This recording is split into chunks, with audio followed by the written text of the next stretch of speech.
Salutations, salutations, ladies and gentlemen. Greetings, greetings.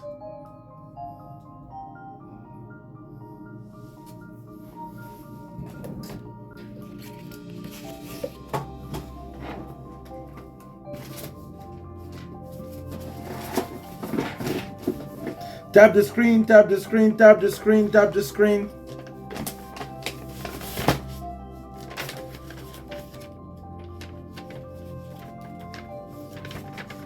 Listening to what, Venus?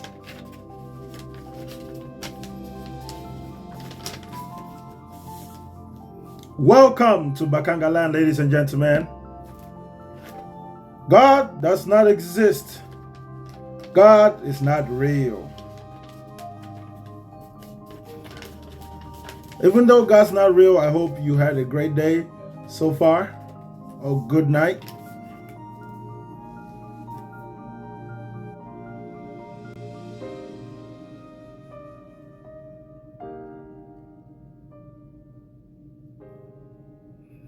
All right, all right, all right. Greetings, everyone. Greetings, everyone. Check my DMs. I will.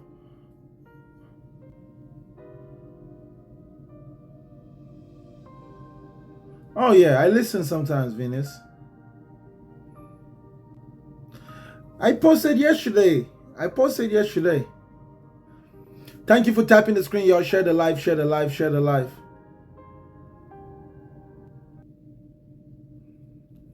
The song is good and all, but hey, you need to get straight to business. If you don't get your line sell off of TikTok, you know you believe in God. Which God did I believe in? The one that lives in the back of your head?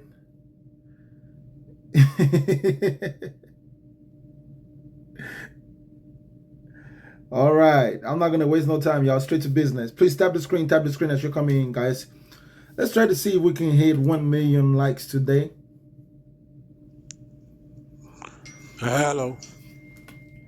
Yes, sir. God does not exist. That's what you think. Do you disagree? I disagree. Give me your best reason why.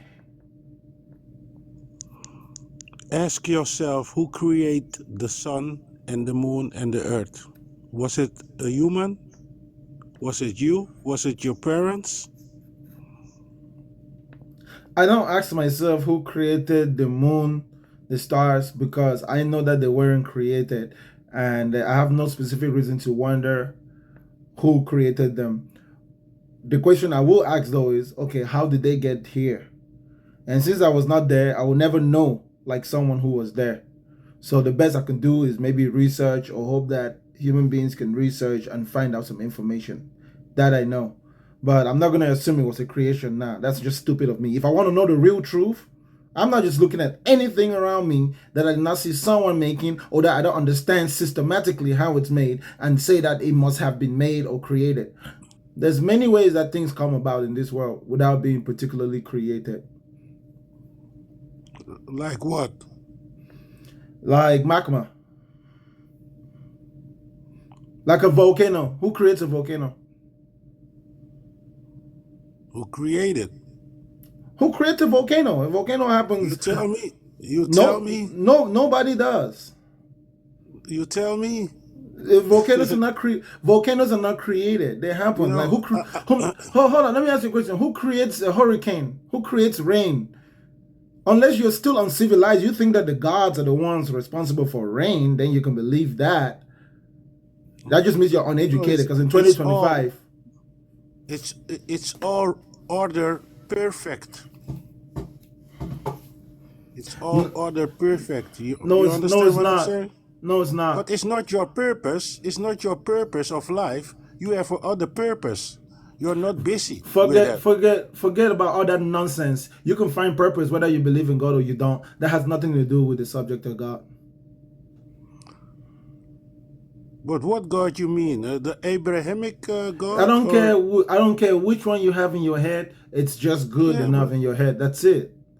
There are no but gods. that's your way of thinking. It's not. It's not Because about my way of thinking. It's about the way of thinking. No matter how you think, you're not gonna make gods real. There are no gods in our world, not in our reality. That's why he said God is not real. Just point us in the direction where we can go and observe God ourselves. Then you have an argument. Beyond that, you can make all types of arguments you want. You're still gonna end up with a God that is absent, that you can do nothing but imagine. so what I think you don't know nothing about life. That's it. So that's why you talk like that, because you I don't know that I nothing. know that there is no one who is alive right now who's ever met a God or that can tell me where God is. That I know. So no matter what you think I No, know because about you want to life, make an idol of God. You want to make a man God or whatever, regardless of what I will want to make or what you will want to make, it doesn't exist. It's not real. It's just an idea, like a It's superhero. And you just can an use, yes, understanding. you It's can just use. an understanding. Say that again. It's the understanding. It's just a word. God is just a word. But I'm talking about the Hold up, hold up, creator, hold up. creator of all things. There is no creator of all things because we see different things being created by different people at different times. God is there can be no creator of all things as long as human beings can create also. Human beings have Everything been create, my friend.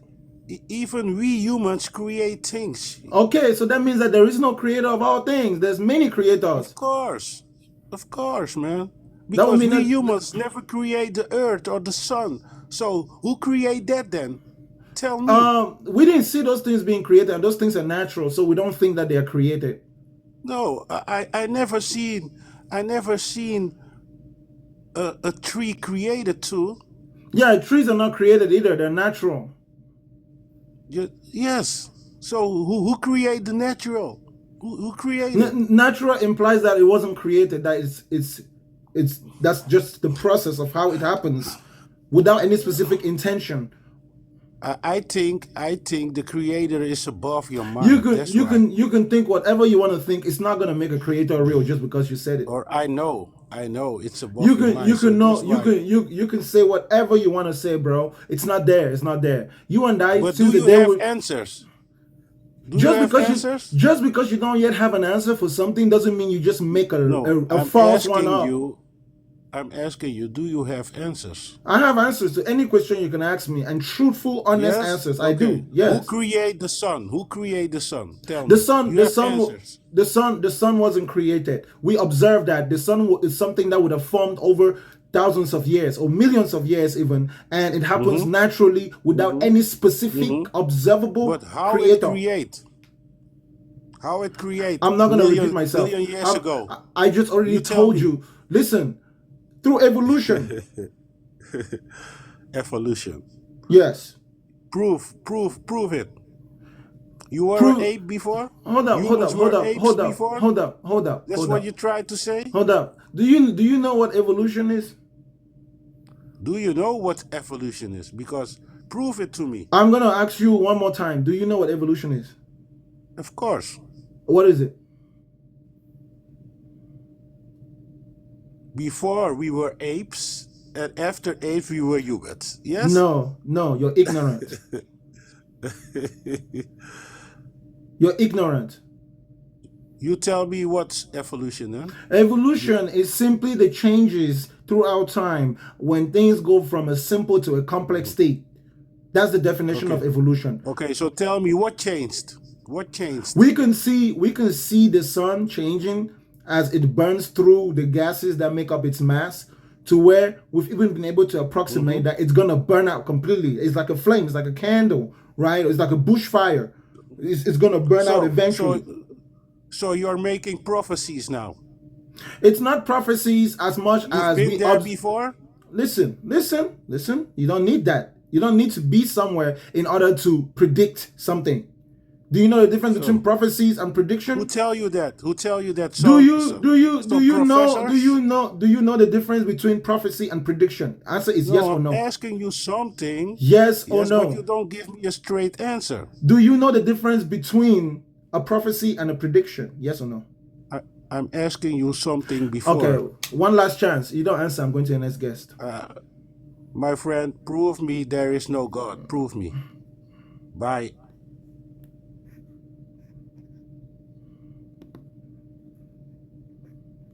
Many of you religious people, your brain cells don't click and you take it out on other people. What's up, bro? How's it going? I'm doing good. Go straight to the point. Why do you feel like God is not real? What makes you It's not think a that? it's not a feeling. So that means you have facts that you know that God's not real. Yes. What's your facts? God is an idea constructed in the same way that human beings Can you construct can you all tell other me bro can you bro tell me bro from bro your bro, own opinion and bro not reading the listen script? listen listen listen. You're reading a script. Every time you look up, you're reading a screen. Are you stupid? I'm not. There's no Yeah, script in you front are. of me. Everyone that comes here on TikTok knows that I look up when I'm talking, especially when I'm thinking while talking. So yes, you can take your biases and your stereotypes and shove them up somewhere, or you could just listen and understand what I'm Okay. saying. Yes, ma'am. Go ahead. What did you say? I said yes, ma'am. Who's ma'am? Oh, I mean yes, sir. Sorry. Okay, I thought your brain was malfunctioning because if you can identify that I am a sir, you already have some type of brain damage. There will be no need for me to engage with someone who just doesn't have the capacity to have this kind of conversation. So are you all there, or are you gonna behave like someone who is not all there, brother? I'm all there. Are you all there? All right, sure. If you're all there, then you're good. All right. Now, what question did you ask me? I forgot. I was talking about the fact that how do you know, or what proof do you have that God's not real? I have a fundamental understanding of the idea of God to the point where I understand that all burden of proof when it comes to the idea of God is on those who make the positive claim that God exists. It's a fundamental fact on the subject of God, especially when you consider what kind of thing it is. So there's no need for me to engage in trying to prove to you that something which has never previously been proven to be there is not there, other than to point out the fact that, observe, if you can find it anywhere, then it's there. But if you're going to sit down and cook up some imaginary mumbo jumbo, using your religion, your emotions, your logic, to imagine that there could be a supreme being, but not only could there be, there is, that's your problem. So if you can't prove that God exists, then the subject of God will remain irrelevant. Because if God exists, then it means something to you. To the rest of us, to whom God doesn't exist, we live our lives as naturally as we were born, and we die. You're the one who has a reason to believe that there is a God before anyone ever says anything about God. So yes, my friend, if you're looking for proof that there is no God, you're not going to find it here. You're going to find it by opening your eyes, looking at the world, and if you can find a God somewhere, then we're wrong. If you can't find one somewhere, then we're right. So, okay. And I heard you talking about the earth and the mountains, and you said who created the mountains, everything, right? And my question is, I don't know what context in which you're talking about, because I was talking about that in a specific context, but I don't know what you're talking about. yeah, I was paying attention to the context that you were talking about it in. So my question to you is this: if the universe has a beginning, then what caused it, and where did that cause come from? The universe cannot have a beginning, and if the universe had a beginning, it would have to be absolutely nothing. So it would have had to come out of nothing. So it came out of nothing. The only true beginning of anything, especially something universal, is absolute nothingness. If it ain't coming out of absolute nothingness, then it didn't come from anywhere. It's always been there. So either you're going to believe that the universe would have come out of pure nothingness, because pure nothingness is a true beginning, or you're just going to understand that universe just means everything, everywhere, every time, every shape, every form. So by definition, as long as something exists, the universe is there. Whether it's just one thing, or two things, or five things, or a million, or a trillion things, whatever shape or form, as long as there's space somewhere, in whatever shape or form, the universe is the universe. So anything that exists is part of the universe. The universe So you're itself saying, is a sum of all things that exist. so you're saying we came from nothing.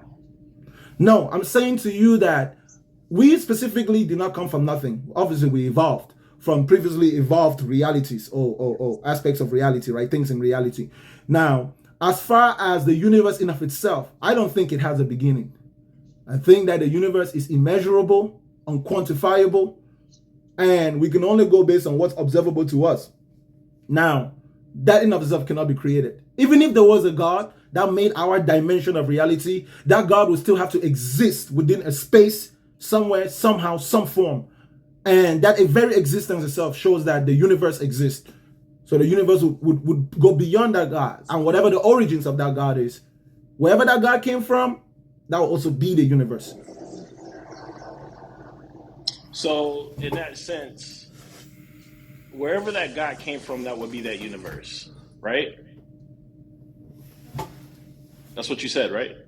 The God itself is the universe in the same way that you are part of the universe. So it's a member of the universe. Let me put it that way.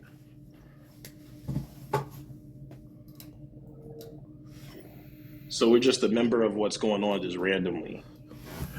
We're a member of a collective of things that exist for no particular reason.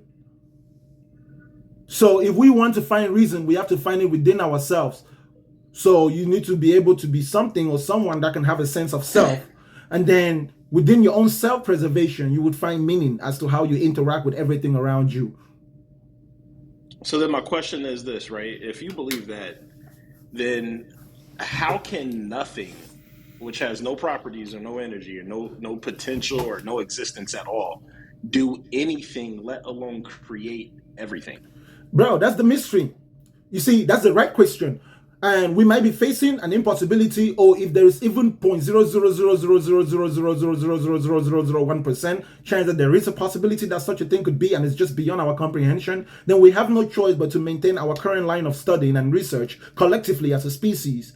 And hopefully, in a future generation, we come to that understanding, if there is one. Now, if there is not one, whatever there is, then we are confident we can find out, as long as we follow a consistently growing system and path of study. And breakthrough after breakthrough, one little breakthrough at a time, right? You see, every generation contributes to the totality of the knowledge of humanity, but no generation knows everything by in of itself. And every new generation has a responsibility to improve upon what was before, and then also correct the mistakes from before. So if all human beings somehow had this collective understanding, and we're all intentionally working towards their lives to achieve that ultimate goal, we will make progress so much faster. The problem is that life is hard, and majority of human beings are living to survive. They're not even at the point where they can pursue the greater things of life. And that's why religion is relevant, because people who are living for survival always have problems they can't solve. And people who don't have problems, who have problems they can't solve, always need help. And when they can't get that help, of course, they're going to go insane, or they're going to start talking to themselves, or imagine a superhero. A superhero. So in this case, the superhero would be God, right? Yes, the idea of God forms in the mind of a person in the same way that the idea of a superhero will form in the mind of a person. The whole super aspect of it is when you need whatever is giving you help to be able to accomplish whatever it is you desire in your heart. Because despite the fact that we have the ability to help each other as human beings, we most of the times cannot fulfill the deepest desires of each other's hearts, you know? So that fallibility makes it to where people don't even consider humans. Like I said, if you can't pay rent, before you start praying, go around your entire neighborhood and ask everybody if someone can help you. Even if you just got to take a loan that you will have to work and pay. If you've gone through the entire neighborhood, go ahead. I'm sorry, I didn't mean to cut you off. No, go ahead. I'll let you talk. No, I was going to say, like, it's just hard for me to understand, like, if God created a universe sounds absurd to you, how is it nothing created everything not even more absurd? No. The problem is, if God created a universe, then the only way that God could exist is if God created himself, right? Yeah. Okay. So someone creating themselves is far more of an impossibility than everything materializing out of pure nothingness, once we understand what pure nothingness is. Right? The problem with the idea of pure nothingness is the overwhelming somethingness of our reality. It makes it hard to even imagine a void. So unless we gain observational knowledge of that thing, it's going to remain an impossibility. So the default response is that the universe in of itself has always been, in some shape, way, or form. The universe in of itself remains a universe regardless of what state the universe is in. So whether there's creation happening or big bangs happening, whatever is happening, as long as there's a happening, the universe exists. The only way the universe doesn't exist is if there is absolutely nothing. As long as there's something, that something comprises what we call the universe, especially now that we have multiple things, including you and I. If you were to number everything that exists, it would be innumerable. It's the collective of all those things that make the universe. No single being in the universe in of itself can be equal to the universe. Okay. And the universe is not a thinking something. It's not something which thinks. It's an idea, really. It's an idea. And it's man's best imagination of what it would be like if you were to assemble everything that has ever existed, everything that is existing, everything that will ever exist, if you were to assemble all of that. Especially considering that we are sentient beings. Imagine that you could assemble all the wisdom and all the information ever collected in any way, shape, or form. And why would you do that? Then you'll be able to solve the most difficult problems.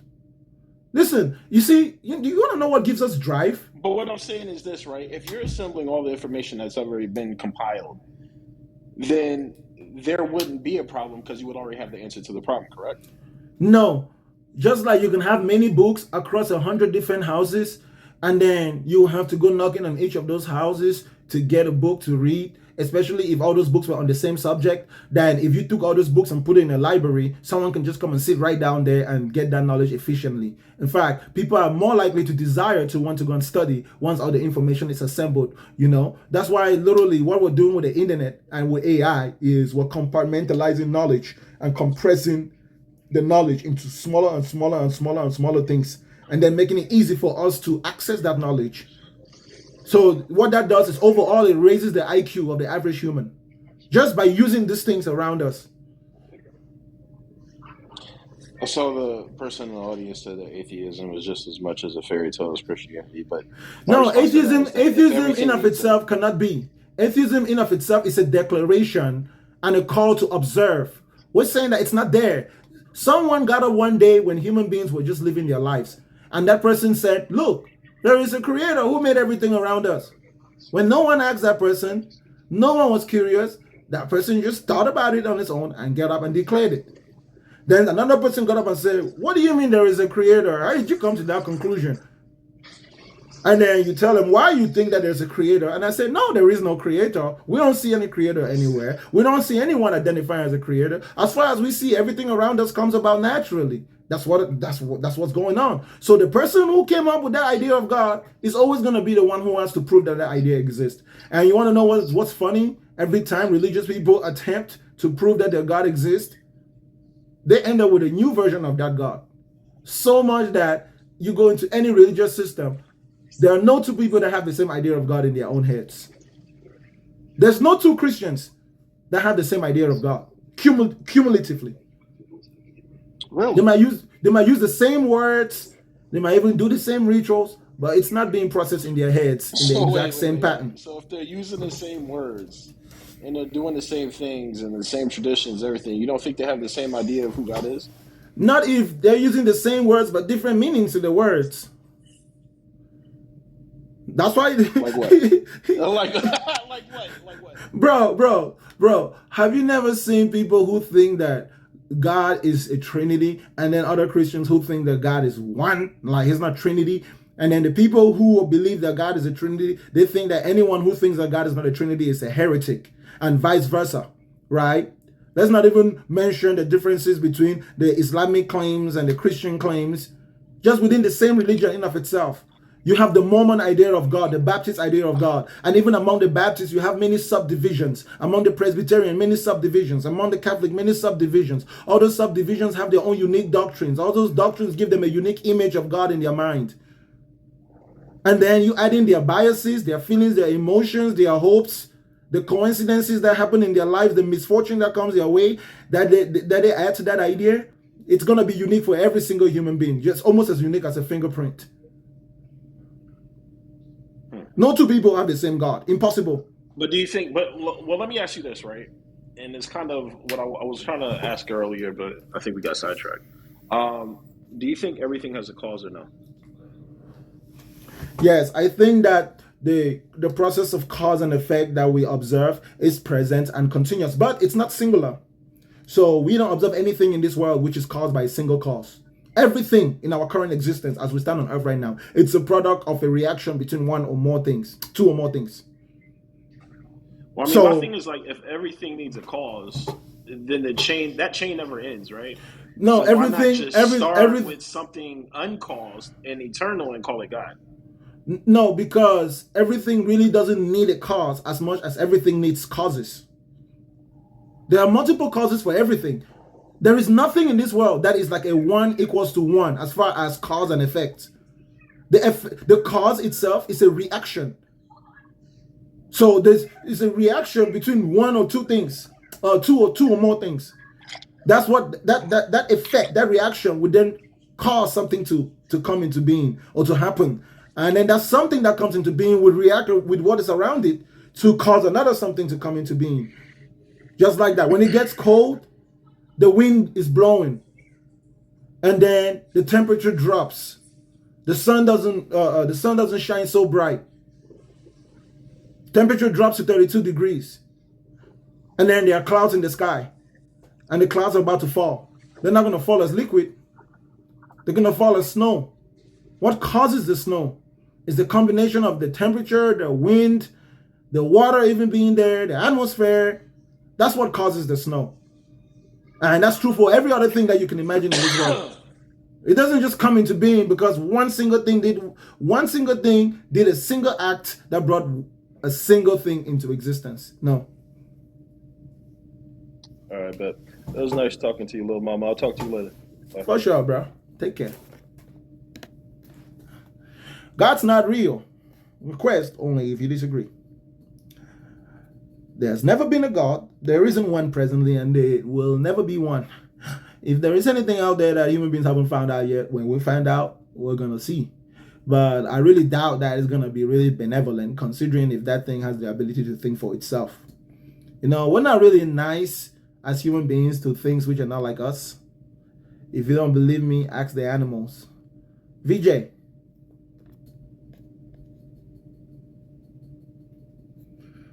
What's up, sister? What brings you up? Hi, Bakanga. Hello, I sister. don't disagree, but I did want to come on here and say I appreciate you. And I thank you for all of your wisdom and knowledge. And I do have understanding of the truth. I am with the woke folks and I have been deconstructed. So keep doing what you're doing. We love you out here. Thank you, ma'am. I appreciate you so much. Much And I still appreciation. want to meet you, brother. Take care. Yes, ma'am. Later. Yes, ma'am.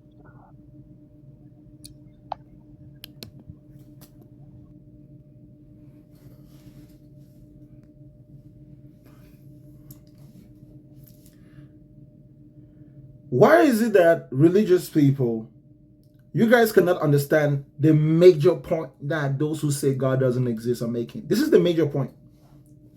God's not real, but you can imagine it. If by imagining God, it makes your life better, that's not a bad thing. Listen, God's not real, but you can imagine it. If by imagining God, it makes your life better, then no problem. If it makes your life worse, then you can stop it. But God, for the person whom imagining God makes their lives better compared to the person whom imagining God makes their life worse, the one who continues believing and the one who stops, none of them are doing anything wrong. It's just an idea. The idea, it doesn't contribute inherently to our human value, to our value even morally. You can believe in God and you can form and structure a moral system And I cannot believe in God, and I can also build and structure an equivalent moral system. At the end of the day, the belief in God is straight up just useless after a certain point. When you grow up and you reach a certain point, the belief in God is just as useless as you grew up and you reach a certain point and they believe in Barbie and they believe in Santa Claus and they believe in the Tooth Fairy became useless. Let me repeat that, just in case that flew past your head. When you grow up and you reach a certain point, the belief in God becomes useless. Just like you grew up and reached a certain point, and the belief in Santa Claus became useless. The belief in the Tooth Fairy became useless.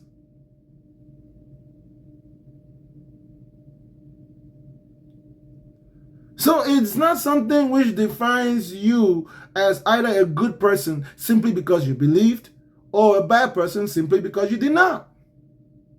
If you can understand that, then nothing I say can offend you.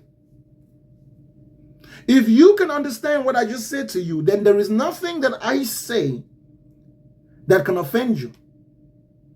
Even if I say that Jesus was suspect, even if I say that maybe the God of the Old Testament is really the devil, especially if I say God does not exist. And I've always been curious, religious people, you sell yourself out. Why is it that when a human being says that God does not exist, God does not get angry, but another human being gets angry? Why is it always human beings who get offended when you say there is no God? Why do the animals not get offended? Why does no one else or nothing else in our world get offended? Why is it always human beings? Is it perhaps because God is a human idea? Is it perhaps because God is a man-made idea?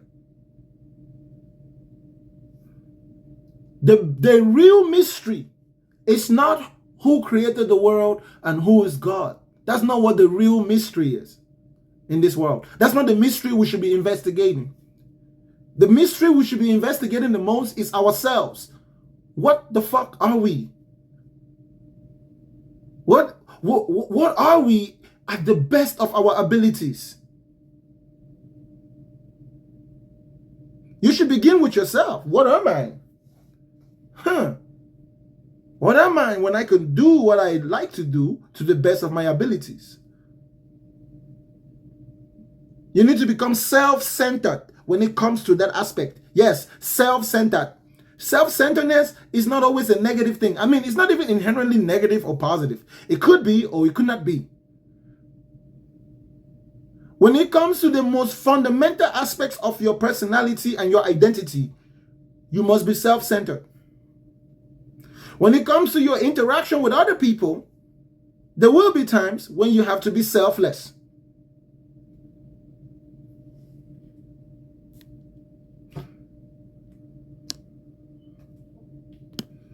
How long you been on TikTok or Dogu and you don't know how to request?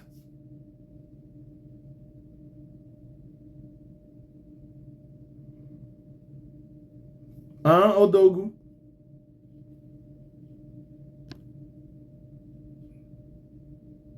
Sun God. Request only if you disagree and go straight to your point when you come up, okay? What's up? Hello, brother. How are you? Yes, sir. I'm doing fine. Please go straight to your point. God is the ultimate reality which you extend from. So anything you believe is real about yourself is only an extension of the infinite and ultimate reality that we call God. We're speaking the English language, so I'm happy to use the word God. I'm sure you appreciate that every single individual on earth has their own conception of what God or divinity or whatever language they speak. That's precisely my point. That's why God's not real, because what God is to a person really depends on their own imagination. Okay, so brother, if I can write a program or a piece of software in, say, Java, C#, Python, and different programming languages, I can represent the same logical structures using different language paradigms. So I don't understand what you mean.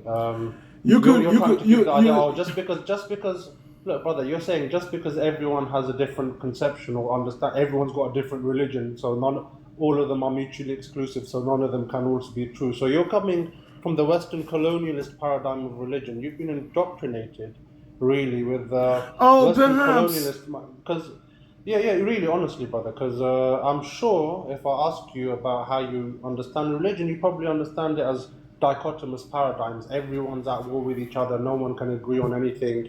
And the chaos and confusion which you find in your knowledge, you're projecting outwardly onto other people, and that's disingenuous. Okay, sure, So, sure, sure. It's okay that you feel that way, but you're fundamentally mistaken, right?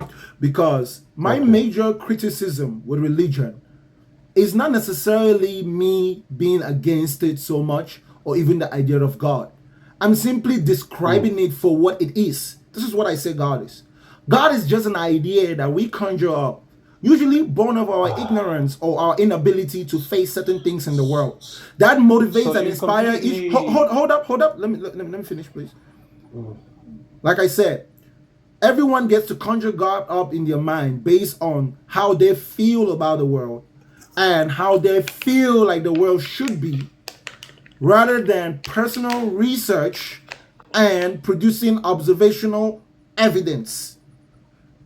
And it's born Okay. So, it's born out of a mythological system, something which is inherently make believe. That in of so itself Brother is Bakanga, it that in of seems. itself doesn't make the idea of God a bad thing, because you can take it as an Okay. idea and you can Okay. personify it in however you want to, but it doesn't make it literally Not personal. real. So, Brother Bakanga, you've hurt my feelings a little bit because it seems you've completely forgotten the conversation we had last time. And the reaction I got from you, I thought you understood what I was saying, and remember I joined your stream and some guy was discussing fasting, and basically, when I first came on, I discussed that topic and my personal experience of having gone through a prolonged water fast. And you accused me of being a liar about that. But then we got onto the topic of discussing what God is, and I gave you three different evidences for linguistical basic etymology of ancient language, of languages which have the conception of God embedded in them. And in so many, I can give, the Yeah, it's concept of only God is that God natural. is beyond imagination. No, Yeah, it's yeah. God. God is beyond imagination. You have to understand that. If God, an infinite being, can be contained within your finite neural network and your imagination, that's not God. Okay, check this out. Check this An out. You infinite hold up, hold up, being hold up, hold up, hold up. cannot be contained within your finite primate Okay, hold up, hold mind up, hold and up, mine. hold up, hold Okay? up, hold up, hold up, hold up, hold up. Just pause it right there.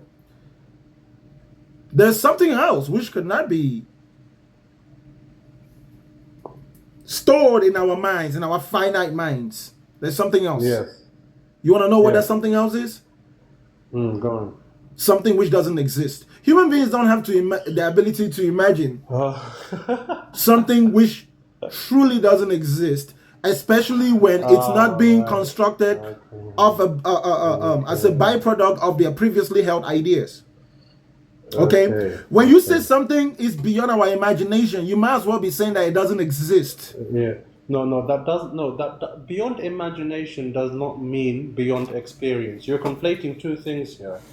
Something that cannot be considered by the mind or contained within the mind does not negate that it's a reality that you can experience within yourself. Okay, Or any then if hold reality. up, hold up, hold up. Yeah.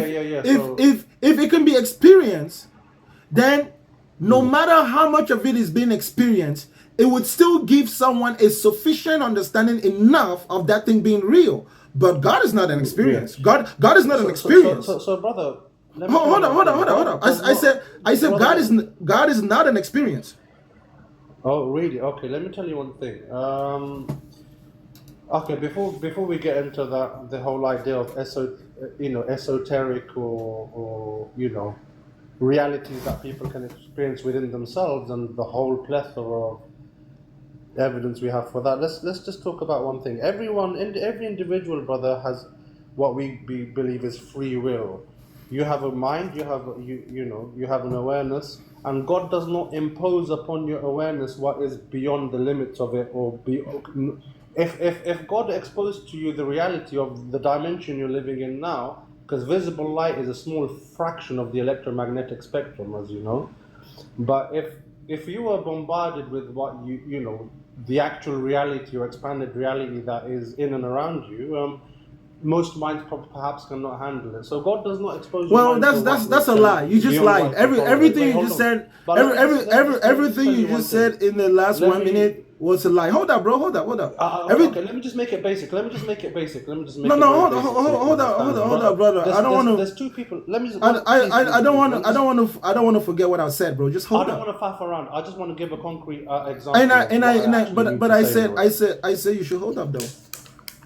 My Okay, bro. interjection is that your entire claim in the last 1 minute was constructed on the fact that human beings have free will, when human beings don't in fact literally have free will. Okay. The will of a human being you is believe from in limited will. external Would be stimuli. would be the correct word. Okay, so you believe consciousness is emergent. It's not a fundamental property of reality. It's No. just a byproduct No. of you Yes. experiencing. It's not a belief. Yeah. That's what we observe. Yes. Yeah. Okay. So have you ever tried a sensory deprivation tank? Have you ever heard of What? this? Sensory deprivation tank. Tent? Sensory deprivation tank. Deprivation tent? Like a tent? Like camp? Sensory deprivation tank. TANK. Oh, Or flotation tank. Sensory deprivation tank. No, I haven't. Yes. Okay. So it was developed by a neuroscientist in the 50s to test this claim about what is consciousness really. Is it just the brain generating it from reactions to external stimuli? This was the question. So the way you can test that claim is get rid of external sensory input. So there's no sound, no light, no smell and no taste, obviously. No sensation, because the water temperature is your body temperature. But most important of all, no gravity, because the salt water, Epsom salts and manganese, it gives the water a buoyancy to hold. So you're floating, basically. It's the closest experience you can have to perhaps floating in a void of space. But gravity is a lot for the body to process, really. This pull we feel to the earth. What's the point? Minus that. Yeah. So what I'm saying is, do you meditate, or do you ever sit in introspection and just focus inside yourself? Sure. What's your point, though? Okay. Good. What do you expect to find when you go within yourself? Just dead matter, randomness, chaos. No, silence. Random mutation. Silence. Okay. Yeah. Oh, I like silence. Okay. What does silence mean? That means that I'm less distracted by the information coming in through my senses, and I focus on the information that I've already accumulated, and I try my best to slow down my thoughts to allow my mind to rest and also my body to rest. Okay, yeah. So you use it as a mind, as a medium to kind of sort out your own thoughts, I guess. Then. Yeah, to temper my mind. So it's a form of self-contemplation. Yeah. And I was still trying to get your point as to the free will thing. Yeah. So what I was going to say, brother, is look, there's two types of people that go out during the day, right? So one person wakes up in the morning, believes in God, and everything he sees around him is a sign for him that God exists. The love that he feels from his wife, the love that he feels from his It doesn't mean that he's correct. The love. Hold on, hold on, 100%. Now he's gonna go. He see everything he sees in nature. He sees the beauty there. He sees the glory of the heavens and the stars, and everything he finds for him is a proof for the reality of God's existence. And on the other hand, you have another man. He wakes up. He doesn't believe in God. He believes everything is chaos, the world is evil, people are evil, and he probably associates people with that. Perhaps he's associated to a group of petty thieves or Why? some Why? Why? gang-related activity, Why? and Why? he's surrounded by criminals. Why? Perhaps. Why? Hold Why? on. Let me give No, no, you no, an no, no, example, no, because no, that's no, what no, he's no, no. become Hold accustomed up. to. Hold up. Yeah. Why will a person who Yeah. doesn't believe in God automatically have to view human beings from the negative perspective? No, I'm not saying that. I'm not saying that's always the case, bro. There are thieves and criminals. But that was not an equivalent comparison. That was not an equivalent comparison, I'm just giving right? a general example, brother. I'm not. Let's not think in binary and extremes. Like obviously, No. Listen, bro. You're a master deflector. Don't deflect. You said a person who believes in God. Listen. You said a person who believes in God gets up in the morning and everything they see is a reminder that. Hold up, bro. You said everything that they see is a reminder that God exists. Yeah. So my point is, can you give me? Hold up. Can you give me? Based on the reality, bro. Hold up. Make a choice. Can you give me an example of some of the things that people see that makes them think that God exists? Yeah, hold on. So if you actually let me finish my point. So No. Answer my question. Wait, hold on. Yeah. I'm gonna answer. Listen, brother. I don't want to do this. Answer my question. Yeah. I'm answering it. So, bro, I believe some people can look at evil in the face, and for them, that is a reason God exists. When they face real evil. For them, let me ask, hold up. What is real evil? What is real evil? Yeah. So perhaps a mass murdering rapist or something like that. Yes. Okay. Sure. Psychopaths exist, right? Okay, but what about that would make someone think that God exists? Because, brother, look, for some people who are clued on, evil for them, or the existence of evil, because they don't just their level of intellect has gone beyond the primary level stage. Evil for them isn't something that negates God's existence, and in fact, brother, no, that's not my question. What about those specific things that you said, like murder and AC, right? What about that will make someone conclude that God exists? Brother, so look, let me give you an example. So a child perhaps grows up in a really tumultuous home. No, bro, listen, bro. I can't go. I cannot. No. I'm not letting you finish. I cannot go from example to example when you're not answering my question about the examples you're making. Just give me a minute.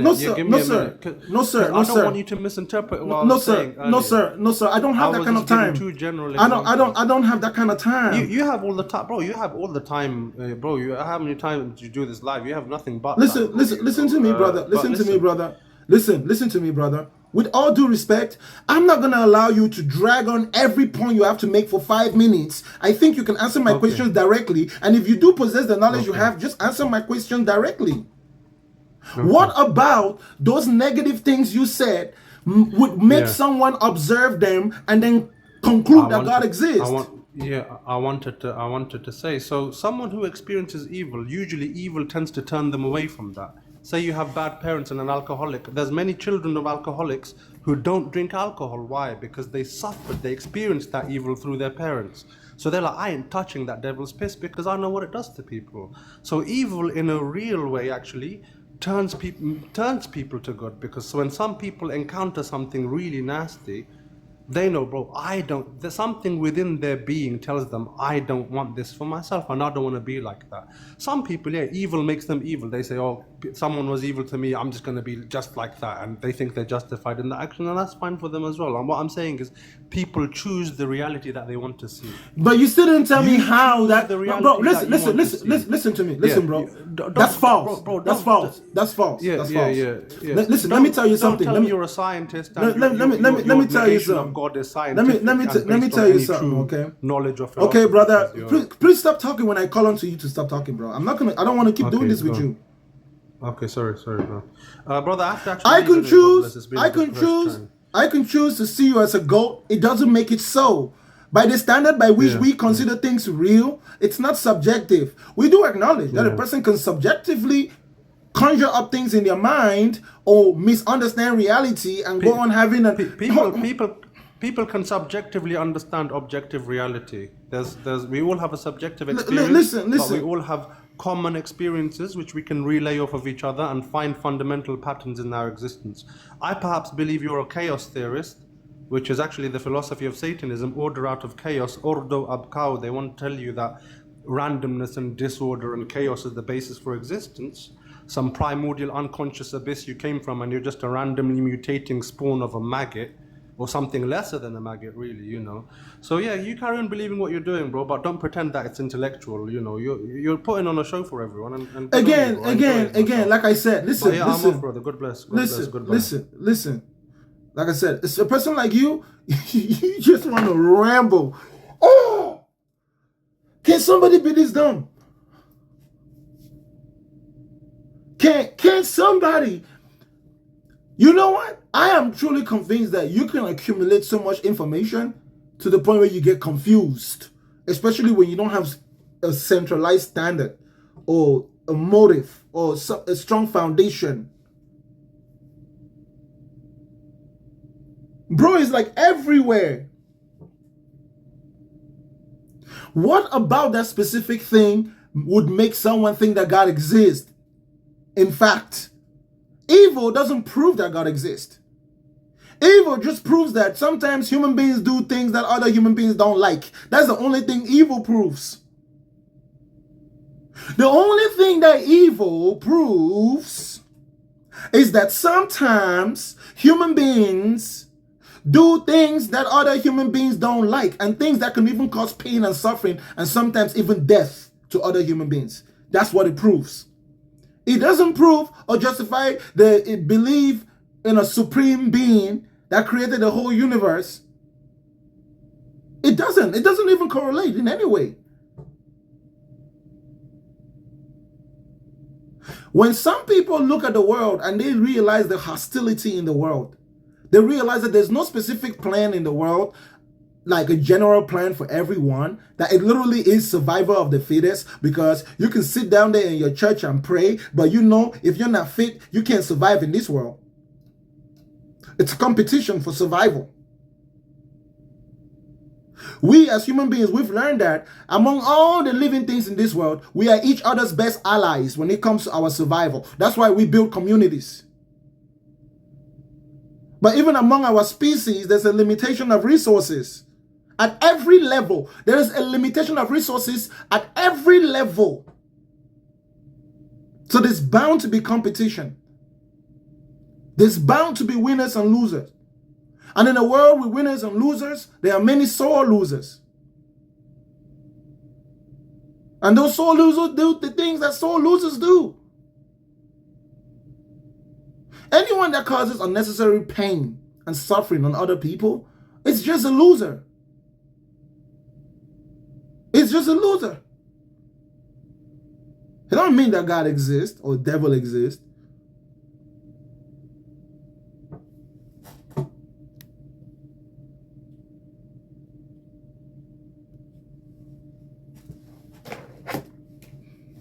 Some of you don't know if you're physical or spiritual. You're confused. Every time you think... Stamina. Hello? Depends on how far you go. Hello? Suppose 500 miles. How much mile that is?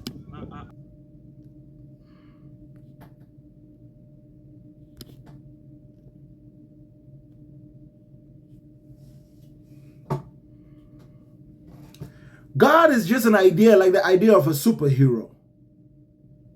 If you want to be a superhero, you could be a superhero.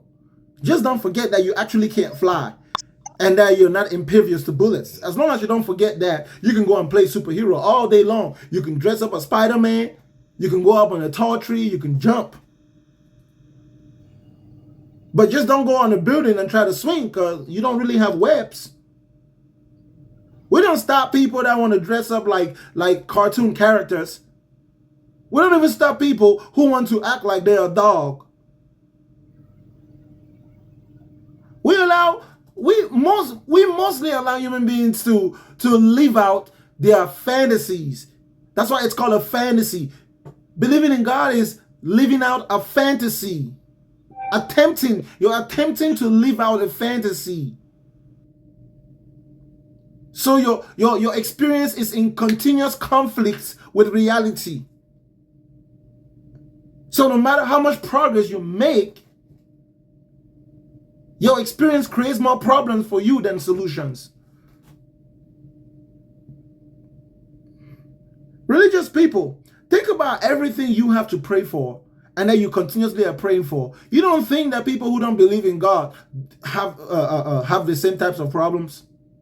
So how are they managing to live without having to pray every day for someone to come and help them? How do they manage to overcome their problems? Isn't it funny how you have a problem and you believe in God? I have the same problem. I don't believe in God. I go around looking for a solution and I find a solution in the world.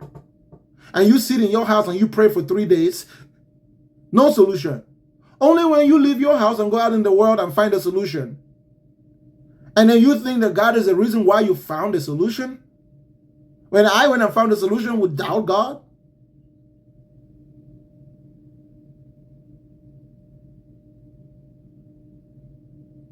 Who is this Kayla person in the comment section? Don't be a keyboard warrior. 0 followers and following 7 people. You are a troll, my brother. You are what we call a TROLL. You are a troll. Your entire existence is a troll. Now, you were born to troll your parents. You've been trolling since the day you came out of your mother's womb. Whoever has that account called Kayla, you were born a troll, you're going to live a troll, and you will just die a troll.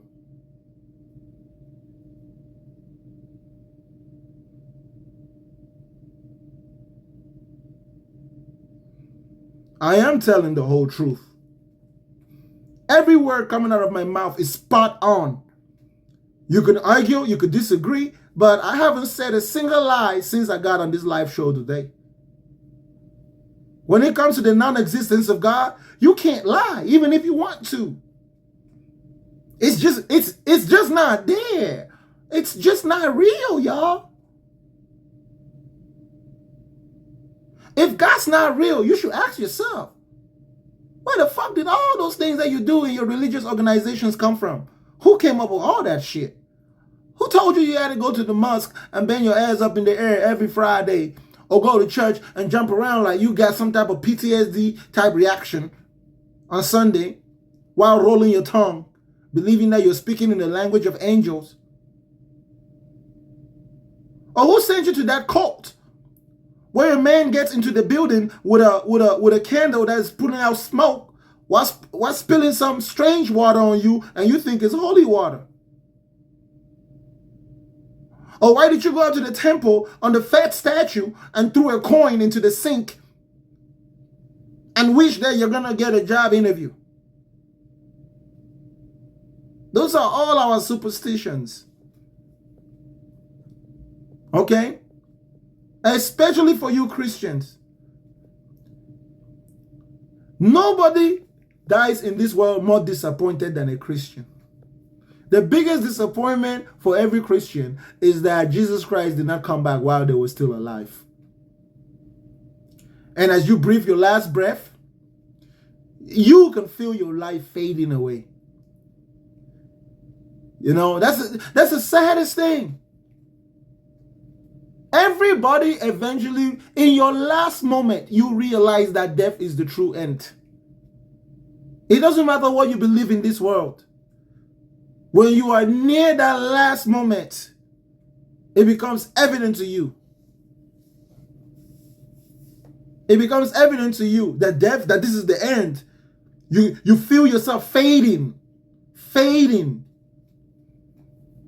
Now, the sooner you realize that, the better your life is before you die. Because automatically you would understand what the priority of life is.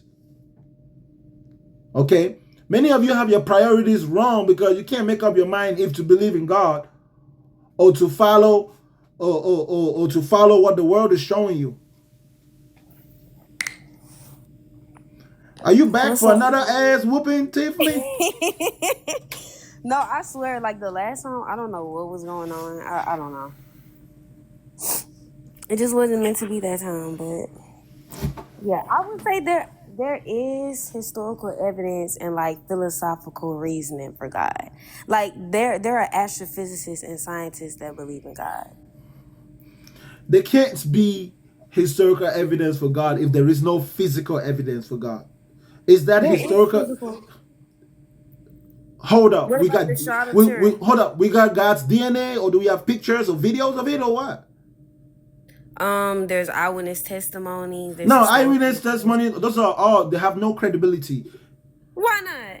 because those were cult followers, and cult followers cannot be trusted to tell the truth about your cult leader.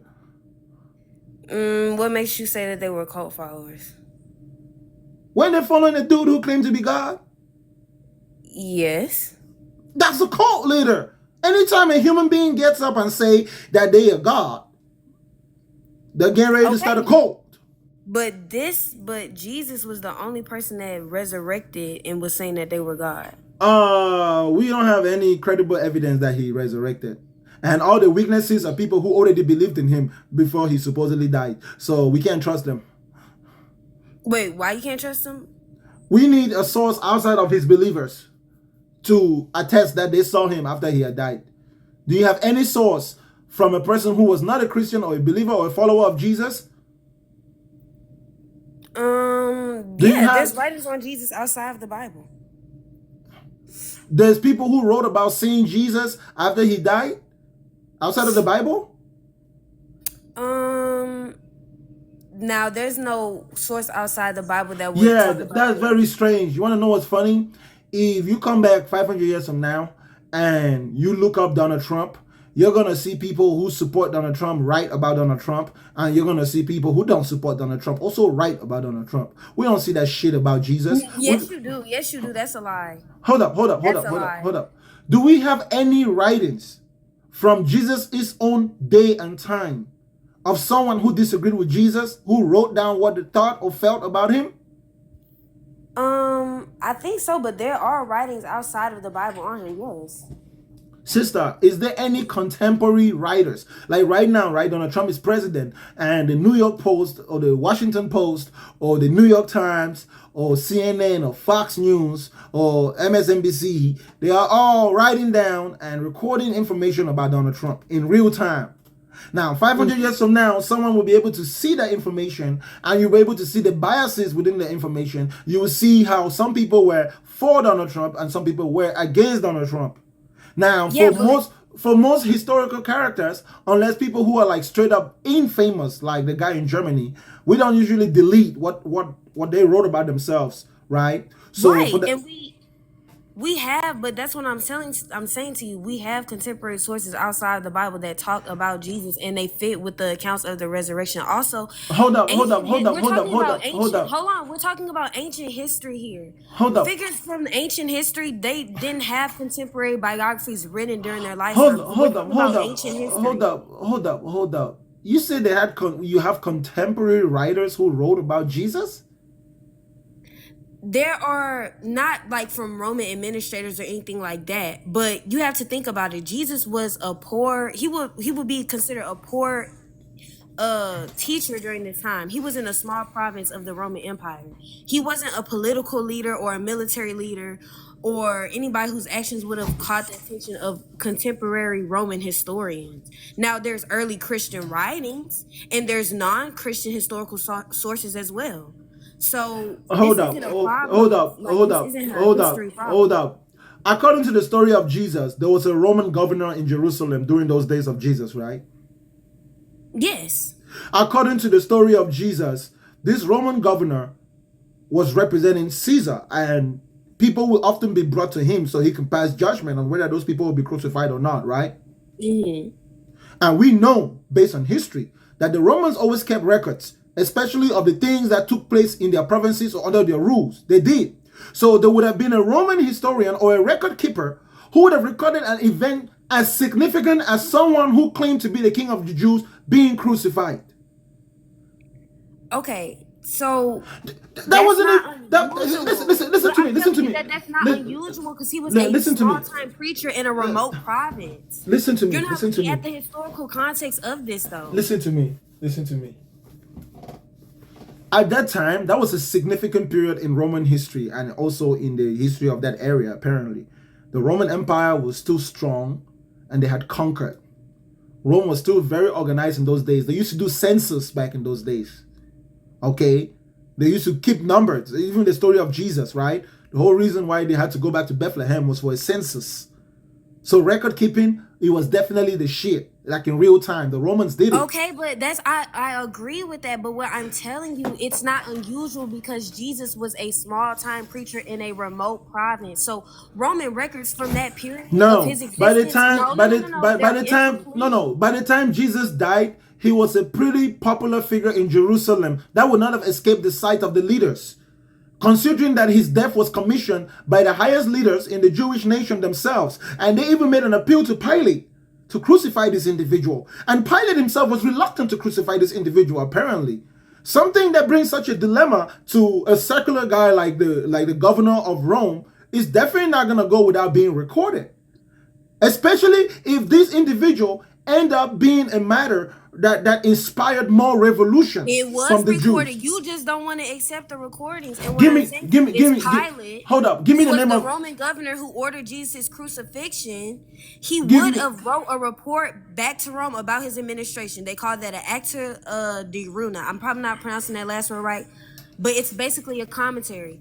But none of those provincial records would survive. They would have been stored in local archives or eventually discarded or destroyed. So like even major events like the destruction of the Jerusalem temple in 70 CE that was predicted correctly by the Bible, there's very few direct Roman records of that even happening. And Hold that up, was hold a up, hold major up, hold up, event. hold up. Isn't that really convenient? Okay, good. Now, so you're saying that the contemporary records from non-believing sources would have been lost to time, right? Mm-hmm. So how did the writings of the Bible survive then? I feel like for a multitude of reasons, because it's the truth and because so many people Sister, let me ask you a question. Okay, I want you to think with me.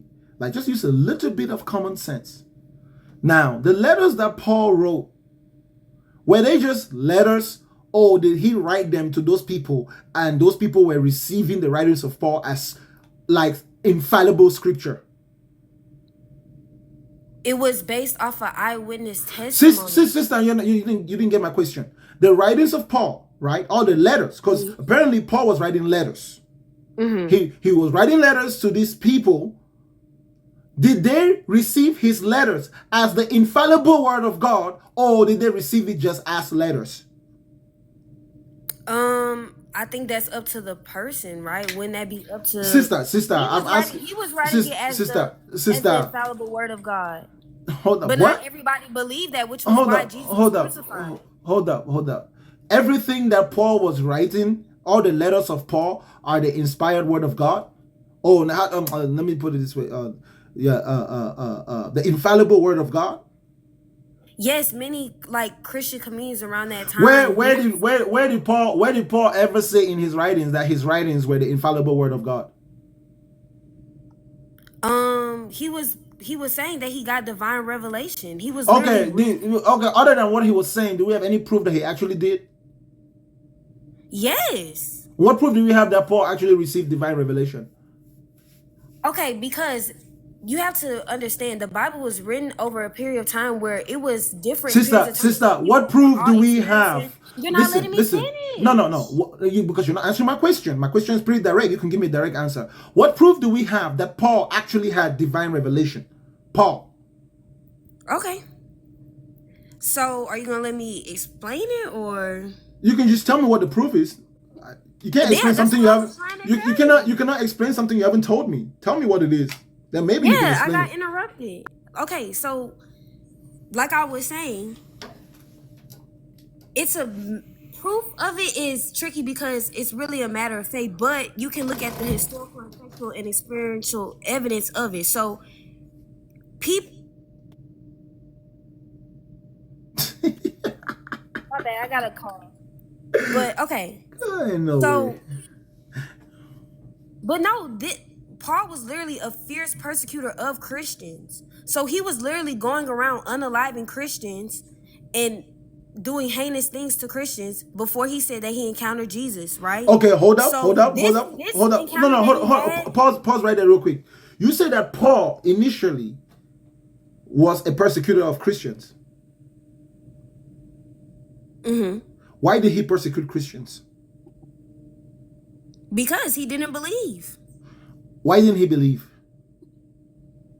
Because he probably felt like he didn't have enough evidence for it.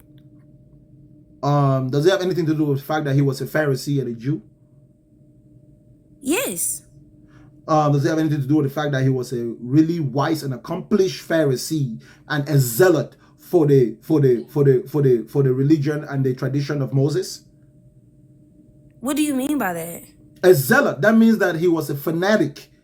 Like he was a fanatic for the traditions of Moses. Are you saying that he was a fanatic for Jesus' teachings? Not for Jesus.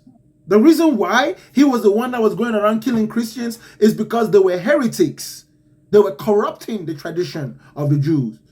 And he was commissioned. He was sent out. He was sent out by the ruling authorities of the Jews to go and to pretty much exterminate these people, to remove them. Because they were Christians, yes. they were committing genocide, right? But what was happening while he was trying to exterminate them?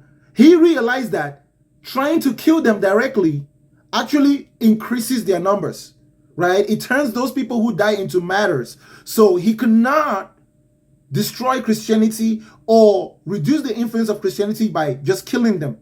Now, if I was Paul, naturally, if I cannot destroy you by invasion and genocide, I'll have to do it by infiltration. And the way Paul's letters read, it reads exactly the way an infiltrator would read. In fact, there's no way, unless we have some evidence to say specifically that Paul had a real conversion or not, because his conversion could have been a strategic infiltration.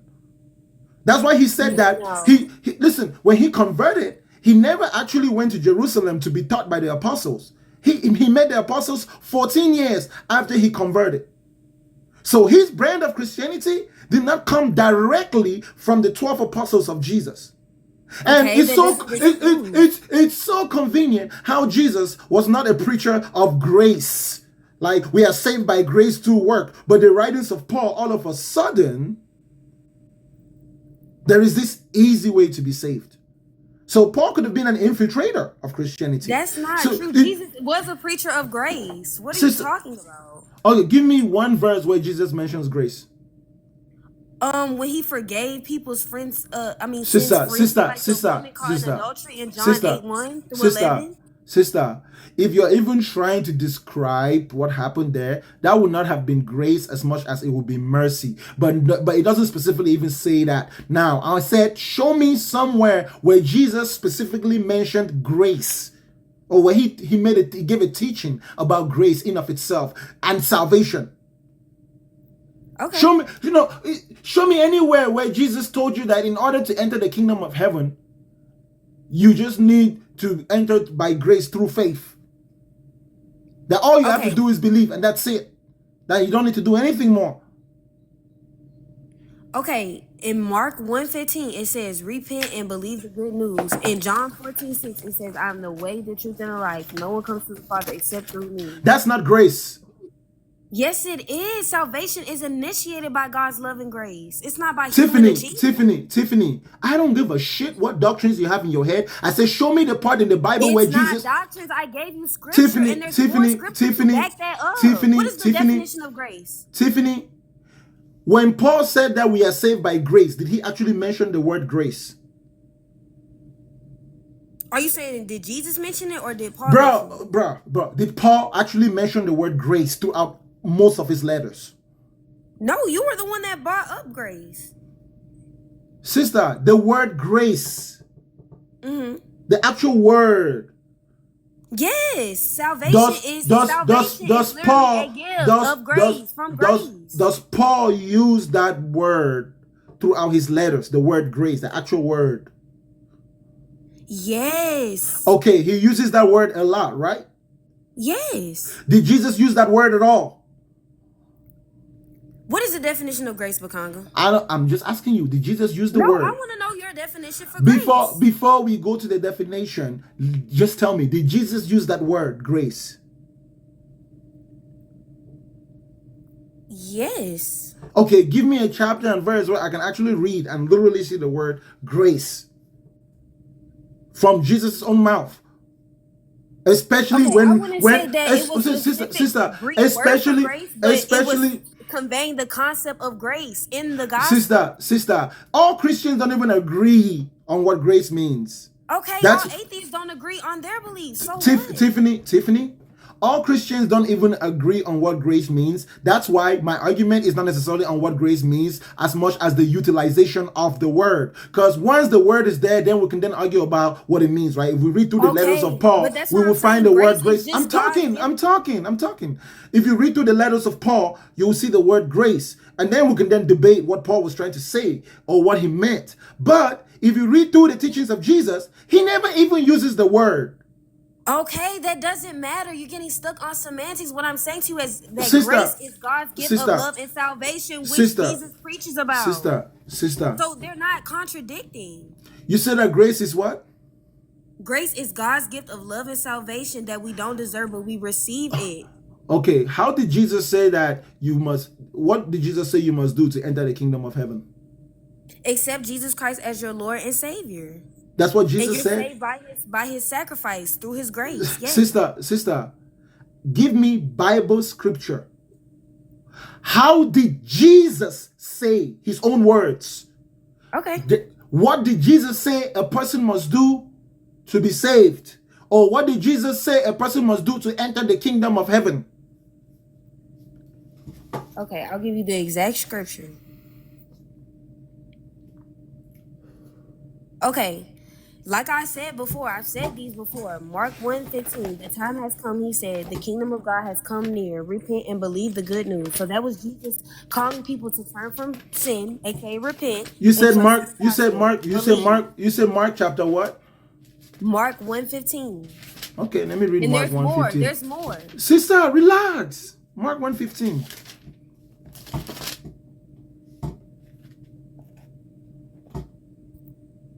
Oh, shoot. That was my teeth.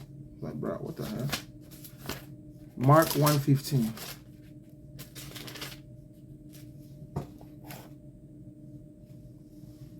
Now, after John was put, I'm starting from 14. Mark 1:14. Now, after John was put in prison, Jesus came to Galilee, preaching the gospel of the kingdom of God, and saying, the time is fulfilled, and the kingdom of God is at hand. Repent and believe in the gospel. And as he walked by the Sea of Galilee, he saw Simon and Andrew his brother casting a net into the sea, for they were fishermen. Then Jesus said to them, follow me, and I will make you fishers of men. They immediately left their nets and followed him. When he had gone a little farther from them, he saw James the son of Zebedee and John his brother, who also were in the boat mending their nets. And immediately he called them, and they left their father Zebedee in the boat with the hired servants and went after him. Then they went into Capernaum, and immediately on the Sabbath he entered the synagogue and taught. They were astonished at his teachings, for he taught them as one having authority and not as the scribes. Now there was a man in the synagogue with an unclean spirit, and he cried out. Okay, I guess we've passed that part. But he says in 15, the time is fulfilled, and the kingdom of God is at hand. Repent and believe in the gospel. What is the gospel? What is the gospel that Jesus was preaching? The good news. What is the gospel here? What does he mean by gospel right here? So he was basically saying that if you repent, turn from your sin, and trust in the gospel is that Jesus was unalive on the cross, and he. Now, at this point, he hasn't died yet, so he couldn't have been telling them that the gospel is unalive. He said the gospel. He's still alive. Yes, but it was already predicted in the Old Testament that this. Yeah, but no, Jesus never went around telling. No, sister, you're disagreeing that it was predicted in the Old Testament. Sister, you're denying over 300 prophecies. Sister, you're not getting it. What is the gospel? Jesus says the time is fulfilled and the kingdom of God is at hand. Repent and believe in the gospel. What is Yes, the and I'm gospel? telling you, in the Old Testament, that was the gospel that he was referring to. No, the gospel is not in the Old Testament. There is no gospel in the Old Testament. Okay, so the good news would, okay, the time has come. When he was saying the time has come, it was Jesus declaring that God's promised time of salvation that was talked about in the Old Testament and the restoration that was coming is not, it was there. So he was saying the kingdom of God has come near. So it was saying that God's rule was breaking into the world through Jesus coming. So Okay, when so hold on. Listen. There you go. You're correct. Based on what he's saying here, the gospel is that the time is fulfilled and the kingdom of God is at hand. Mm-hmm. That's the good news. The good news is that, hey guys, Yes. it's time. Yes. That's And the Sean, I'm not a kid. Oh, Just because I'm not old like you. sister. The gospel is that it's time. The kingdom of God is at hand, right? Mm-hmm. So, did the gospel change? No, why would you say that? We're in a new covenant, but it didn't So, change. hold on. So, okay. But the gospel, okay, what is the gospel that you preach? The same one that Jesus preached, the good news. Tell me, what's the good news from your perspective? The good news is Jesus coming and bringing salvation. That's the good news. Yes. How is that good news? That's good news because we can't save ourselves from our own sins. So nobody on this earth is perfect. We can't trust in the government to save us. We can't trust in anything on this earth to save us besides our Creator. And that's Hold up. We can't save ourselves from our own sins. No, only God can. What is our sin? Stuff that we do that goes against God's will. Give me an example. So like some people murder, some people lie, some people are fornicators, some Hold people are cheating. up. Is everyone who doesn't believe in God a schmutterer? No, but we've all done something Sister. Is everybody who doesn't believe in God a schmutterer? No, I never said that. That's why I gave relax. That's why I say yes or no only. I know that. I'm asking you obvious questions. Mm-hmm. Is everyone who doesn't believe in God a schmutterer? No, obviously. How do they stop themselves from murdering without believing in God? I don't know. Oh, it looks like we don't need Jesus for salvation to That's stop us not from. Sister, listen. You're not getting. Murder is Listen, not the only sin. sister. I know. I'm using it as an example to show you something. Hold up first. If sin was a big problem, we will all have the same sin. That's not true. And if sin was a big problem, we will all have the same sin. But because our sins are different, true. Sister, let me finish speaking. But because our sins are different, they also have different sources. And because they have different sources, they also have different solutions. That's why one man can be a schmutterer, and that's his sin. And the other man is not a schmutterer, and he doesn't have that sin. And he doesn't even believe in God, and he still doesn't commit that sin. So we see that the belief in God is not what stops people from sinning. That we see that the solution to sin is something else. Because that's not true. Okay, listen, then tell me then, what is the difference between the schmutterer who believes in God and the person who doesn't believe in God who is not a murderer? They're both wrong. If a person can't just murder somebody and say, "Oh, I'm Christian, so God's gonna save me," that's not how that works. Sister, listen to me. How about a person who believes in God, but they still end up being a murderer? But then there is one who doesn't believe, but he never commits murder. What's the difference between both of them? None. They're both wrong. What is the person who doesn't believe in God wrong about? Not believing in God. Why is it wrong? Why is it wrong to not believe in God? Because it's your creator. I mean, you can do whatever you want, right? We Sister, have a choice to believe or not. You're disregarding history. Listen. I don't give a shit about biblically. I'm speaking inherently. What is wrong with not believing in God? Inherently. You're denying truth. That's the problem. That's what's wrong. What truth? You're denying the sacrifice that happened for you, and you're denying your creator, and you're denying the historicity. What sacrifice? What sacrifice that happened for me? The crucifixion on the cross of Jesus. I don't have any proof that there was ever a crucifixion that I was involved with. Even atheist scholars agree that he was crucified. Tiffany. What? Somebody might have been crucified, but I have no proof that it has anything to do with me. It does, though. Where is the proof? So do you believe that a creation cannot have a creator? Sister, someone might have been crucified. But I asked you a question that you didn't answer. What did you say? What does a crucifixion of someone have to do with me? What evidence do I have that listen? I have a name, right? Okay. What proof do I have that my name was involved with someone who was crucified 2,000 years ago? What proof do I have? Okay, and that's what I'm about. That's what I was getting at by asking you that question. Do you believe that a creation can exist without a creator? I don't believe anything. Listen. Exactly. You don't want to answer that question because you know it's going to prove my point. Because I don't have. That's why you're trying to do these circular arguments. Tiffany, calm down your temperature. I think your brain is overheating. No, I'm calm. I'm not gonna answer. I don't believe in anything. My fundamental position is that I don't believe in anything. If you ask me if I believe something, what am I gonna say? You don't believe in anything. You don't even believe that you're talking right now. So listen, because I know that I'm talking right now. If I know something, I don't have to believe it. So when you get in the car, do you know if you're gonna make it to your destination, or do you believe? Do you put faith that you'll make it? When I get into my car, sister. Yes. Just calm your brain down. When I get into my car, I consider the maintenance of my car, I consider the state of my car, and I consider the probability that if everything goes as it should go, I might make it. So it's a probability, it's a calculation. It's not a belief. So anything is possible.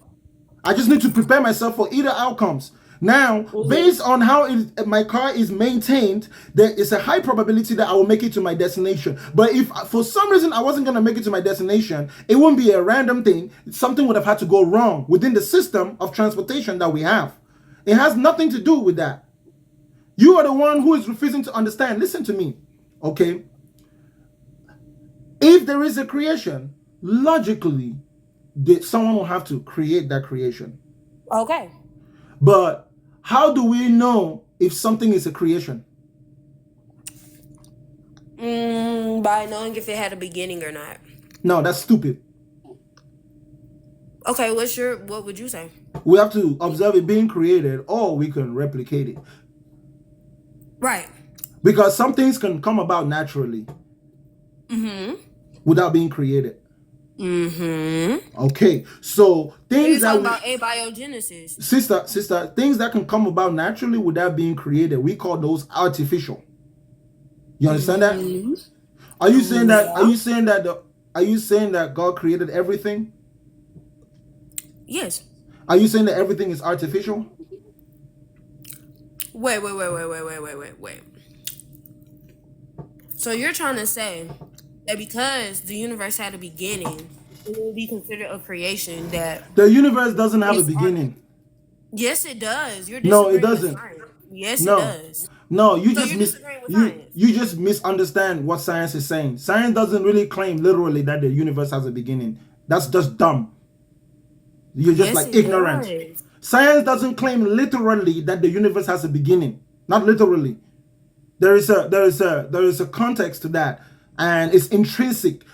Science doesn't talk about the universe extrinsically. It only talks about the universe intrinsically, and mostly just the observable universe. There's a distinction there. The idea of the universe in of itself, you cannot have a beginning. So you're disagreeing with science? No. You're the one who's disagreeing with science. You disagree with mainstream science. Okay, because the universe has a beginning. Hold up. Let me educate you.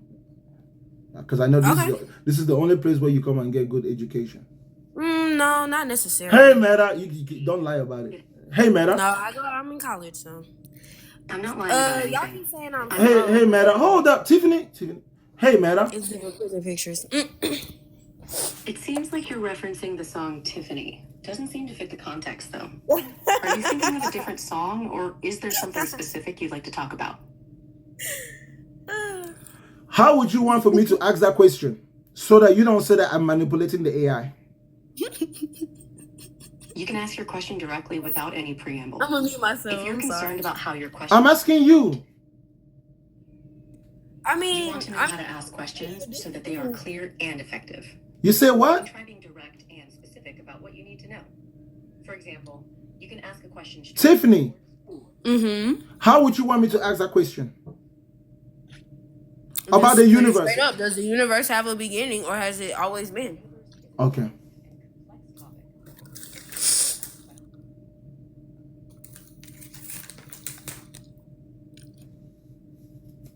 Hey, Meta. Hey, what's up? What does science mean when it says that the universe has a beginning? Interesting topic. When science talks about the universe having a beginning, it typically refers to the Big Bang Theory. This theory suggests that the universe started as a single point and expanded rapidly around 13.8 billion years ago. This beginning marked the start of space and time as we know it. The evidence supporting this includes cosmic microwave background radiation and the abundance of light elements. Does that make sense? According to science, what caused the Big Bang? The exact cause of the Big Bang is still unknown due to limitations in our understanding of physics at extremely high energies and densities. Existing theories can't describe the moment of the Big Bang itself, and physics lacks a widely accepted theory to model the earliest conditions. Scientists believe that quantum gravity effects were dominant during the Planck epoch, but undiscovered physics could have greatly influenced the universe's expansion history. Does science theorize that there could have been something that happened before the Big Bang? Some theories in physics suggest the possibility of events or conditions before the Big Bang, or even that our universe is part of a larger multiverse. These ideas are highly speculative, and scientists are still exploring them. Concepts like eternal inflation or cyclic universes propose different scenarios for what might have existed before our universe began expanding. So, if something had already existed before the Big Bang, and the universe, by definition, means everything, everywhere, every time, every shape, every form. Universe. Wouldn't you say that when science says the universe has a beginning, it's talking about the observable universe and not the totality of the universe, as in fact everything which exists, including what would have been before the Big Bang, even if we don't yet know? Yeah, that before would have been That's God. a really nuanced point. When scientists talk about the universe having a beginning, they are often referring to the observable universe, which is the part we can see and study. The term universe can be a bit ambiguous, and some theories do suggest that there could be more to existence beyond what we observe. So, it's possible that the concept of a beginning applies more to our observable universe rather than the totality of existence, if there is more to existence beyond what we can see. What is the most all-encompassing definition of the word universe? Excellent question. The most all-encompassing definition of the word universe would likely be everything that exists, has existed, or will exist, encompassing all matter, energy, space, and time. This would include all physical laws, dimensions, and realities, known and unknown, observable and unobservable. In essence, the universe would be the totality of all existence, without any boundaries or edges. Now, when you take into consideration that definition and that understanding, most fundamentally, can the universe have a beginning in that state if the universe is everything? Amazing question. If the universe is defined as everything that exists, it's challenging to say that it had a beginning in the classical sense. If the universe is truly everything, then it's hard to conceive of a time or state when it didn't exist, as that would imply something existing outside of the universe. This perspective suggests that the concept of a beginning might be more about the evolution or transformation of the universe rather than its absolute origin.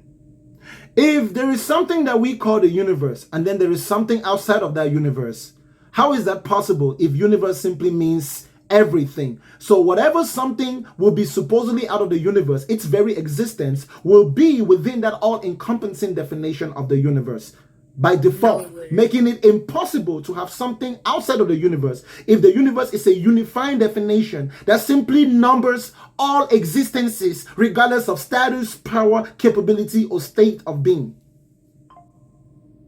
If we define the universe as everything that exists, then by definition, there can't be something outside of it. Anything that exists, no matter what it is or where it is, would be part of the universe. So, in a sense, the concept of something being outside the universe becomes logically inconsistent with the definition of the universe as everything. God is everything. God is the creator of everything. So I want you to ask that same AI that you were just talking to if it's possible that God exists. Don't be biased. Go ahead and ask her if it's possible within that situation that you just brought up, if a God would be possible to exist. And I want you to listen to her answer. I pity you. Why you pity me? You don't gotta pity me. Hey, Meta. Hey, what's up? My friend just asked me to ask you if it's possible that God exists. The existence of a higher power or divine being is a deeply philosophical and personal topic. From a scientific perspective, there's no empirical evidence to prove or disprove the existence of a God. It's a matter of faith, belief, and individual interpretation. What are your thoughts on it? I don't know if my friend liked your answer. The question was, is it possible if God exists? You didn't really give a straight answer. If God exists, that's a pretty big if. It would likely be a concept that transcends human understanding. Some people believe that a higher power could be the ultimate source of existence or the driving force behind the universe's workings. Others might see it as a more personal entity that guides their lives. The idea of God existing raises so many questions about the nature of reality, free will, and human purpose. So practically what you're saying is the reality we are experiencing and the way we observe it happening makes it impossible for a God to exist as defined, especially in the Abrahamic faiths, an omnipotent, omnipresent, omniscient being. The concept of an omnipotent, omnipresent God, as often described in the Abrahamic faiths, does pose significant philosophical and logical challenges. If such a God exists, it's hard to reconcile with the presence of suffering, evil, and imperfection in the world. Additionally, the idea of a God that intervenes in human affairs raises questions about free will and the nature of causality. These are complex issues that have been debated by theologians, philosophers, and scientists for centuries. Well, the subject is being debated, but what's the actual reality that we observe? Is there any God there? The reality we observe is a universe governed by physical laws, where events unfold according to cause and effect. Natural phenomena can be explained by science and empirical evidence. Human experiences, including suffering and joy, are shaped by a complex interplay of factors, including biology, environment, and societal influences. These observations don't necessarily prove or disprove the existence of a God, but they do suggest that the world operates according to discoverable principles, rather than random divine intervention. Other than the emotional impacts that having the idea of God might have on someone, the idea of God is pretty much irrelevant if it's not something that can be proven nor disproven. That's not. If the existence of God can't be proven or disproven, it becomes a matter of personal belief or faith, and its relevance largely depends on individual perspectives and experiences. So the idea of God, as it is in an individual's head, cannot impact reality outside of that individual's head. It's a purely subjective thing, right? It's a bit more complex than that.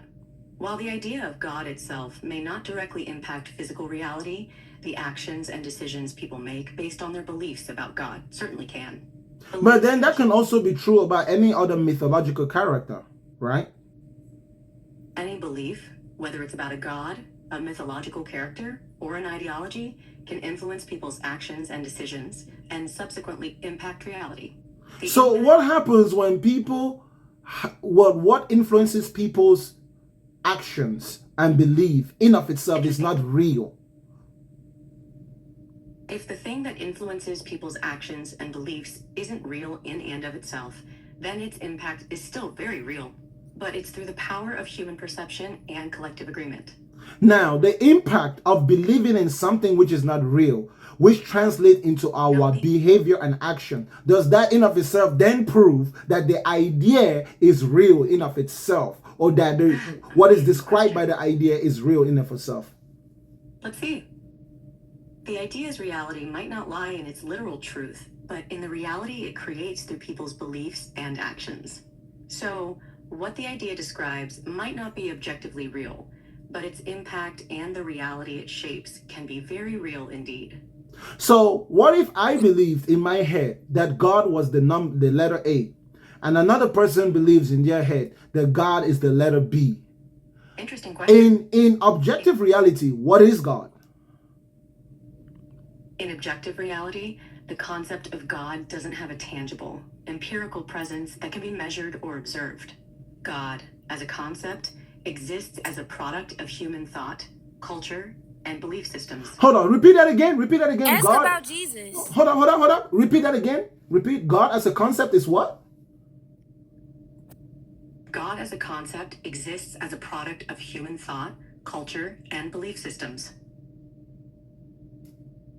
Nothing that's proving God right there. So you said God as a concept is a product of human culture, tradition, and environment. God as a concept exists as a product of human thought, culture, and belief systems. So you're saying that human beings invented the idea of God? Well, the idea of God or gods has developed through human history, influenced by various cultural, social, and psychological factors. It's a concept created by humans to make sense of the world, explain natural phenomena, and provide meaning and purpose.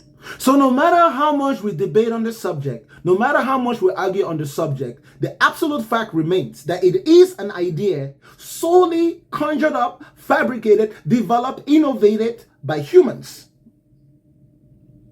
The concept of God or a higher power is indeed an idea that has been developed and shaped by humans throughout history. Regardless of individual beliefs or perspectives, it's a notion that originates from human thought and imagination. Is that in of itself a bad thing? Whether it's a bad thing or not depends on perspective. The concept of God has brought comfort, inspiration, and guidance to many people, but it's also been associated with conflict, division, and harm.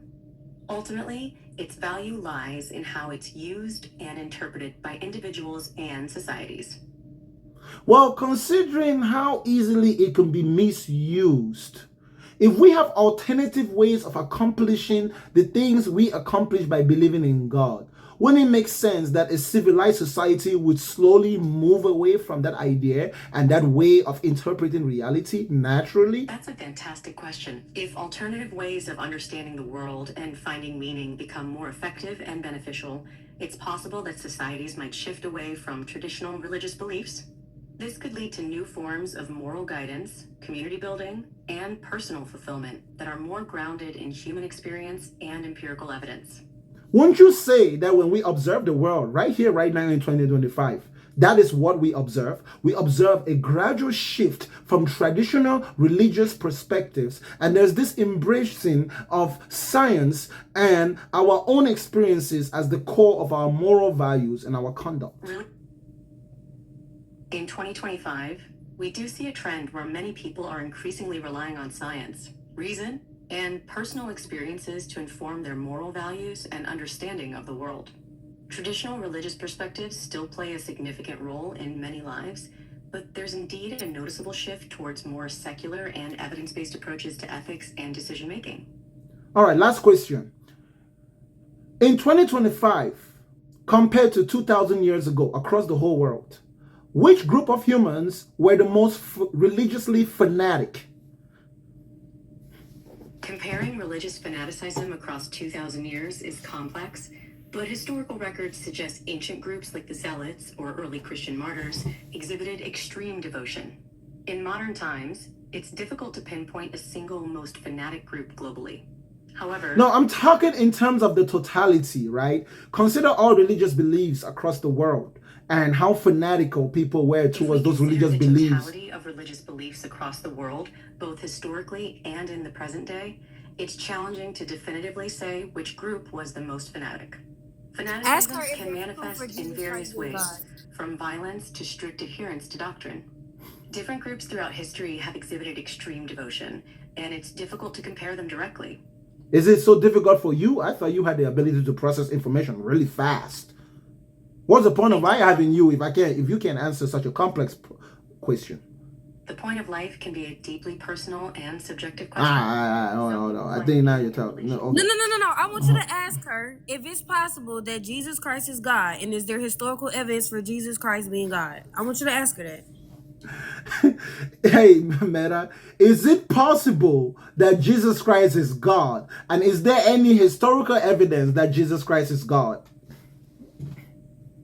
The divinity of Jesus Christ is a central tenet of Christianity, and many Christians believe Jesus is the Son of God or God incarnate.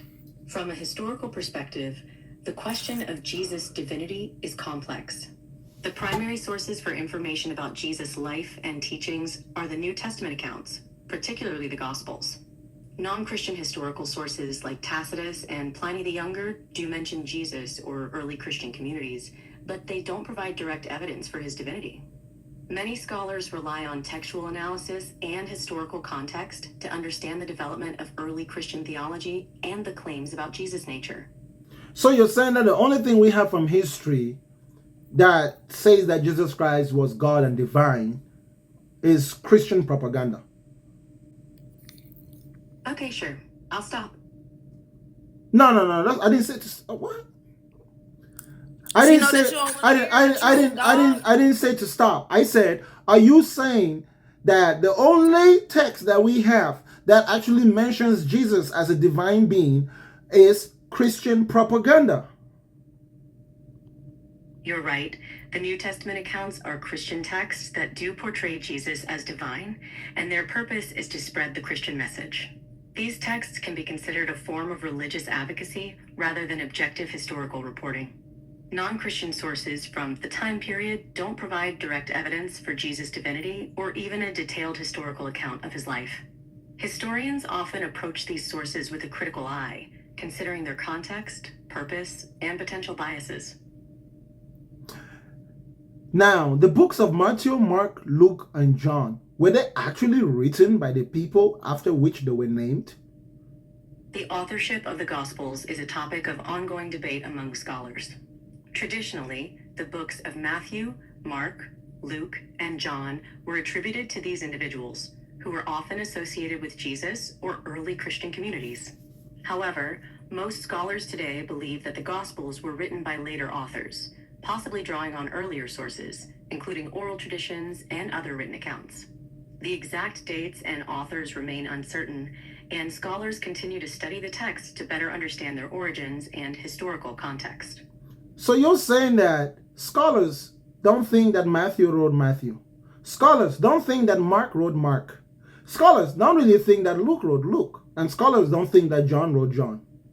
Good question. Many directly by Matthew, Mark, Luke, or John. These authors likely drew on earlier sources and traditions to compile their accounts. The traditional attributions of authorship... Start over again. Repeat what you just said from the beginning. Many scholars believe the Gospels were written by unknown authors, not directly by Matthew, Mark, Luke, or John. These authors likely drew on earlier sources and traditions to compile their accounts. The traditional attributions of authorship date back to the early Christian period, but modern scholarship questions these claims based on textual analysis, historical context, and other factors. And even competing and disagreeing narratives when talking about some of the events which happened. For example, Judas's death. There are conflicting narratives and who bought the field. that Judas died in. There are also conflicting narratives about that. And then when was the field bought? Before or after Judas died? Also contradicting narratives. The Gospels do contain some differing accounts and apparent contradictions, such as the details surrounding Judas' death.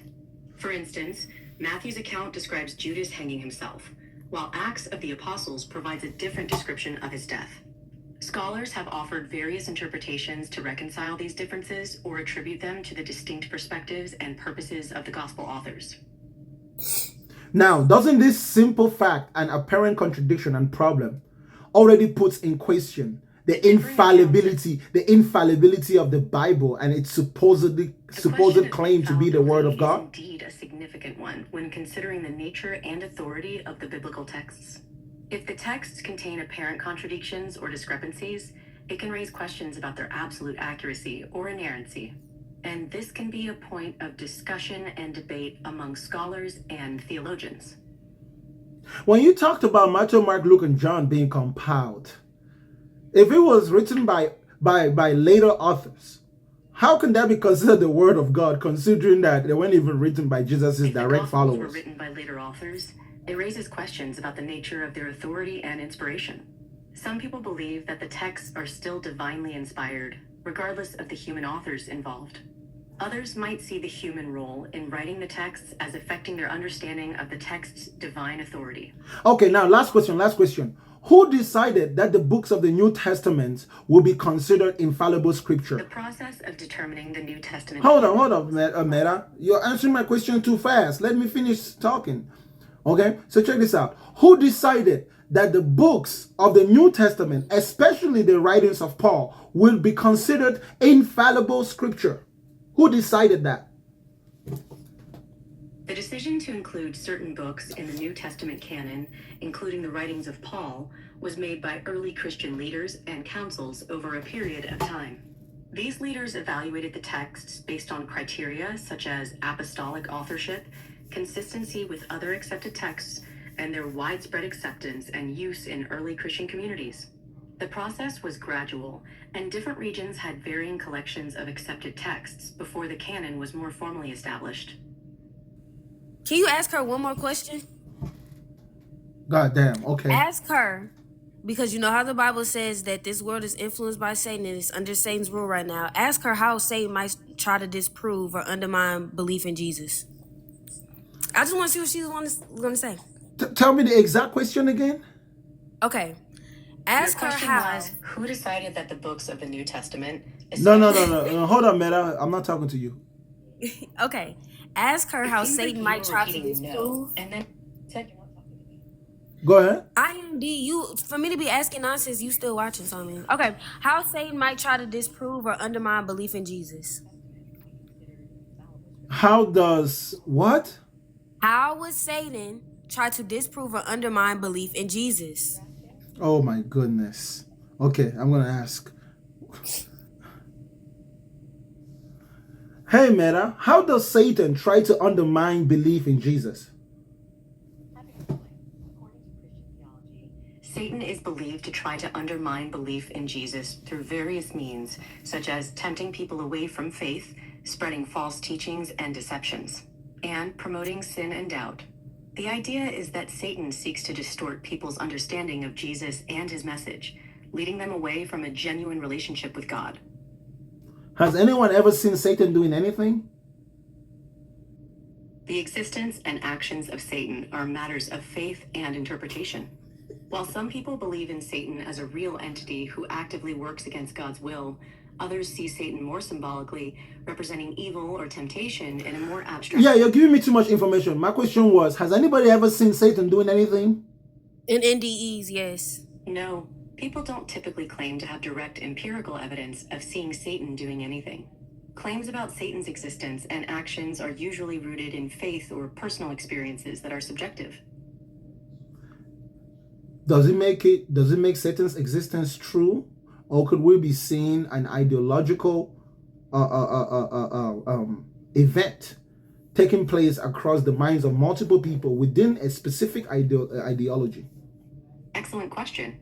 That's an interesting perspective.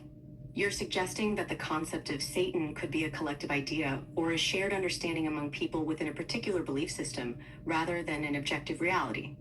This idea raises questions about the nature of reality and how our perceptions shape our understanding of the world. It's a complex and philosophical topic that can be explored from different angles. Well, so you see, I'm sorry, Tiffany, but you can't blame Satan. When did I ever? No need to apologize. Hold up. This is my point to you. There's historical evidence, like AI stated, right? There's empirical evidence. There's philosophical evidence. There's evidence all around us for the existence of a God. There's evidence. When did Meta say that? So did she not say that there was historical evidence? No. Because even when I ask, it says that No. there's historical evidence for God. No. So I guess what AIs are. Ask. Okay, I want you to ask her. Is there historical evidence for Jesus Christ? Is there historical evidence? Why would all these men lie? Hold up. For the same reason that all cult followers die for their cult leader, you think that Jesus was the only cult leader? We have a lot of cult leaders. Muhammad was a cult leader. No, but I'm talking about in this time, right? They would have had no type of advantage writing this book. They wouldn't have got money from it. They had many reasons to do that. Yeah, they had many reasons to do that. They had just been colonized by the Romans. They had a lot of problems going on. And it was hard to accept the fact that the Romans came and ruled over you as long as you acknowledge that Caesar was God. And the Jewish leaders weren't doing anything to it. They just bowed and allowed the Romans to rule. So there were many Jews who didn't like that. And Jesus wasn't the only revolutionary leader in those days, or the so-called Jesus character. There were many revolutionary leaders. And there were even some of them that went by the same name, Jesus, as well. Okay. So we see that the Jews had many reasons to die. And check this out. Jesus was claiming to be the Messiah. The Messiah that the Jews were waiting for was someone who was supposed to come and free them from oppression. So one of the major reasons why anyone would have even believed that Jesus was the Messiah as a Jew is because they were currently under the rule of the Romans. If Israel was free and there was no colonization taking place, Jesus probably wouldn't have been able to claim that he was the Messiah. That's not true. And I really want you to ask AI that question, but also that you still wouldn't be explaining over 300 prophecies that have been fulfilled by the Bible. Sister, you can think whatever you want to think in your head, but those prophecies. There are prophecies. That's proof. Sister, that's evidence. Sister, I'm not gonna engage with you on prophecy because, like I said, that's your personal disability. I can't help you on that. Tell me one prophecy in the Bible which is being fulfilled today. Rumors of war and famine, rumors of wars, famine going around, all type of stuff. Hold up. Rumors of wars and famine? So that wasn't happening back then? No, there's stuff that's happening now too, though. Sister, they didn't have rumors of wars and famine back then? That's why I said it's more. Okay, how about before back then? Before Jesus, were there wars so if I told you that the sun is gonna rise tomorrow, that's a prophecy? No, I'm talking about sister. So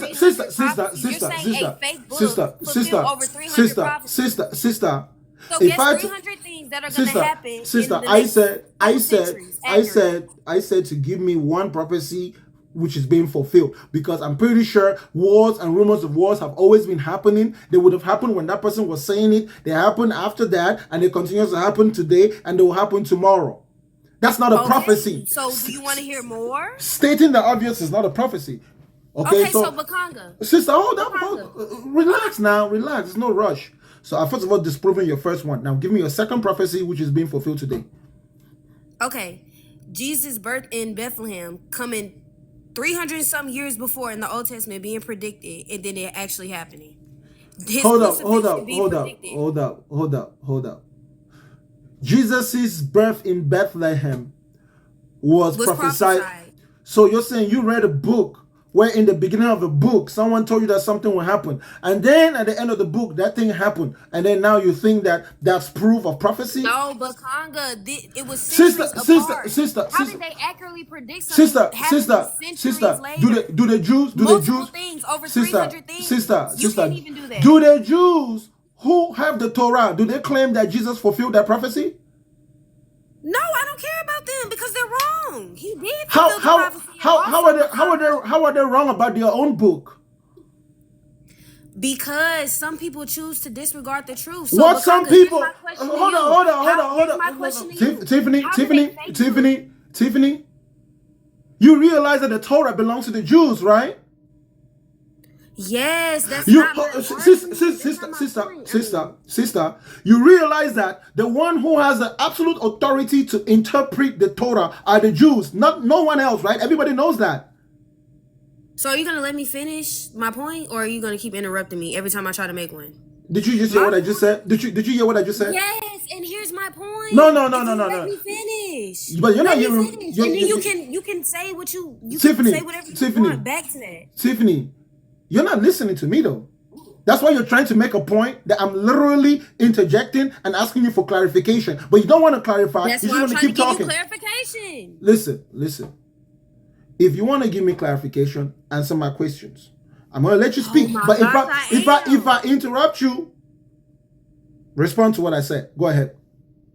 Okay, this is what I'm saying to you.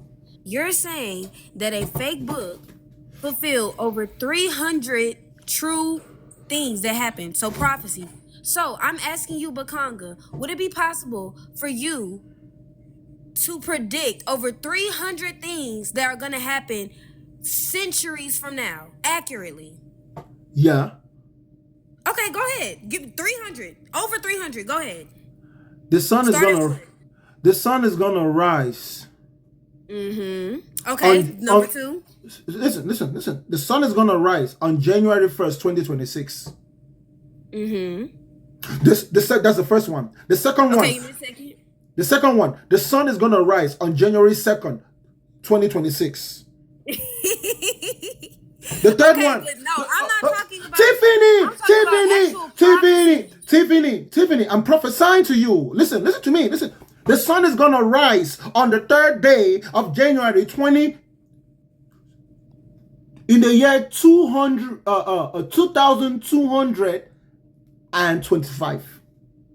January 3rd, 2225, the sun is going to rise, and humans will look up and they will see stars in the sky. And they would know that Bakanga is a messenger. But what I'm saying to you, Bakanga, hold on. Listen. Sister, let me give you another prophecy. 300 years. Listen. After. It shall come to pass. You don't know what's going to happen in 300 years. Stop it, Bakanga. Tiffany, let me prophesy. It shall come to pass. Shall come to pass in the year 2029. I see December. I see the White House, but I don't see Donald Trump. I see somebody else. I cannot tell if it's a male or a female, but I see them wearing a black suit and a red tie. And I see people calling them President of the United States, but it's not Donald Trump. In the year 2029, prophesy. So you got to be looking out. If by the end, December 2029, if Donald Trump is still president, 2029. I'm saying, Bakanga, for you to predict something happening centuries after us and predicting it accurately over 300 times. Can you do that? No, you can't. Sister, I have already predicted to you. I said centuries from now, not a couple years from now. Okay. Yeah, so listen. Listen. What's today's date? 2025. You say what? Isn't it May 30th? Okay. On May 30th, 500 years from now, there will be clouds in the sky. And those clouds will take different shapes. You don't know Rain, that. sister, rain will fall in certain places. How do you know when the world's gonna end? I didn't know you knew when the world was gonna end. I didn't say it was going to end. I just said that there will be clouds in the Or sky. that if it's even gonna be in existence that long from now. That's what I'm saying. You can't accurately predict. Tiffany, You can't. Tiffany, And also, Tiffany, you Tiffany, can't disprove the prophecies of the Bible. Tiffany, how do you know that someone is a true prophet? If it comes to pass. Okay, I have prophesied for 500 years from now. How do you know that what I have said will not come to pass? How do you know it will come to pass? Because I am the prophet. You're And not. I am anointed. You're not. I'm talking about over 300 biblical prophecies on destructions of different places. Tiffany, Jesus coming back. Tiffany, if your idea of a prophecy is the beginning of the book, there is foreshadowing for what happens at the end of the story, you are dumber than I thought you were. How can it be written by different men from different places and they all have the same divine revelation and prophecy? Explain that. Explain it. Tiffany, What? if you keep quiet, I'm going to rewire your brain because it's shorting. You ain't finna rewire nothing. Go ahead. Okay. According to what Meta just told us, this is historical facts. Who wrote the book of Matthew? Matthew? What? You think that Matthew wrote the book of Matthew? I mean, it's their writings. So like it's from Matthew. I mean, you could call him Levi too, but he was one of Jesus' apostles. Nah, you're being a little bit full of shit at this moment, my sister. How am I being FOS? How? Please explain. Hold Elaborate. on. Hey, Meta. What's up? Who do scholars agree wrote the book of Matthew?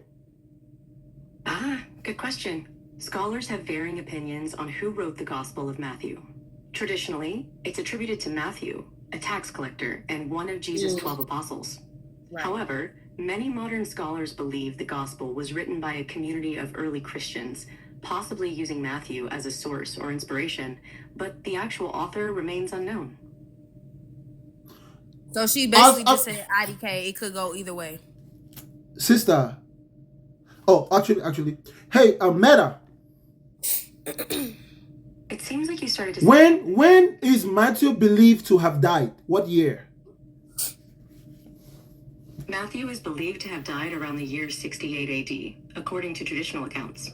His death is said to have occurred in either Ethiopia or Persia, now modern-day Iran. You say he died in 68 AD? I said around 68 AD. When was the book of Matthew written? What year? Let's see. The book of Matthew is believed to have been written sometime between 50 and 90 AD, with some scholars suggesting it was written in 2 stages. First in Aramaic and then in Greek. The exact date is difficult to determine. How can you say between 50 and 90 AD? Shouldn't it be between 50 and 68 AD? If Matthew died in 68 AD, who was writing it after he was dead? Let's see. You're making a logical point. If Matthew died in 68 AD, it's possible that he could have written the Gospel before his death. However, scholars believe the Gospel of Matthew was likely written after Matthew's death. Many think it was written by a later community of Christians using earlier sources, possibly including Matthew's own writings or eyewitness accounts. This would mean the actual author might not have been Matthew himself, but rather to a group of people drawing on his legacy and other sources. A group of the people. Manuscripts that were written. Tiffany, a group of people. I'm not Tiffany. You're emphasizing that a group of people might have been involved in writing the Gospel of Matthew. That's a valid point, and many scholars do believe that the Gospel was a product of a community of early Christians, rather than a single author. Okay, now let me give you an example. Hey, Tiffany, who do you think wrote the book of Mark? Good question. Mark? I'm not Tiffany. The Gospel of Mark is traditionally attributed to John Mark, a companion of Peter, one of Jesus' 12 apostles. However, the Gospel itself doesn't explicitly state who the author is, so the actual identity of the author remains a topic of scholarly debate. What year did John Mark die? John Mark is believed to have died around 68 AD, according to Coptic Christian tradition. When was the book of Mark written? The Gospel of Mark is generally believed to have been written between 68 and 70 AD, with some scholars narrowing it down to around 69 AD. How can a book have been written after the person who wrote it died? Manuscripts. If John Mark died in 68 AD and the Gospel of Mark was written around 68 to 70 AD, it's possible that he didn't write the Gospel himself. Some scholars believe that the Gospel of Mark was written by a later Christian community, possibly using John Mark's teachings or accounts as a source. This would mean the actual author might not have been John Mark, but rather someone else drawing on his legacy or the traditions associated with him. So what you're saying is that what we're observing is the four Gospels were competing narrative written and structured by different Christian communities at different points in time. Interesting topic. That's a perspective many scholars share. The four Gospels can be seen as distinct narratives written by different early Christian communities, each with their own theological emphases, audience, and historical context. These communities likely drew upon shared traditions, oral accounts, and possibly earlier written sources, shaping the Gospels into the texts we have today. Were there any other Gospels other than the four Gospels written by such communities? Happy to explain. Yes, there were other Gospels written by early Christian communities. Some examples include the Gospel of Thomas, the Gospel of Philip, the Gospel of Mary, and the Gospel of Judas. These texts offer different perspectives on Jesus' life, teachings, and significance. Many of these Gospels were not included in the canonical New Testament, and scholars continue to study them to gain a deeper understanding of the diversity of early Christian thought and traditions. So the reason why we ended up with the four Gospels is not because they were true, but simply because they won the battle of narratives. That's a really great question. The four Gospels that are part of the New Testament were likely selected and canonized because they were widely accepted and influential within the early Christian communities. The process of canonization involved recognizing certain texts as authoritative and central to the faith, while others were not. This doesn't necessarily mean the other Gospels were false or untrue, but rather that these four Gospels resonated more widely and were seen as representative of the apostolic tradition. The outcome of this process shaped the narrative of Christianity. So if these other Gospels, for example, the Gospel of Thomas, had competing narratives, the Gospel of Thomas seems to suggest that Jesus' resurrection wasn't a literal resurrection. This proves that early Christians did not all believe that Jesus literally resurrected. So if we're looking at it based on history, how could we ever know if Jesus actually resurrected, considering that we have no empirical evidence, and all we have are the testimonies of people who were already biased to believe in him? Interesting topic. The question of Jesus' resurrection is a deeply debated topic. From a historical perspective, the lack of empirical evidence and the nature of the accounts as testimonies from believers make it challenging to establish a definitive answer. Historians can analyze the context, the accounts themselves, and the cultural influences of the time, but ultimately, beliefs about the resurrection often rely on faith and interpretation. All right, one little question before I go. Was Jesus a cult leader? Jesus was a Jewish preacher who attracted a group of followers in first century Palestine. Some scholars describe the movement he led as a renewal movement within Judaism, emphasizing spiritual and moral reform. The term cult often carries negative connotations and can be subjective. Jesus' teachings and the movement he led were certainly unconventional for their time and challenged existing religious and social norms. What is a cult? You're asking about the term for a group or movement, like the one Jesus led. Some scholars might describe it What is a cult? Just tell me what a cult is. A cult typically refers to a group or movement with extreme devotion to a leader, ideology, or set of practices that often deviate from mainstream norms and may be considered harmful or manipulative. Cults frequently exhibit controlling behavior, isolation from outside influences, and demands for absolute loyalty from their members.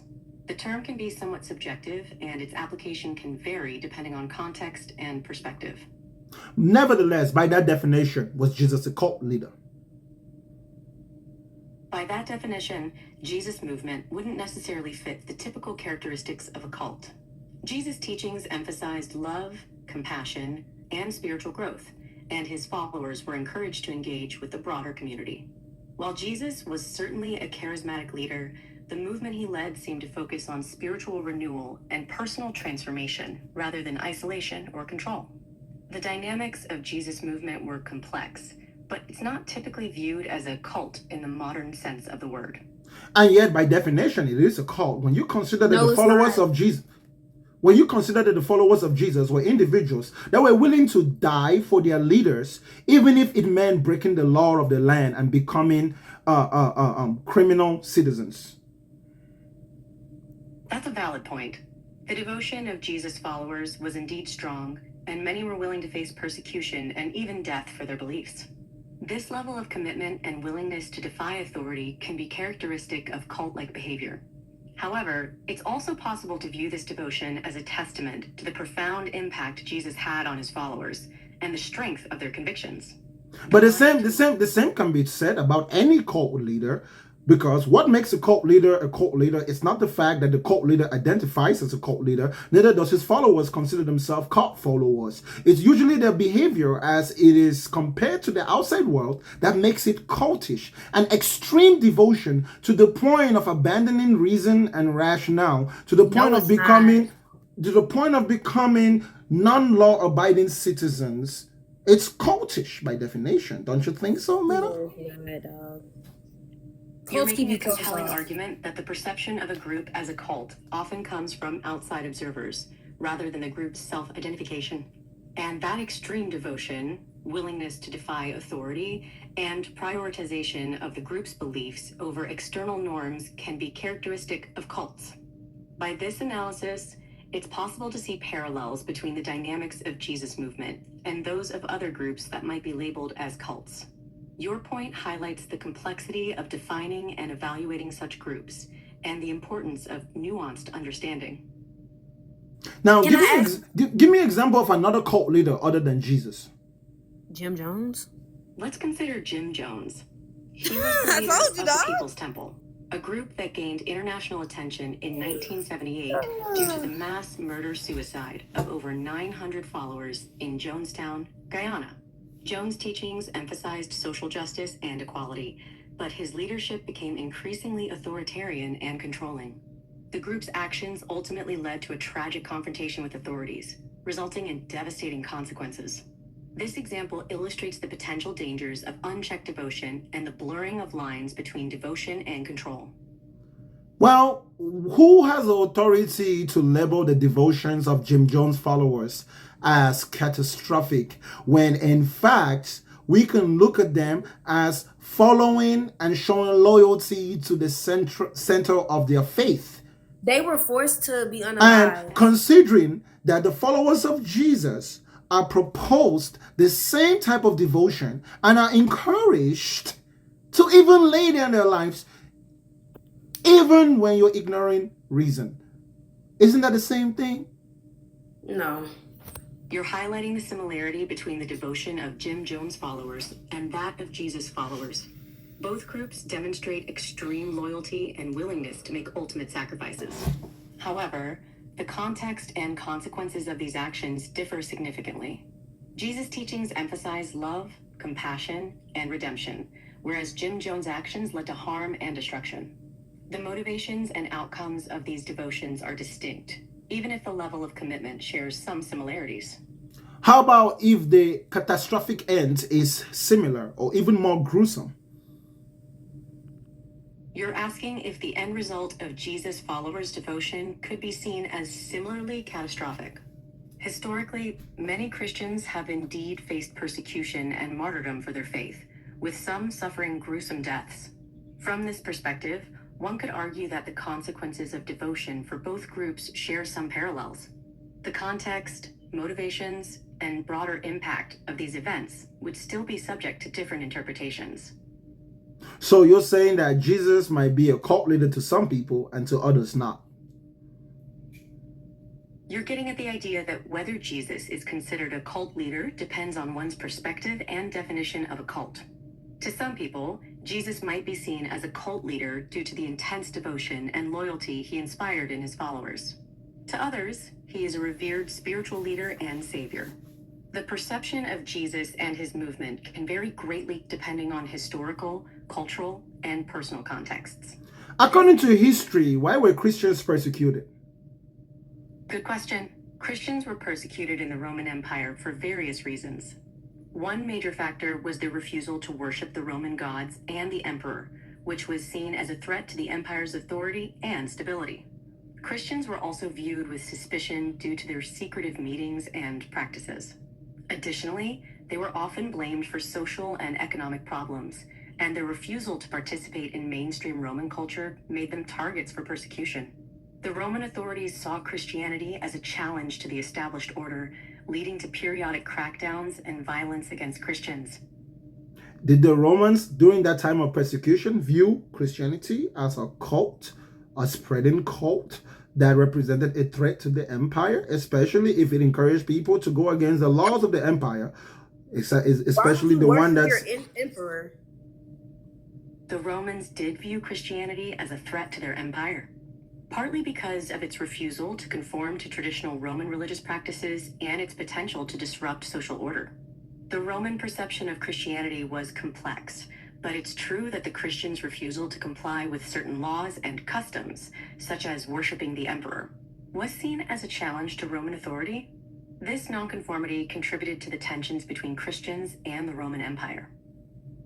So their persecution was a product of their cult-like beliefs. Dude, the persecution of Christians in the Roman Empire was indeed closely tied to their beliefs and practices, which were seen as incompatible with the empire's values and authority. The Christians' refusal to worship the Roman gods and the emperor, as well as their adherence to a monotheistic faith that claimed exclusivity, created tension with the Roman authorities. This clash of beliefs and values ultimately led to the persecution of Christians. All right, taking all of that into consideration then, last question, okay, final question. Give me a simple yes or a no. Take into consideration all the nuances, take into consideration all the other definitions, regardless of subjective views. Summarize all of that and give me a yes or a no. Was Jesus a cult leader by definition?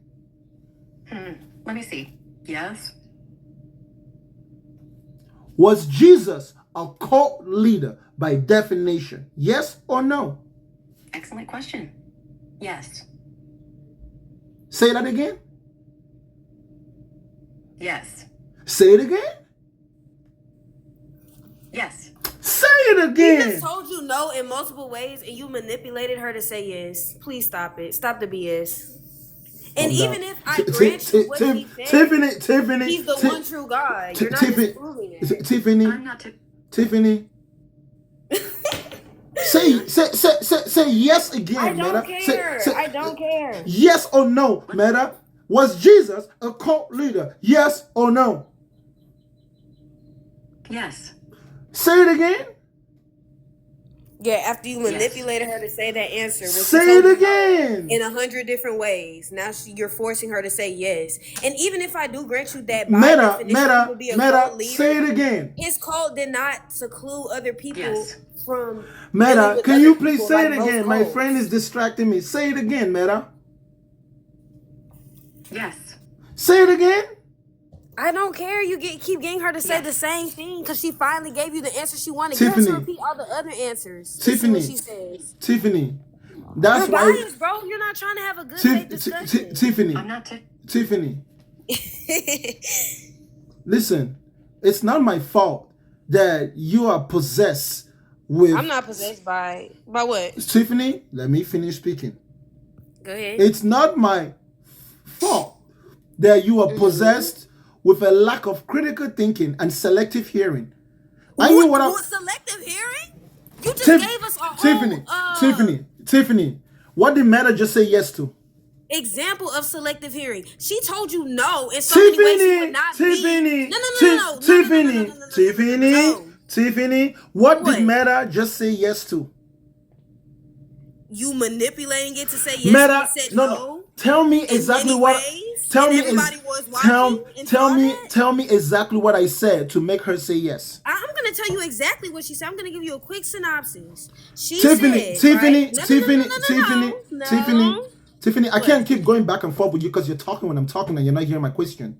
Because you keep, every time I try to answer your question, Tiffany, you don't like the way I'm answering it, you interrupt me. Because I'm not a dumbass. I'm asking you questions I already know the answers to. You keep saying I'm slow, but look at your profile picture. You look like you took it in prison. My bad, go ahead. Tiffany, I'm asking you questions that I already know the answers to. I'm just trying to confirm if you know. So if you're not answering the line of the questioning, something's wrong either with your comprehension or your ability to answer the question. So I interrupt you to remind you that this is actually the question because you're veering off. Now I said, what exactly did I say to Meta for her to say yes? Tell me what I said. Tell me what I asked her directly.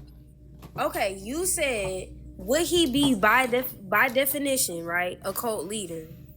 And she told you at first no, because the difference between him and an actual cult leader that we would say in modern terms. Tiffany, so you're not gonna let me explain. Okay. No, because that's not what I asked you. I said the last statement that I made where I kept saying Meta to repeat yes. What did I ask her and why did she say yes? Did I not just answer that question? No, because you don't like my answers. No, because listen. You just told me the question that I asked, right?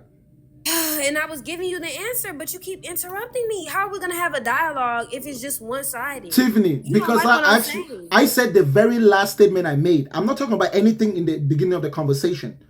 The last statement I made where I repeatedly said, say it again. Tell me what I asked her and why did she say yes? You asked her if Jesus would be considered a cult leader, correct? By definition. And she said? And she said, yes, but no, by the modern negative definition of a cult leader. Tiffany. I asked her that. I said by definition. Okay, is Jesus a cult leader? Tiffany, it's my turn to use the AI. We'll ask it on my iPad. Tiffany, I don't want to keep doing this with you. The question is simple. The answer was simple. I said, give me a simple yes or no. I went through all that back and forth with her. I just said yes. Tiffany. I just said yes. Tiffany. Are you not listening? Tiffany.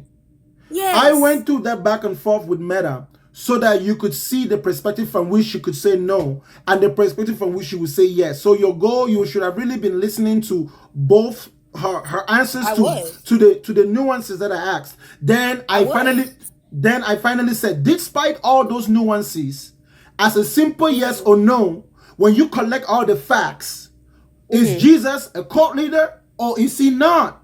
Now, yes, because he has a cult following, Christianity. Tiffany, if the fact that Jesus was not a cult leader and the facts were overwhelmingly more than the fact that Jesus and a lot of what we observe within the Jesus movement is cult-like, she would have said no. She said yes because sometimes you can meet the standard for a definition by 70%, by 60%. That is the context from which Jesus is a cult leader. But the most important fact and point I was trying to make all along was simply that Jesus is a cult leader, regardless of how you look at a cult leader. That was my point. You understand that? So there's no need for us to go back and forth. That's why I said I grant you that. Then case closed then. Jesus was a cult leader. No problem. Okay. You see? Very easy now. We didn't have to fight. Okay. Because we can see. I'm just saying, it seemed like you were trying to say it in like the modern negative definition, which AI said it's not the same. So No. She said that because people define cult differently and there are certain nuances involved. It has a negative connotation. Yes, they naturally try to give it a negative connotation when in reality it's not necessarily negative in of itself per se. It's just descriptive. So the idea of a cult describe what's happening, because all cult leaders are not negative all the time. In fact, the reason why most people are persuaded to join cults is because they don't see any negativity in it. So if you were to ask someone, if you were to ask someone who was in a cult, even if everyone saw it as negative, they might not see it as negative. So if it's based on every individual, you're definitely going to have some people say that it's not. But cult-like, when we say cult, we're talking about that obsessive, blind devotion to the point of irrationality. which That's is not. But which that's not what which Christianity teaches. listen again, which It is literally says use reason. which is very much what we observe in Christianity. No, Christianity teaches to use your reason. Okay, Tiffany, let me give you an example. Let's say you just had a bad dream. And in that dream, you just saw the most horrible thing happening to your mom and your dad. As a Christian, when you wake up from sleep, what are you going to do? Pray against it. So you had a dream. Dreams can be about something horrible happening to your mother, and then you get up from sleep, and the first thing you do is pray about it. Why? Why is the first thing you do pray about it? I mean, I pray regardless. I mean, No, sister. Why is the first thing you do to pray about it? Why is prayer your first option? Because it could possibly, like, I know me personally, sometimes I'll dream of something and then it happens. So Sister. Why was prayer your first option? Because prayer is always my first option. Why? Because I've seen the effect that it has on my life and other people's lives. You know what that makes you?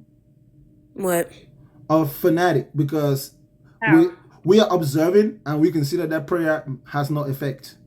How do you know that? No, the only effect that we see that prayer having is triggering you emotionally or satisfying you emotionally however you want. But outside of your feelings and your emotions, that prayer was a complete waste of time. That's not true at all. Okay, so the moment you pray after having that dream, what changes? It could be something that was gonna happen, like spiritual warfare, and it could have got rebuked. So you think that God changed his mind because you prayed? No, God. Okay, so if God did not change his sister, God has already set everything in advance, right? No, he knows everything in advance. Yeah, this has already happened for him. It's like a football game that sister. God has already set everything in advance, right? For him, it's set in advance. Sister. The point is, God has already set everything in advance, right? God knows exactly what's going to happen to your mother, right? God knows exactly what he's going to do, right? What the fuck did your prayer change? Is God going to do what he's going to do? So this is what I'm going to explain to you like this. We're like the football players in the football game, and God is like watching a recorded version of the football game, but we're playing the football game. God is not watching the recording, because you can watch the recording of a football game, but you don't have control over the recording.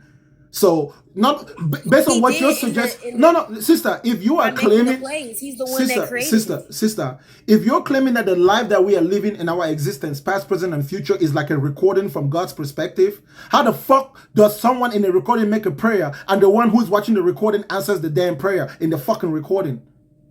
Because he's the one. Okay, you're misinterpreting it. No. You said the life we're living is like a recording from God's perspective, right? It's already happened. I'll give you a better analogy. No. Tiffany, you said it's already happened, right? He's outside of time. Sister, you said that it already happened, right? For God, everything that's happening has already happened. He already knows it.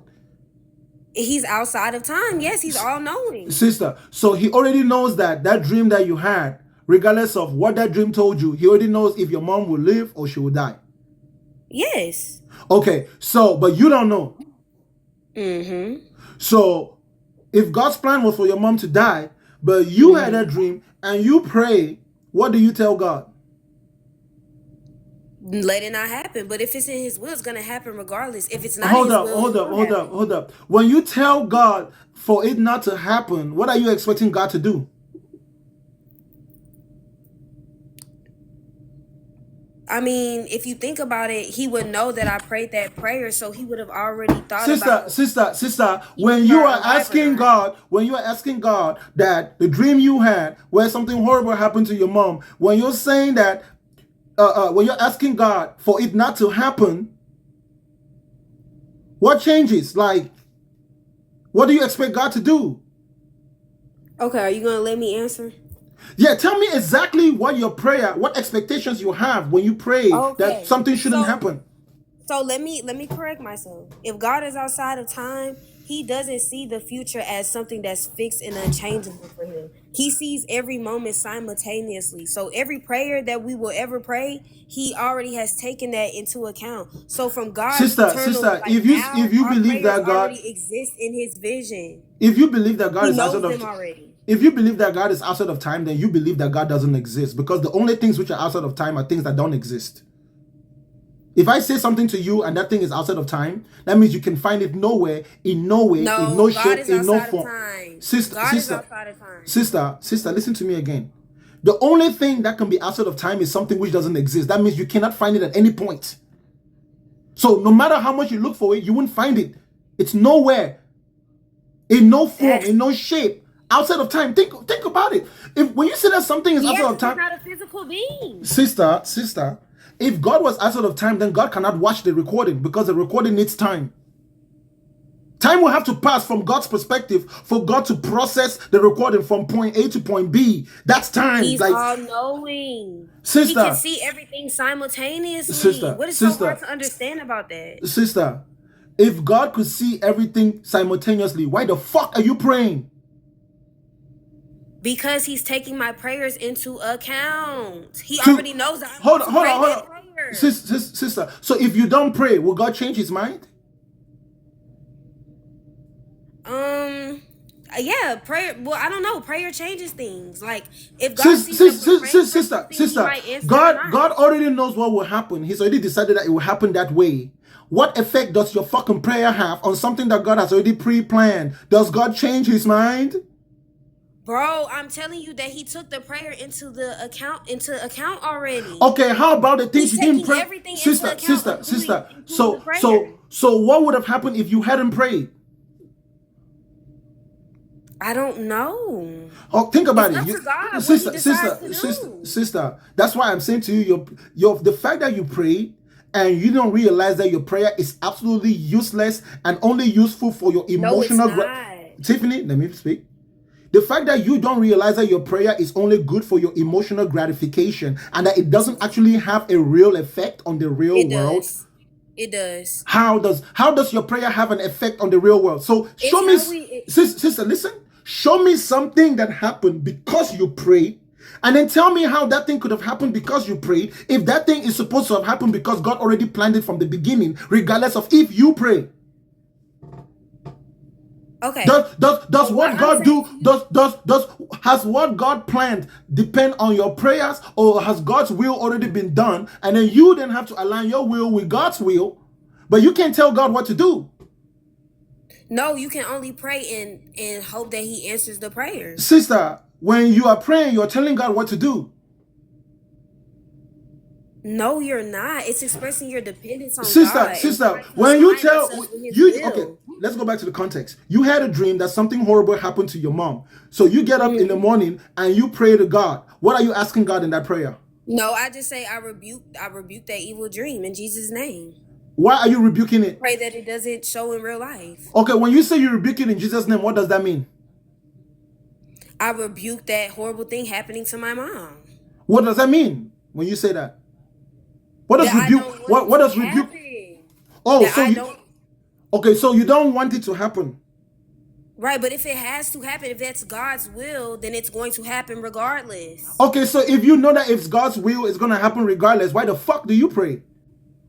Because it's showing my dependence on God. It's showing that I'm trying to align myself with his will, and it's showing your dependence of God to who? God already knows you're dependent on him. You don't have to show him. Yes, you do. Because some people don't. Hold on. Why do you need to show God what he already knows? Because it's showing that you're acknowledging him. He wants us to. But he already knows. He already knows. How? Doesn't he know your? Know without me showing it? Doesn't he know your heart without you showing it? Doesn't God know the hearts of men? Yes. So God already knows in your heart. Knows that in your heart you acknowledge him. Why do you need to now show him? As if he didn't already know. So how in my heart would I be acknowledging him? Just saying, oh yeah, he exists and that's it? confess with your mouth and believe in If your I'm heart. acknowledging somebody, he calls us to have a relationship. Tiffany, You know what a relationship is? Tiffany, a relationship is between two real people that can interact with each other in real time. You cannot have a relationship with an imaginary being that you read in the book. He's not imaginary, and you can't even prove that. Tiffany, so don't even say that. Tiffany. Mm-hmm. Let's ask Meta if God is imaginary.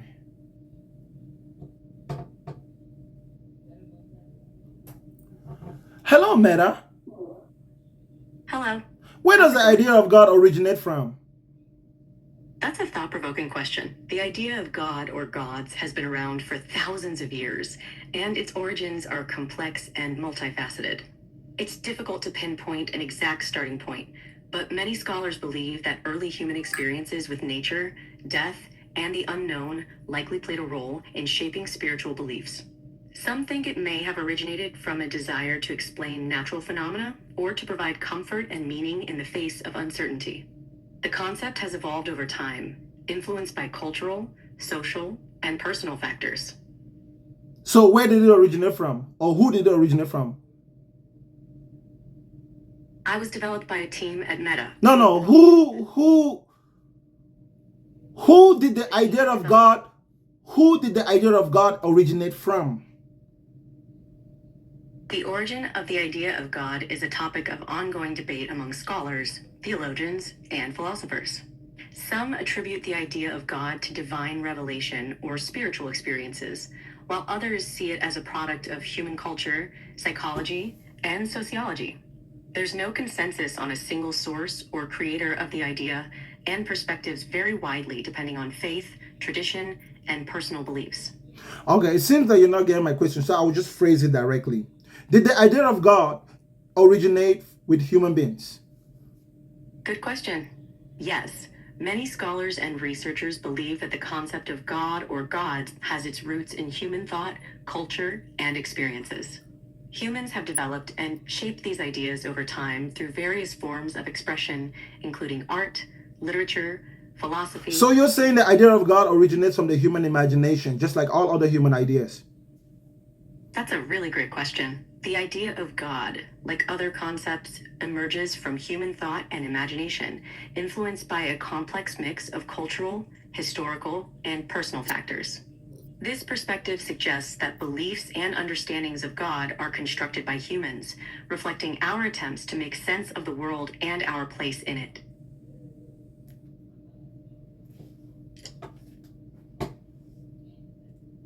Okay, you could say the same thing about anything else that we know. Yes. You could say, "Oh, well, yes. God just came from human minds." Yes, you are where correct. else is gonna come from? Of course, we have to think about it to know it. You are correct.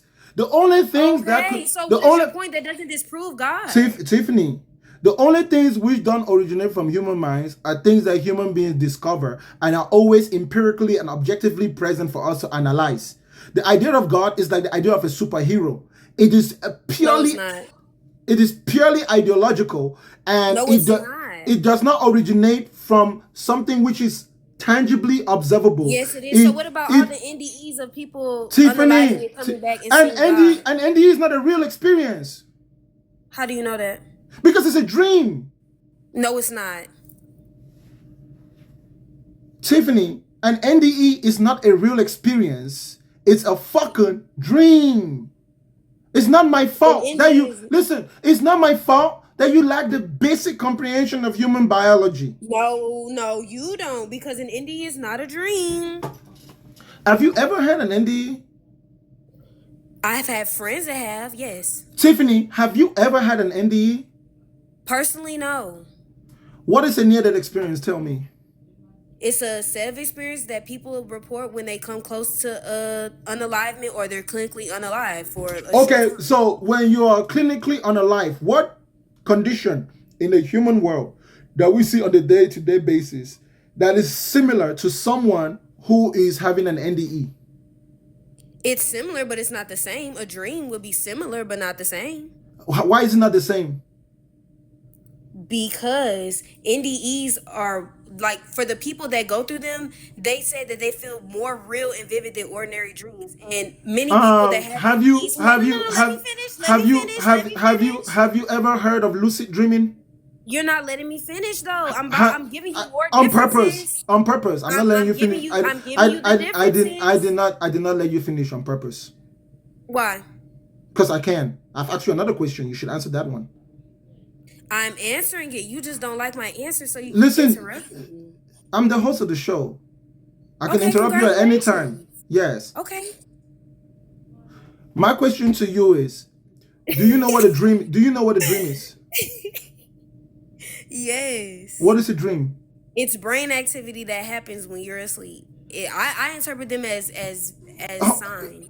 Tiffany, what brain activity goes on in the head of a person who's having a near-death experience? Well, some scientists think that they could be caused by brain activity. It's not that it could. It is brain activity. Exactly, but you're not letting me finish. So you're gonna. It's a dream-like experience. Okay, but it's not the same. And Tiffany, the problem with this subject is, the more I talk to you, the more I feel the urge to say you're stupid, because I don't even think we should be arguing about this issue. That's a dumb argument. That's what everybody that doesn't have a coherent argument says. I don't care about an insult. That's subjective. Tiffany, I could say the same thing about you. Go ahead. Tiffany. Go ahead. Have you ever had a near-death experience? Why are you asking me the same question? Because I think that's what it would take for you to get. And not letting me say my point? Have you ever had a near-death experience? No, Bakanga. No. Okay. A person who has a near-death experience, do they have brain activity? Yes.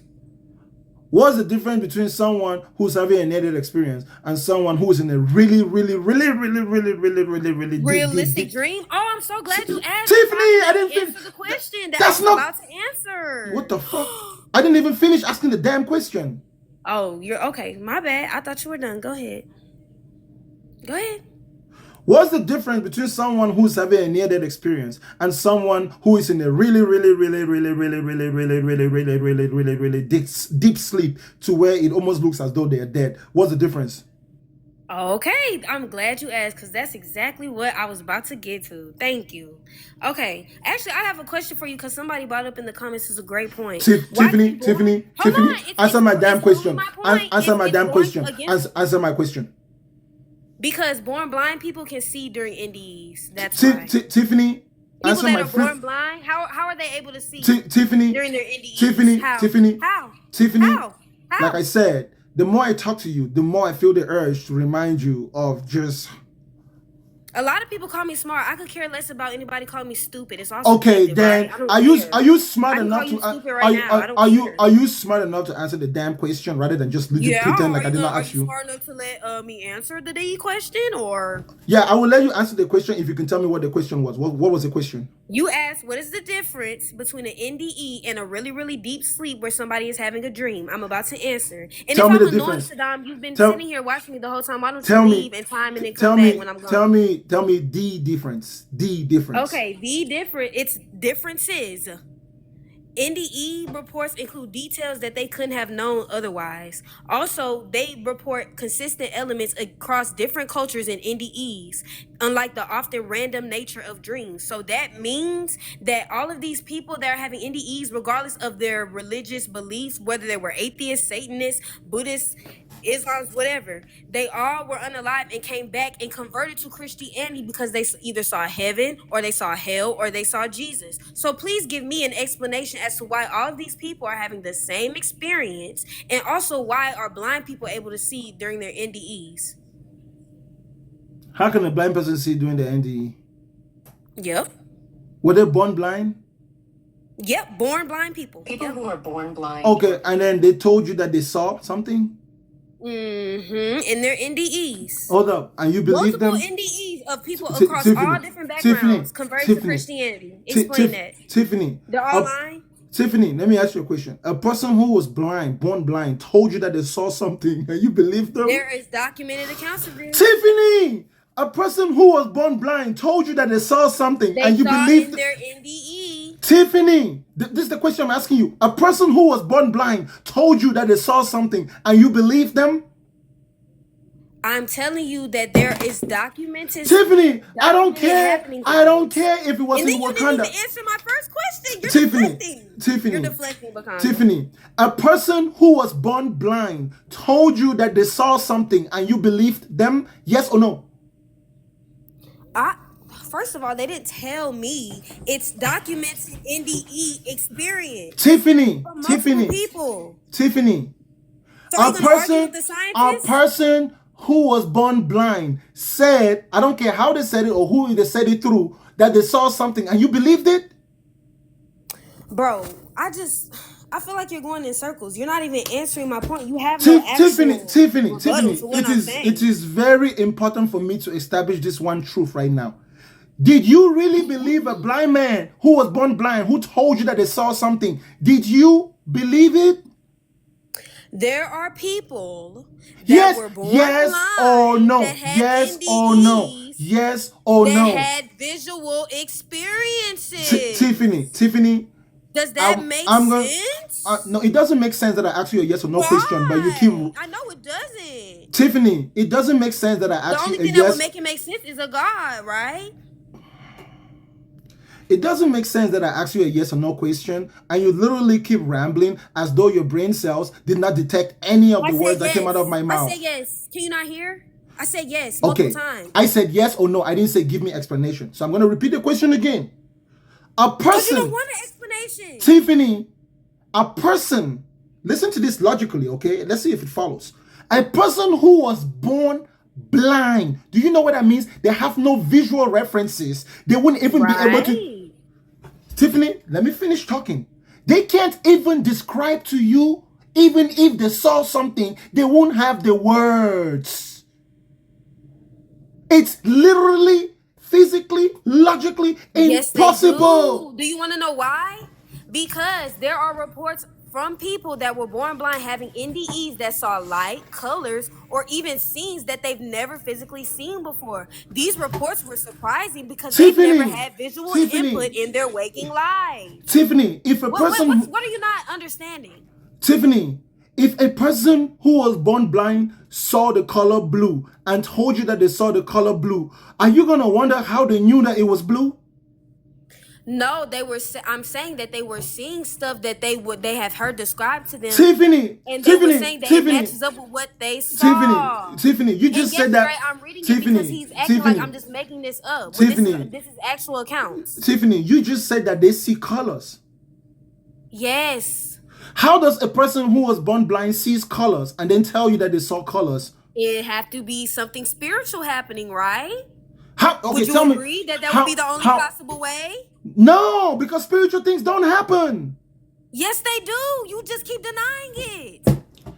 Tiffany, you still haven't even given me an explanation as to why all these people are seeing the same thing and converting to Christianity after they are unalive. There is no two people from all different backgrounds. Tiffany, there are no two people who have ever claimed a near-death experience that saw the same thing. Yes, they have. Yes, they have. That's give me the name of two of them.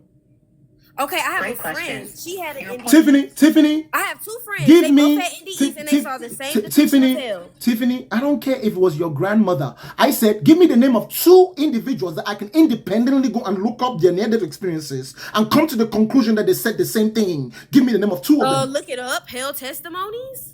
NDE testimonies? Tiffany, give me the name. If it lines up. I thought that's what people do. Tiffany, give me the name. You've never heard that. Tiffany, give me the name of two. Give me the name of two individuals.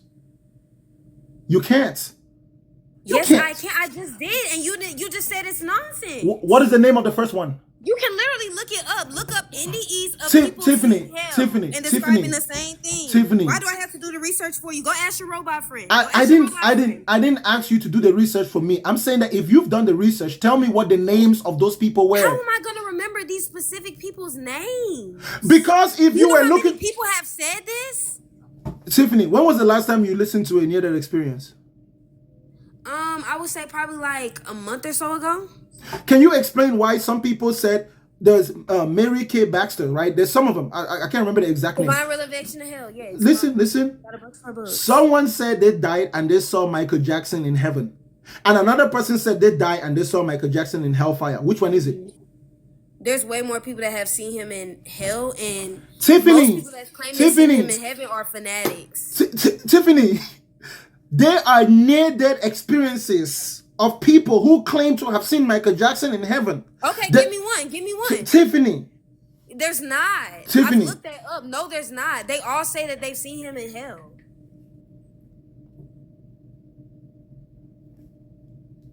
Do you know of a woman called Kat Kerr? No. It seems like Kat Kerr is a very popular woman in the evangelical movement, and she claimed that she saw Whitney Houston in heaven. She saw Michael Jackson in heaven. She even saw Pope John Paul II in heaven. While Mary Kay Baxter, equally as popular, claims that she saw all those three people in hellfire. Angelica Zambrano claims that she saw the Pope, Michael Jackson. Angelica Zambrano, write these names down.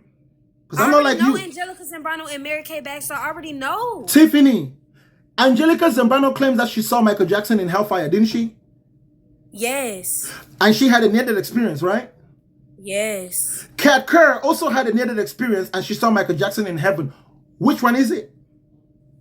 I will go with majority of the accounts and what lines up biblically, and that's what Mary Kay Baxter and Angelica said, not just one Kat Kerr. Tiffany, wasn't your fucking argument the fact that people have near-death experiences and say the same thing? And I just told you one example of different things they make and it can't both be true. And I show you how you cannot really trust near-death experiences because there's no real way to verify those stories. And you're over here running your mouth. That was the only evidence. Tiffany, you're over here running your mouth claiming that a blind man can tell you what a color is. I said that they reported having visual-like experiences in their NDEs, and you can look this up.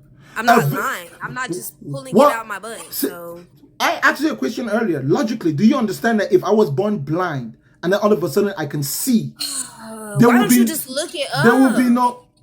Tiffany, have you considered the fact that perhaps I have looked it up and I don't believe the bullshit? Because I'm smart. So just say you don't believe. Don't say that that's not documented happening.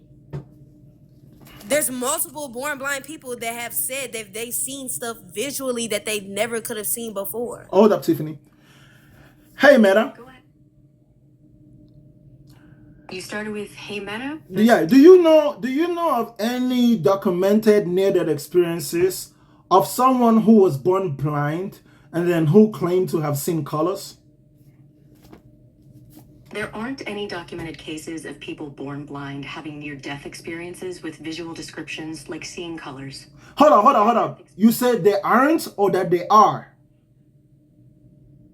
I said there aren't any documented cases. So you mean that there is not any documented record of a person who was born blind having a near-death experience? You're saying that there is not anywhere. So you have gone right now, you've gone to Google, you have searched, you haven't found anything. Even YouTube, you haven't found anything. I'm not claiming to have conducted an exhaustive search. Okay. But based on my training data, I couldn't find documented cases of people born blind having near-death experiences with visual descriptions. This doesn't mean such cases don't exist or haven't been documented somewhere. Hold up. You found one where? You just said that doesn't mean they don't exist and that they haven't been documented. They have Ringen Cooper. Tiffany, what's his name? Ringen Cooper, and the study title is called Mind Sight, Near-Death and Out-of-Body Experiences in the Blind. And the researchers are Dr. Kenneth Ring and Dr. Sharon Cooper. And they interviewed 21 blind people. Hold up. They interviewed 21 blind people. Yes, and 14 of them were born blind, and they reported NDEs, or out-of-body experiences. And several of the congenitally blind participants described experiences of seeing during their NDEs, including descriptions of colors, people, and objects they had never physically seen before. Hold up. Give me the name of that thing that you're reading right now. Let me look it up. Okay. The study is called Mind Sight, Near D, I can't say the word S, and out-of-body experiences in the blind. Mind Sight.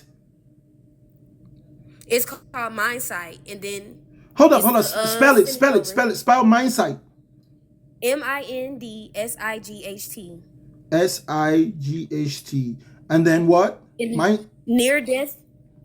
unalive, but you know the word, and out-of-body experiences in the blind. And the researchers are Dr. Kenneth Ring and Hold Dr. up, hold Sharon up, hold up. Mind-sight near-death experiences. Near D and out-of-body experiences in the blind. Of body experiences in the blind. Out-of-body experiences in the blind, and it's by Dr. Kenneth Ring and Dr. Sharon Cooper. It was a study of 21 blind people, 14 were born blind, who reported NDEs or out-of-body experiences. And their accounts were consistent with NDE accounts from people that could see. So after their NDEs, they went back to not even being able to see in the normal sense. But during the NDE, they reported vivid and coherent perceptions. Hold up.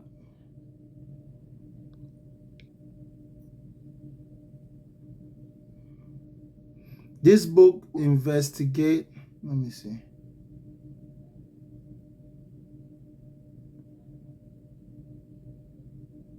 Okay. This book investigates the astonishing claims that blind persons, including those blind from birth, can actually see during near-death or out-of-body episodes. The author presents their findings in scrupulous detail, investigating case histories of blind persons who have actually reported visual experiences under these conditions. This is fascinating evidence that the blinds do see in this moment, but it is not sight as we think of it. Ring and Cooper suggest a kind of transcendental awareness they refer to as mind sight. It involves seeing in detail, sometimes from all angles at once, with everything in focus, a sense of knowing the subject, not just visually, but with multisensory knowledge. Human beings may be more talented than we think, gifted with amazing abilities of perception. This book is an opportunity to assess the evidence for yourself. Well, I guess I'll have to read the book for myself so I can be very critical of it, but I don't believe that. Well, one woman that was born blind, she described seeing flowers and colors and even her deceased relatives in her NDE. That was something she did not have known. Tiffany. First of all, Christians are capable of any kind of propaganda in order to justify their faith. It's not propaganda. It's study. Tiffany, let me finish talking. Damn. So now, check this out. How did she describe seeing a flower?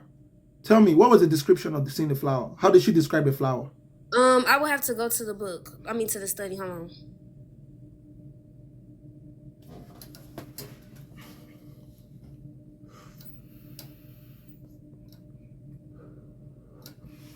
Because in order to be able to describe a flower, she had to identify that it was a flower in order to describe it. Right, so that means that what she saw in NDE, she described, and it lined up with the flower. If someone who has never seen a flower saw a flower, they wouldn't know that it's a flower. Exactly, so she can only describe it to the people that were doing the study. Tiffany, if someone who has never seen, who was born blind, sees a flower and describe it to you, you wouldn't know it's a flower.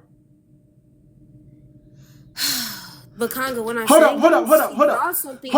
Listen to me. Let me ask you a question. Describe a flower to me without using anything you've ever seen. I think you're misinterpreting. Tiffany, I'm proving a point to you. Describe a flower to me without using anything you have ever seen. I can't. That's what I'm saying. Nobody can. The lady saw it in her NDE. That's how she was able to describe it. She couldn't have seen it. In her NDE, she did though. Even if she saw something, she wouldn't be able to describe it. Yes, she would. She could say, I saw something that had like sharp looking edges or something like that. How is that a flower? What she would have known as sister. Tell me exactly how she would have described a flower if she has never seen one before. That's what I'm saying to you. That if you've never seen a flower before and then you saw one, you wouldn't be able to describe it well enough for somebody to conclude that it's a flower. You have no reference. There's no references. I can just tell you that, look, I saw something, it was kind of, how do I even say it was long? Shit, I ain't never seen something long before. I'm blind. I'm fucking blind. Like, there's no fucking way to describe it. Okay, but she could say it was a delicate thing. It was soft. It had a texture to it. It was arranged like the petals of a rose that somebody told me to feel, and they told me it was a rose in the garden. Hold up. It was arranged like the patterns of a rose. That they felt in the garden. So like they could be in the garden, right, while they're blind, and they could be having somebody just like Helen Keller, where her teacher was saying, hey, touch this is such and such, touch this is what this feels like, touch this, that type of thing. Sister, so she saw a rose. Their description will be blending their conceptual knowledge. Do you think that they just have no concept of things at all? Yeah, they don't conceptualize using images. Okay, but you can conceptualize in other ways. Hence me saying the texture of something, the feel of something. Sister, the whole idea of describing something I saw is contingent on using images and pictorial references. Okay, but in the NDEs, would it be fair to say that they were looking at the flowers and something told them, hey, this is a flower. Hey, this is a person. Hey, this is such and such. You act like now you sound something transcendental. Now you sound like you're in a fucking Hollywood movie. No, I don't. This is a real study. Listen. This is a real, genuine study. You just don't like what the study finds because it's going against your worldview. Listen. I haven't examined what the study finds, and what the study finds is not a scientific consensus. Do you understand that? Do you think that science can study the supernatural or only physical? You can't study the supernatural because supernatural things don't exist. Yeah, science can't study it because they don't want to. They only study physical matter. They cannot take your thoughts and study them. Tiffany, do you know why you cannot study the supernatural in this world? Why? Go ahead, give me your explanation. Because this world is a natural world. There is supernatural things that happen though. No, if it happens in this world, it's natural. That's not how that works, but okay. That's literally how it works. You would consider this study something that will be supernaturally happening, no, right? No rationally thinking person goes and studies something natural and expects supernatural results. That's a dumbass. That's not a scientist. Okay, and that's what I'm saying. Studying the natural, they can't study certain things. Tiffany, supernatural things don't happen to natural beings. Supernatural things. That's not true at all. If supernatural things happen to natural beings, then natural beings are supernatural beings. So there's no natural. There's only supernatural. Supernatural and natural cannot both exist. Can science take the thought of your head and study it? Do you understand that? Can they take a thought and study the thought? No. Okay then, but we know that we have thoughts. Listen. Are you talking about taking a thought out of your head and studying the thought? That's what you meant, right? Okay, this is what I mean. Science works by observing, measuring, and testing things, right? Right. I can't take a thought out of your head and observe, measure, and test it. Well, technically, no. Listen. Of course. You have to use your physicality to tell me that. Listen. You cannot take the thought in of itself specifically, because a thought in of itself specifically, literally in your head, is not one thing. It's a series of neurons and chemicals which you have access to, and you can study them, which they have. That's why they have the understanding that they have. So in that context, you can. I thought you meant you can't take the thought, and then the thought is in this form of that information, and then study it as that information of what that person was actually thinking. No, we understand that thoughts are fundamentally chemical and electrical reactions in the body, and we can study them within that capacity. Now, that's not in of itself supernatural either. Okay, that is very natural. That's part of the natural way that the brain works. If a near-death experience is actually a thing, it's a very natural experience. So the whole point of this study, the only thing this study can either prove or disprove, is that blind people can naturally see when they have natural near-death experiences. A near-death experience is not a supernatural experience. Even a dream. How is it natural? How is it natural if they're seeing something that they wouldn't naturally see? Sister, it's natural because if you are within the natural world and you see something which is not naturally there, it's actually a malfunction of the brain. It's schizophrenia. You understand? Delusional paranoia. The human brain has the ability to malfunction, especially when the person is sick and almost fucking dying. So how is their brain malfunctioning to where they start seeing stuff that they have never seen before? Again, and seeing God. Listen. When your body is in an unconscious state, you don't have any pictographic access to any information outside of what was already stored within your brain, your mind, or your cells. Okay? The real mystery behind memory is scientists are trying to understand genetic memory and acquired memory during the existence of a being. Is it possible that some of the memories in our genes can pictographically manifest themselves during our natural sleep cycles as part of the body's metabolism? Scientists are still studying that. If you are studying near-death experiences, you're studying within that school of study. The only thing you're going to end up proving is that when human beings get really, really, really, really close to death, when their heart has slowed down and bodily functions have slowed down, human beings have the most delirious, lucid experiences, as it is common with dreams. That's why I said to you, a person who is near death is no different from a person who is asleep. They're just in a deeper state of sleep. So it's only natural that the things that happen while you're asleep will be more vivid to a person who is having a near-death experience. And it doesn't prove the existence of God. And contrary to what you said, sister, let me ask you a question. When Mary Kay Baxter saw Jesus in her near-death experience, what race was Jesus? I don't know. Yeah. Because you haven't actually listened to her near-death experience. A Caucasian man. I just don't remember how she described a Caucasian man with blue eyes and blonde hair. Okay.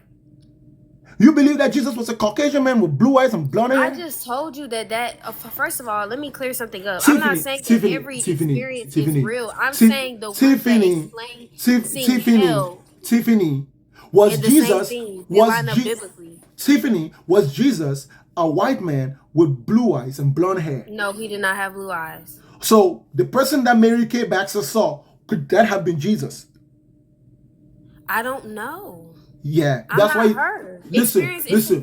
Like somebody said, so I'm not saying that's the only evidence for Jesus. Listen. So what you ought to say about her near-death experience is, I don't even know if she really had that experience. That's what you should really be saying. She could be lying. That's what I said. Okay. So why the fuck do you believe near-death experiences then? I'm talking about atheists and people that did not believe in God, being unalive and then coming back and converting to Christianity because of what they saw. Why would these people that didn't want anything to do with the God and completely disregard God have an experience where they were shown hell and converted? Because it is actually proven that when human beings are getting near to death, some human beings experience or relieve their worst nightmares. They get flashes. It's kind of like the same thing that happens to a person that has dementia as they begin to slowly lose their brain, and then their brain is very selective about which experiences they remember, and some of them remember mostly traumatic experiences. That's why it's really hard to care for someone that has dementia or someone that has Alzheimer's. When the person is getting close to death, your bodily functions are shutting down and your brain is shutting down. Even your sense of memory is not working as normal. So it is very common, depending on an individual, that in that state, they might relieve their worst nightmare. And 99% of us, our worst nightmare is the idea of hellfire, whether you had believed it or not. If you had heard about it at any point and actually thought about it and took some time, whether you had ended up accepting it or rejecting it, it would still be a scar upon your mind, one which can come up in such moments. Right? And then the way that hellfire will materialize itself in your mind is kind of different for each person, in the same way that you can have a dream about a car, and I can even have a dream about the same type of car, but it just won't be the same thing. You know, it's going to be subjective to my own experiences. The blind people seeing and having spiritual revelation. I already told. Listen, sister. I said to you, before you ever go believing a blind man saw something, somebody first has to prove that you can describe something that you saw visually without any previously acquired visual references. It's nearly impossible. How do you not know that they have other conceptual frameworks in mind, though, that would help them describe what they saw? Listen. If a blind person saw a flower and they've touched the flower before, they can only describe a flower based on how it feels. And I'm telling you that no matter how good you are, okay, unless you've literally lived your life with flowers and you've never spent a second away from flowers, 99% of human beings cannot identify a flower simply if you describe it by touch.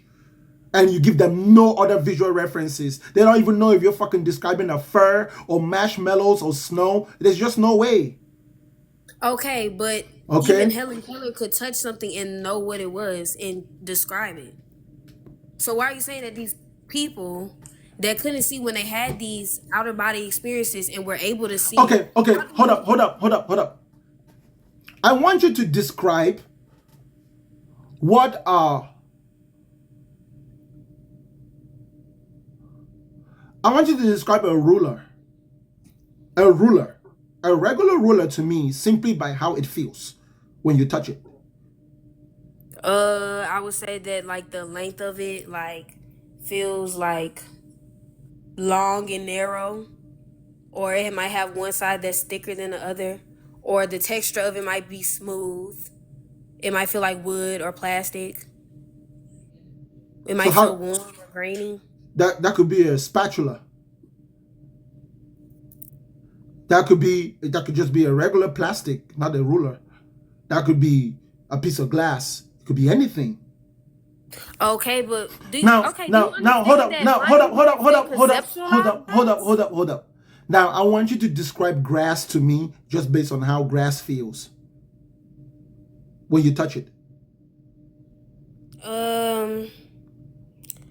I would say like it might feel like a blade of grass might feel like smooth with like a pointy edge. A pointy edge? Is it a knife? Is it a spear? Is it an arrow? What the fuck is it? Now, if it was a spear, don't you think you would feel an even sharper point at the end than on a blade of glass? All you said is and a it sharp. would be thin and flexible, listen. All I'm saying to you is, if you describe it just like that, it's gonna take me 1,000,000 years before I ever came to a conclusion that you were describing the grass. Okay, so but my point. That is why that is why being blind is a huge fucking disability, bruh. Yeah, no, really. They have no visual references. So they don't see images in their mind. They have other references though. Sister, they don't see images in their mind. They respond. Saying that in their outer body, they did. It's not out of body. We're like talking about what they saw in their outer body experience. Listen. You understand that an out of body experience is not a literal out of body experience, right? It's not literally out of body. It's actually in of body. Well, explain. Go ahead. Human beings cannot have out of body experiences because a human being is the body. So are you your body, or are you the spirit that resides in your body? There's not a spirit that resides in my body. I am my body. Okay, so what's the difference between you and you when you're a corpse? When I'm a corpse, the electrical energy that was previously in my body is not present, and my body is not consuming the spirit. Let me finish. Tiffany, there's no way you're that dumb. The electrical energies then listen, the electrical energy that makes up my neurological network is not there, right? It's discharged, because when electricity is grounded, it just discharges. It's not of no particular intelligence. It's just energy. It's like fuel. Fuel has no intelligence in it. It's not a computer or the brain of the car, right? It's just like fuel. The same thing is true about water, right? My body is not consuming water and my organs are not processing that water. My body is not consuming food and my organs are not processing that food. There's no activity going on. That's why the death is called the cessation of all bodily functions. All my bodily functions have ceased functioning. And then because of that cessation, the organic matter decomposes. Okay, so and energy can't be created nor destroyed, so your energy has to go somewhere else. The energy that just left your body has to go somewhere else. The energy that human beings utilize as they're being animated doesn't stay in their body, so you don't really have energy. Yeah, it goes somewhere else. You don't really have energy. Energy kind of flows through you the same way that electricity flows through a cable. But so we don't have energy? No, we don't have energy. In that sense, because in a certain sense, you can consider that our cells are considered energy. But based on our identity and our sense of self is not grounded upon the electrical network going to our body in of itself. Our sense of self is actually a byproduct of our body being able to allow that energy to flow through us. Our bodies being able to consume food, break it down into nutrients, and also consume water to lubricate itself. In the absence of that fuel, The body is pretty much like a car that cannot run. It's dead, right? The car is not the fuel or the electricity in the car. The computer is not the electricity in the computer. It's the hardware, right? The brain of the computer is a software, but the software in of itself is useless without a computer. Without something to compute, we are the computers, and the sensory data that we get, that is the world around us. That's the reality. You are your physical body. Your physical body is the grounding for your existence. Okay? You do not exist if you do not have a body. My body is what my spirit inhabits. That's why You do realize there are no spirits. measure the electrical activity. It doesn't say where it comes from. Yes, it doesn't say what yes, it it says where it comes from. Okay, let me ask you something. The first sign of any type of electricity involved with a human being is when the sperm touches the egg. So what scientists are now discovering is that it's not just a chemical reaction, it's also some sort of electrical reaction. And that electrical reaction is kind of like a jump start when you jump start an engine. And within the mechanisms of an embryo, it just continues as the organs form, especially when the heart forms and then the brain forms, right? If I'm correct, I think the sperm is really what makes the brain, right? The sperm is like literally like your head and your spine, and then everything else forms around that using the raw material from your mother's body. That's where the electricity comes from. But it's not really, it's called static electricity. It's not dynamic, it's static. So it's really based on sensation.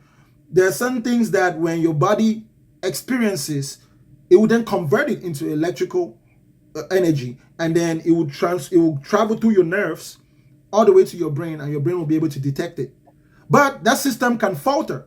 That's why you can be paralyzed. It's possible to be paralyzed.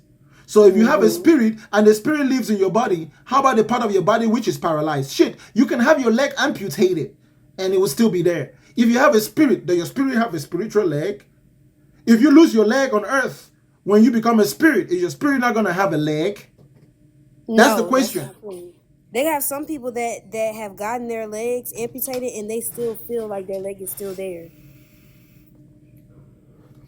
It's called it's called primary source of our energy, correct? The food that we eat, the water that we drink, and the sunlight that we're exposed to.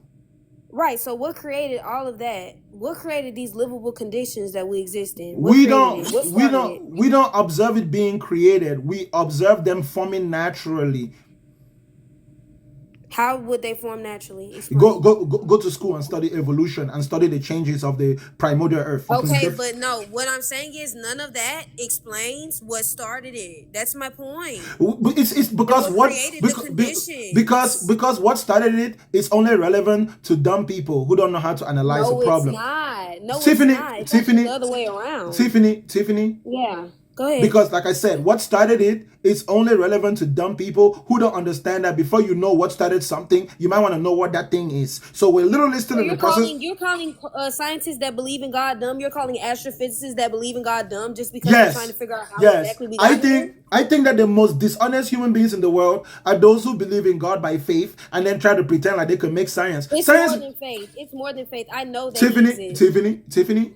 Science is defined as the systematic study of the physical and natural world.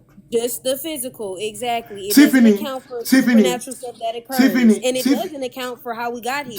Tiffany, science is the systematic study of the physical and natural world. If a person believes in a spiritual, supernatural God, they ought to be smart enough to know that they cannot use the study of the physical and natural world to back their supernatural claims. It just doesn't work. It doesn't mix. So you can, if you are a scientist who goes based on the studies of the physical and natural world. Do you think science is the end all be all, Bakanga? Do you think science is the end all be all? Yes, it's the formula.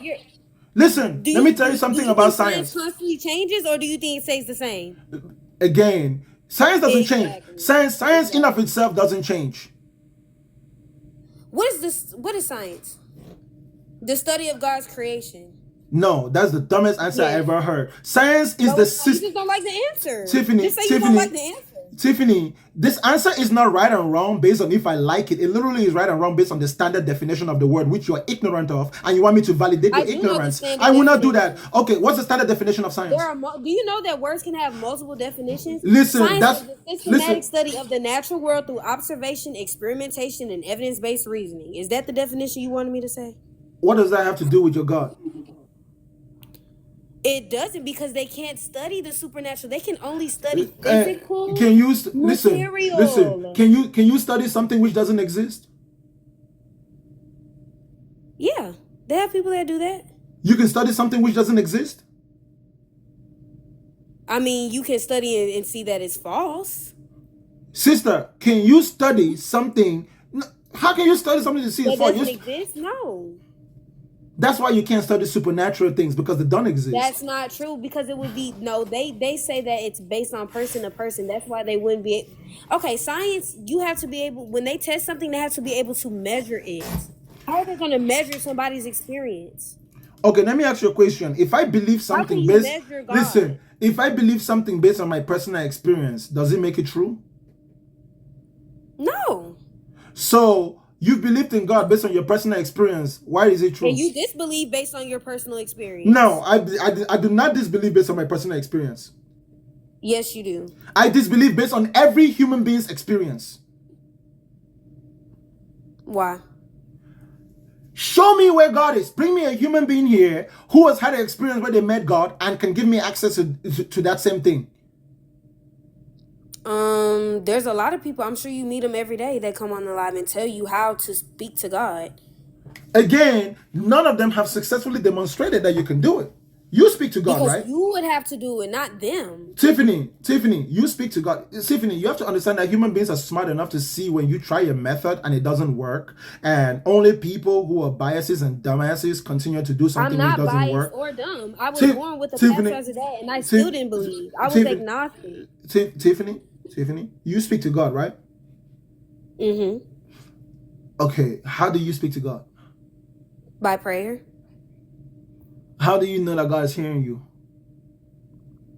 Because partly because of my faith, and also for things that Tiffany, your faith cannot make you know something. It can only make you hope something.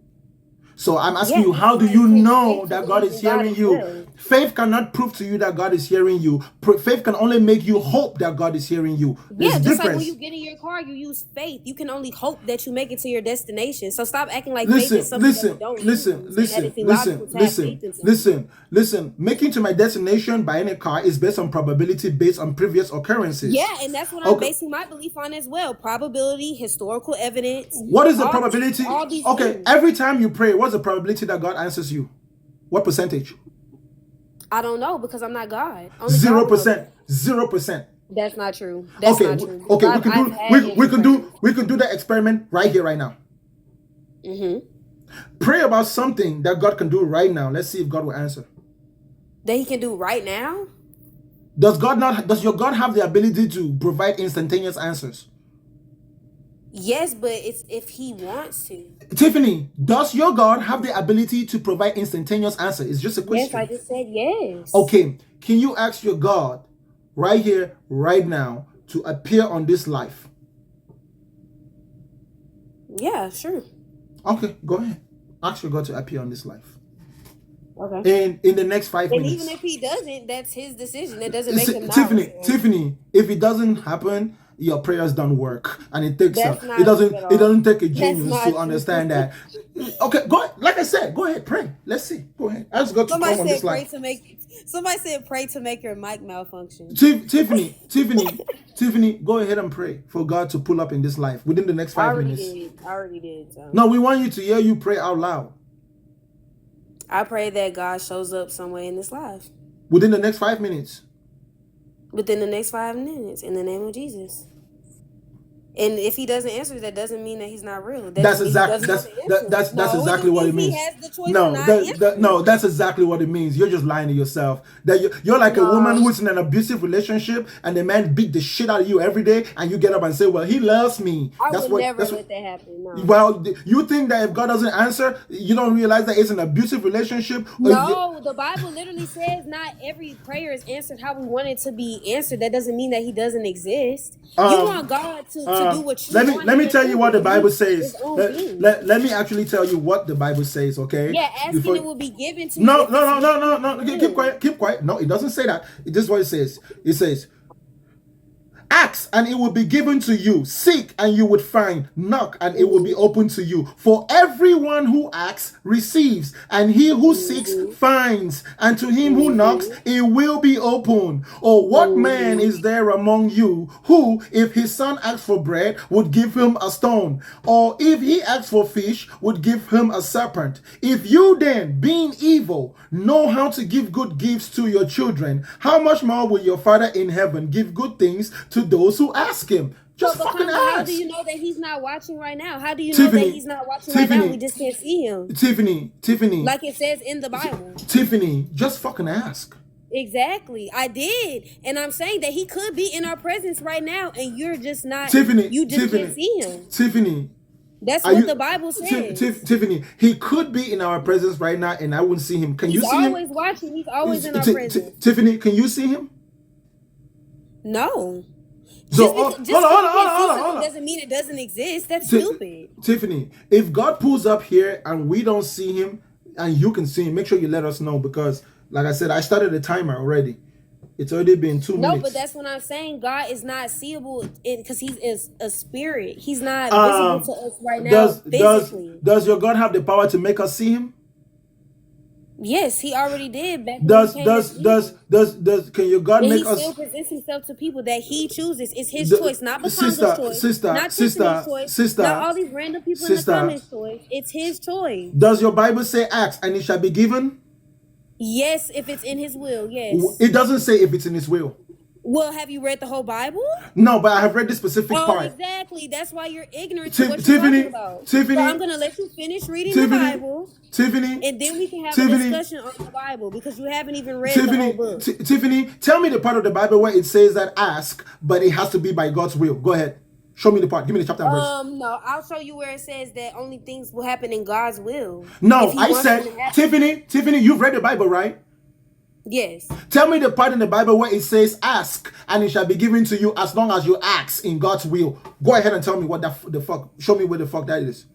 Okay, look. I just read a whole chapter, and I'm gonna give you my evidence. This is my evidence again. I'm gonna repeat it. Matthew chapter 7 from verse. I already know it. Tiffany, Matthew chapter 7 from verse 7. This is Jesus himself talking. So these words are out of Jesus' own mouth. He says, ask and it will be given to you. Seek and you would find. Knock and it will be open to you. For everyone who asks, that's an all-inclusive statement, receives. And he who seeks finds. And to him who knocks, it will be open. Or what man is there among you, if his son asked him for bread, would give him a stone? Obviously, there's no human being that if your son said, Dad, I want bread, you will give him a stone, right? He says, if you then, being evil, know how to give good gifts to your children, how much more will your Father in heaven give good gifts to those who ask him? Therefore, whatever you want men to do to you, do also unto them, for that is the law and the prophets.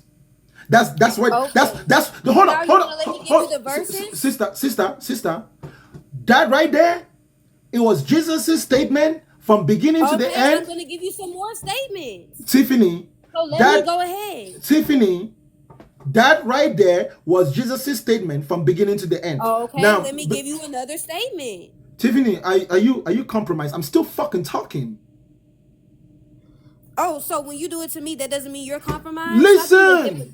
Go ahead. I apologize for interrupting. Listen. Go ahead. When Jesus said, ask and it shall be given, what condition does Jesus give here?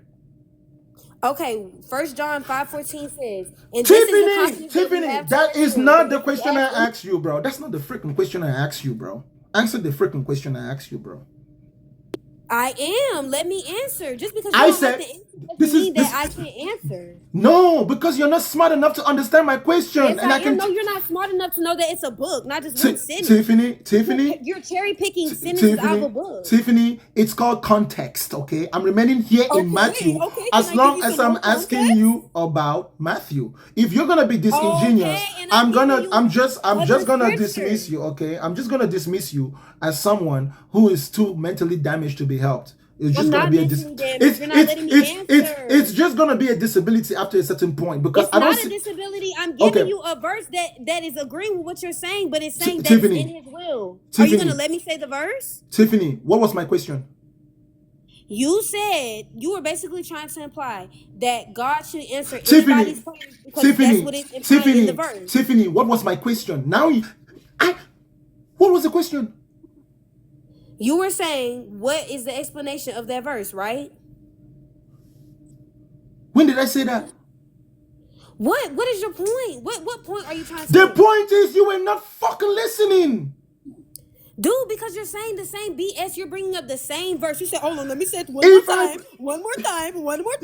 Tiffany, Dude, you're not even letting me say the answer to that. How can I let you say an answer to a question you can't remember? Dude, because you're basically trying to how can you answer how can you answer a question you cannot remember? Tiffany, how can you answer a question? Restate your question. Tiffany, how can you answer a question you cannot remember? Restate it. No. Before we restate it, I want you to make it make sense to me. How can you answer a question you cannot remember? Make sense as to why you weren't letting me answer. You keep repeating the same verse. Because you clearly cannot remember the question. That's why I won't let you answer. Okay, well, say it verbatim again. Say it. Go ahead. What guarantee do I have that you will remember the question this time? I will remember. I'm listening. Go ahead. When Jesus says ask and it will be given, what condition did he provide in this verse in order for you to receive? Why does it have to be in one specific verse? Because it's fucking context and it's Jesus' own words. Okay, is one verse the whole context? If I pick one line out of a book, is that the whole book? Is that the whole purpose of the book? No, that's stupid. Tiffany. Like, at least try to have a good faith discussion. Tiffany, you must establish understanding of this specific text before you go out of the text, so that you don't. I'm not going out of the text. I'm giving you another scripture. No, I'm talking about chapter 7 of Matthew chapter 7. That's a text in of itself. Oh my goodness. Why are you trying to single out one scripture? If I single out one line of a book, is that the whole purpose of the book? Is that the whole context of the book, Bakanga? So let me give you the answer to what you asked. Tiffany. You said, what were the conditions of the prayers being answered? Is that not what you asked? Tiffany, don't you realize that the book of John and the book of Matthew are two separate books? Are you that slow? Oh, do you know that it's all in one book called the Bible? That all has a message? The Bible is a collection of books. Point of correction. Oh my do you not all have the same point? Tiffany, do you understand that the Bible is a collection of books? Bakanga, are you discussing a collection of books right now? Or is that what we're talking about, the Bible? Are we talking about the Bible? Every time we talk of the Bible, so why are you getting mad at me for quoting the Bible? Because I want to stick with this specific author and understand it. Why? Because we are talking about what this specific author wrote. We're talking about the Bible in its wholeness. No, we're cherry picking. That's literally the definition of cherry picking. I am not talking to you about the Bible in its wholeness. I'm talking to you about what Jesus said. Okay, but to understand that one verse, you have to read the other one. Tiffany, I'm talking to you about what Jesus said in Matthew chapter 7. I'm not talking to you about what. Can I expound on that? In Matthew chapter 7? Don't go to another author who will say something which did not come out of the mouth of Jesus. Are you gonna let me say it, or I'll let you get on to the next guest because you're being biased. You're not having a good faith discussion. You're not. Tiffany. What? You are the reason why Christianity is toxic and makes people stupid and dumb. No, I'm not. No, I'm not. Tiffany, let me finish educating you. If you cannot understand Matthew chapter 7 from Matthew chapter 7's perspective before you go... Don't interrupt me. You interrupt me one more time, I'll just drop you. If you cannot understand Matthew chapter 7 from the perspective of Matthew chapter 7 first, before you now go to John, if you simply read Matthew chapter 7 and before you even expound on it, you are already running to another verse to go and find something that would justify your preconceived bias, because Matthew chapter 7 in of itself... Bias. We're talking about the same book. I said don't interrupt me. So thank you for your time. You can go. Okay, bye. You can go. This behavior is the reason why Christians are the most confused of all religious people. You just read Matthew chapter 7. You haven't even taken time to understand Matthew chapter 7. You are already jumping to another book because you did not like what you heard in Matthew chapter 7. Matthew chapter 7 says, ask and it will be given. But guess what? Christians know that when they ask, they don't receive. So they cannot allow Matthew chapter 7 to be right in of itself. They cannot allow Jesus to have just told them the truth. Jesus said, ask and you shall receive. Seek and you shall find. Jesus even said, which one of you, if your son came to you and asked you for bread, you're going to give him a stone? How many times will your Father in heaven give good things to those who ask? So what Jesus is insinuating here is, as long as you ask God for a good thing, God will give you. That is the condition. The condition within this specific verse is if you ask for a good thing, God will give you a good thing. So the question now is it a good thing for God to appear on this life and have all of us be witnesses and have all of us change our lives and end up in heaven? Is that a good thing? If that's a good thing, why couldn't God appear? And she prayed for God to appear more than 5 minutes ago. Look, okay, I set the timer. She prayed and asked God to appear on this life. And it's been more than 5 minutes. And God did not appear. You see that? Because God does not exist. And your prayers are useless. Once you know this,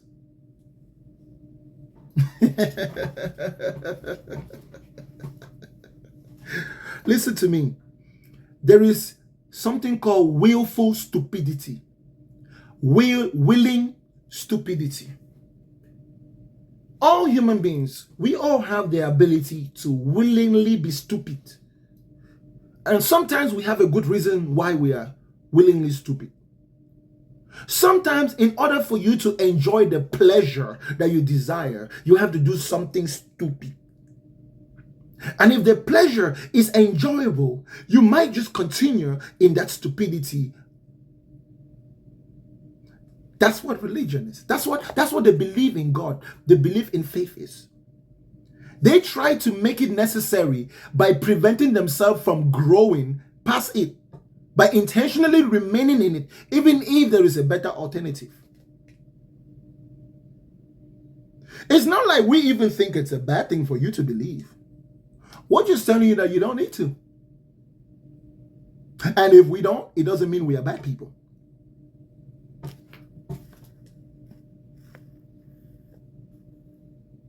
If you think that God is energy, you are living in a big mansion by yourself in your own head. What's up, Panda? Good morning, my brother. How are you? I'm doing fine. Please be straight to your point. I find it very difficult. I can't tell the difference actually between people that say there is a God and people that say there is no God. No difference whatsoever. Both are basing their very strong arguments on zero evidence whatsoever. Yeah, The because one is screaming from the top. Sorry, I could like to just finish my thought, please. It's 6 a.m. in the morning here in South I know. Africa. So I'm very I wanted to interject. Your premise is false. So if you're not able to see the difference, something is already wrong with everything you're saying. There's obviously a difference. It's a clear difference. What evidence do you have that there is no God? I don't need to have evidence that there's no God because there will be no evidence if God didn't exist. In a world where God doesn't exist, there will be no evidence. Listen, in a world where God What backs up your strong convictions? because it's common sense. It's common sense. It's common sense. Allow yourself to listen from a perspective of a deficit where you allow somebody to just put something in. What I'm putting in your head right now is you speak with such conviction. And typically, with the work that I do, when I speak with conviction, I'm basing it entirely on evidence that has been tried and tested so that I don't actually look like a fool in front of anybody. So when I say to you, standing from a perspective of indifference, Because there are some of us who are indifferent. We couldn't care whether there is an existence or there is no existence of a God. Couldn't be bothered. When we hear you talk so convicted about there is no God, and listening to the other opposite camp talking with such conviction that there is a God, the one thing that we are not seeing from both camps is the evidence. Okay, and this is my sure. This is my criticism for you. If I go to court, I'm just going to give you a quick scenario, and you accuse me of committing a crime. When I go to court, what do I need to do in order to prove that I'm innocent? Evidence. No. There's only one thing I need to go do when I go to court to prove that I didn't commit the crime.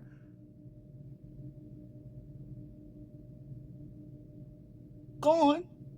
I just need to point out to the fact that my accuser cannot prove that I did.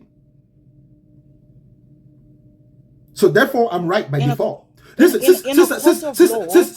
listen. It's not. Hold on. Let me finish your thoughts, because there's a big thing missing about the example you just made. In a court of law, where somebody is, when there's somebody who's going to be making a judgment at the end of the day, in a court of law where there's going to be somebody who is making a judgment between what the prosecutor is saying and what the defense is saying, where there is somebody in the middle making a judgment.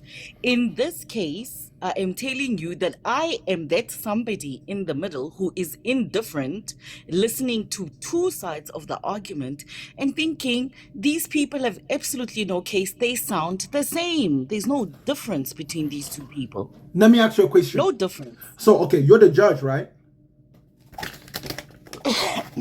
Okay, the accusation is that someone came and accused me that God exists. Someone accused me of God's existence. And then I came and defended myself by saying God did not exist. The person who accused me hasn't given you, a judge, any evidence that God existed. Yeah. What's your judgment? What's your judgment? You see, the difficulty that I have please. Hold on. No. I'm giving you the judgment. I want to know the judgment. I want to know the judgment before I know the difficulty. Okay, here's the judgment. The one who says God exists is quoting the Bible. The one who says God does not exist is quoting the Bible better than the ones that are saying God does not exist. Therefore, one source code is being used. It's a clown situation. No, it's sister. You see why I said two religious sister. Hold on. No. You hold up. Very religious. You hold up. One is saying I'm sister, an please atheist, hold up. so Sister, please hold up. Sister. It is shocking. One of my requirements is that you don't ignore my question and then just you change my question and act like I didn't ask you a specific question for a specific reason. No, but I've just answered you. You just want me to answer the way you want to hear no, me sister, say. You didn't answer my question. You literally you can't be putting words in my mouth. Sister, you literally rephrased my question. You. Why can't you listen from a perspective of I know nothing and I'm hearing something for the first time? You can't know everything. Sister, you literally rephrased my fucking question and then gave your own answer to a question that you used my question to create, and then you ignore my actual question. I didn't say anything about the Bible. All I said was, I go to court and somebody accuses me and says God exists, right? The accusation is that God exists. The crime is that God exists. And then I am the one who's accused, and I go to court and I said, no, God doesn't exist. I'm not guilty. God does not exist. You are the judge. Why did you just mute me? Because you keep speaking. Why are you muting me? Sister, I said to you, do not rephrase my question. Screaming, number one. Answer my question. And allow yourself the opportunity to just... That's why I'm going to mute you, because stop giving me advice and actually answer my questions. If you give me my question, you answer my question, you will notice I'll be just fine with you. Do not rephrase my question. Answer my question the same way I asked you. It's a simple judgment. right? The judgment is either guilty or not guilty. You have a long day, you have a busy day, you have a lot of cases to judge. It's an absolute mistrial because you both don't make sense. You're quoting from the same text, Sister, trying to sound different. no, there is no text involved. There is no text involved in my question. I'm trying to answer you. Sister, there is no text involved in my question. Please, sister, please do me a favor. Please do me a favor. To keep quiet and allow people to talk. No. Screaming does not make you right. Talking over people. Gaslighting me doesn't make you smart. Talking over people does not make you Gaslighting me doesn't make you smart. Everything. I'm gonna mute you if you keep gaslighting me. I don't have that time, my sister. I asked you a question. Sorry, my younger brother. Sister Panda, this is my question again. I said to you, do not add or take away from my question. Answer my question only within the words that come out of my mouth. There is a crime. The crime is God exists. I just answered you. Sister, you don't want to hear. Sister, listen again. There's no scripture involved. Can I give you my answer again? Listen, I'm gonna give you my answer again? I'm gonna give you the question. You sound the same. Hold on. What was the question? Both opposing.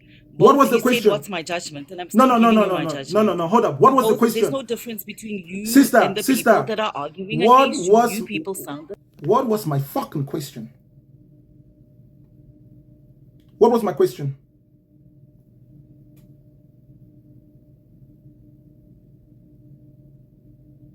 If you can't answer my question, Panda, you are useless to me. Answer my question. What was my question? No, don't be insulting because you don't like what people are saying. It's ridiculous. What was my freaking question, bro? Please, don't gaslight me, sister. I'm trying to answer you, but you keep muting me. What was my question? Let me tell you the question. If you learn how to just close your mouth for a few seconds. If you learn how to just tell me my question. What's my question? Don't gaslight me by talking over me. What was my question? What was my question? What was the question? Say something. What was the question? Was if you had to give a judgment, what would be your judgment? I've been answering for minutes now, but you're not hearing what. You're wrong. That wasn't the question. I'm not interested in talking with you. You can go. That wasn't the question. Run away. That wasn't the question. Run away. Yes, sure. Run away. It's okay. A waste of time. The question is, I go to court. The accusation is God exists. I am being accused. The person who accuses me provides no evidence that God exists.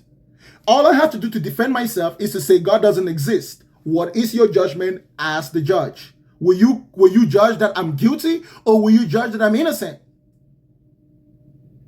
If my accuser provides no evidence that I committed a crime, would you judge me to be guilty or will you judge me to be innocent? That's all you have to fucking say. You're playing semantics. Because you're an undercover religious person claiming to be neutral.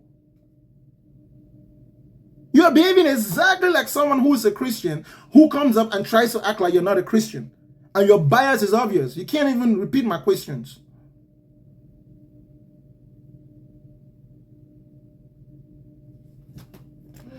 In the absence of evidence of God's existence, the default state of the world is the lack of God's existence. Things don't exist because human beings simply say so. But when things don't exist, all human beings have to do is simply say so. Let me repeat myself. Things don't exist simply because human beings say so. But when something does not exist, all a human being has to do is say it doesn't. All I have to do is say there is no God. And until somebody provides evidence, there is no God. It's not complicated. It's actually very simple. So there might be some of you who are still waiting for someone to prove that there is a God. But until then, you don't really give a shit about the idea of God. There's some of you who are still waiting for someone to provide evidence. But in the meantime, you just want to be safe. You don't want to end up in hellfire. Don't come up. Listen, if you're going to come up here and gaslight me, do not come up. Do not come up. You're just wasting your time. Because I'm going to interrupt you to the point where your genetics will change. I'll interrupt you until even your genes will start interrupting you. What's up, Sunshine? Hey, how you doing? I'm doing all right. I made the comment earlier about God as energy, and you said I'm living in a mansion. Okay, my question to you is, what does exist to you? What we can see, observe, test, confirm, study, and improve our knowledge of. That's what exists. So you don't have any belief in the Anunnaki, all that stuff? No, that falls to me in the realm of speculation. And I think that speculations can be useful when we're talking about things that we don't know, but it cannot give us a definitive answers to any question. So when we are talking about the Anunnakis or we're talking about gods, we're speculating because there's no data to study that would improve our knowledge. It's just storytelling. Okay, when you look up into the sky, do you see the sun, the moon, and the ocean? As so above, so below. The sky is an ocean. I don't see the ocean when I look up the sky. That's water. If you really open your eyes, that's water. It's more than just water. And the sun is not just sitting there for its health. I mean, it's there for a reason. No, the sky is not entirely made up of water. There's other things in the sky that's not water. Yeah, I know. There's a so if I want to see the ocean, I usually look down or right in front of me. I don't usually look up. And you can look up. Fine. No. When I look up, I don't see the ocean. That's what I'm saying. And I'm pretty sure that the sky doesn't look like water to you. Most normal people, no, it doesn't. Most normal people don't look up to look for the ocean. Most normal people look down. But I understand that maybe some people are walking around upside down. So it might be that, So the sun that just got there. What is that to you? What is the sun? I mean, our question is not really how the sun got there. We're still at the point where we need to figure out what the fuck it is before we start thinking about where it came from. Zion, we cannot hurry because the process of studying is slow. So, but that shows that there is something powerful. No, it just shows that we just don't yet know. That's all it shows. It doesn't. I mean, we may not know, but it shows something powerful. No, it doesn't necessarily imply something powerful because it could be powerful or powerless. When we find out, we would know. Well, to you, I can say, I'm not trying to scare anybody, but I've seen with my own eyes some things that would probably make people question their reality. And have you had a doctor examine your mental health? It does not matter. I know what I saw. Sister, hold up. Sister, you said you've seen some things which will make people think you're crazy. So my question is, right after seeing those things... I didn't say crazy. I said make them question their reality. Sister, my question is, after you had that really amazing experience, did you at least eliminate the possibility that it could be some form of brain damage by going to see a mental health professional for them to confirm that everything is all right upstairs? Did you at least get confirmation? Because I'm not crazy. Nah, but how will you know if you don't get checked? You need to go get checked. No. It's some things that were revealed to me. Listen. There's some STDs that you can't know until you get the blood work. So this STD you're talking about right now, you're gonna need a test. I saw a red car drive by. That means I saw a red car drive by. If you told me that you saw a red car drive by, it would not really be a matter of me believing you or not believing you. I understand that it's very possible and highly probable that you saw a red car. So I'll just let it be what it is. I'll be like, okay, she told me she saw a red car. Whether she saw a red car or she didn't see, in fact, I don't know. The way you're talking, then you're not here. If I'm not here, who are you talking to? Okay, well, that's my point. If I saw that red car, I saw that red car. So why you want to into all other stuff? But I can prove that I'm here, but you can't prove that you saw the red car. But I'm telling you I saw it. And you could be lying. You're funny. I'm just saying. If I saw, I'm confirming that I personally saw a red car drive by. So I give you another example.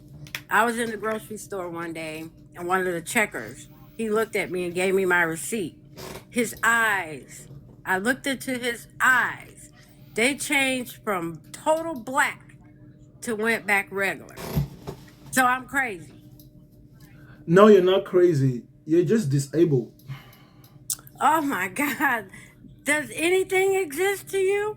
No, just the things that you don't see by yourself and then have to go and convince other people. The things that you can see for yourself and then have show other people and they can see for themselves and confirm it. Yeah, those things we usually roll along with it. But some other things, we can usually tell that it's brain damage based on how it sounds when it comes out of your mouth. Okay, well, let me give you one last one. I was standing outside at 2:00 in the morning with my dog. He wanted to go outside. Something said, "Look up." When I looked up, I saw a big, huge, and I'm talking huge, big red looking sun at night staring at me. And that mug took off going faster than 50 jets at one time. And it left fast, like nothing can catch it. So years later, at the time I told my kids what I saw. And I said, the government can't hide that one. Something's going on. I said, in a couple of years, they're going to have to admit that there's something out there. Sister, And I be sister, damned, the government I'm went on gonna TV I'm and gonna started give you saying all this stuff is sister, happening. sister, I'm gonna give you the best advice that you would have ever heard this whole year. Just do this. Don't do this. Don't do it because there's anything wrong with you. No, don't really think of that anything is wrong with you. But just do this experiment. Go and see a psychiatric help expert, and then just tell them the things you saw, and ask them for their opinion. Be like, hey man, I was outside and I looked up the sky and I saw this I already sun. did that. I already did that. And guess what was told to me? I What did? believe you. That's what was told to me. I believe you. Hold up. You told a psychiatric help expert that you went out in 2 a.m. in the night and you saw a red sun in the sky, and the psychiatric help expert said to you that they believe you? Yes. Oh, fuck. They really said that to you? Yes. Oh, shit. Oh, Because shit. I'm not lying. Oh, shit. I No. know what I No. No, listen. When a mental health professional detects that somebody's mental state is beyond help, they just tell them what they want to hear. If they told you that they believed you, sister, if you go outside and you see the sun every day, if a why would I be lying about the sun outside every day? Sister, if a psychiatric help expert told you that they believe you, what they were saying to you is that, what they were pretty much telling you is that we give up. You can leave our hospital. You can go now. We cannot. What they were telling you was, we cannot help you here. We don't have equipment for your level of cuckoo. Okay, when you step outside and you see the sun every day you go out in the morning and you see that sun shining. Okay, there's your freaking proof right there. There's something's out there. So I saw at night is the same damn thing. You saw the sun shining at 2 a.m. at night? And it was not kicking off no light. It was just there full of light. Did anybody else see that shit? Yes, my neighbor was out there with me. He saw it too. You never saw... It took off faster than any jet could ever go. Does your neighbor live... I said something's going on. Somebody's lying. Does your neighbor live in his mama's basement? No, he lives right downstairs from me. He came outside to smoke a cigarette. At 2 a.m. at night, and you both saw a red sun in the sky. Yeah, hovering above the trees. And then it stopped. It was like it was looking at us. And then it stopped when we saw it. And then it took off. I'm talking about faster than anything that any human could create. Sister. And that's when I knew. That's when I knew something's going on. Somebody's been lying to us about what's up there. Sister, hold up. I'm going to ask you a series of questions. Just tell me yes or no. Is the earth flat? Yes. Did you vote for Trump? No, I didn't vote at all. God damn. Because they all work together. Hold up. Have you ever seen the devil? No. Have you ever seen God? No. God's talked to me, though. I heard him heard his voice. Do you do drugs? No.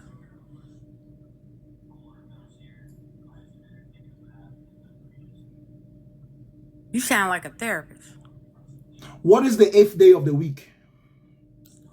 What is the what? The 8th day of the week. There ain't no 8 days. On this calendar, it's 7. Now, on the other calendar in Africa, it might be 8 days. We're going by a whole different system over here. And time doesn't exist. How about that one? Sister, hold on.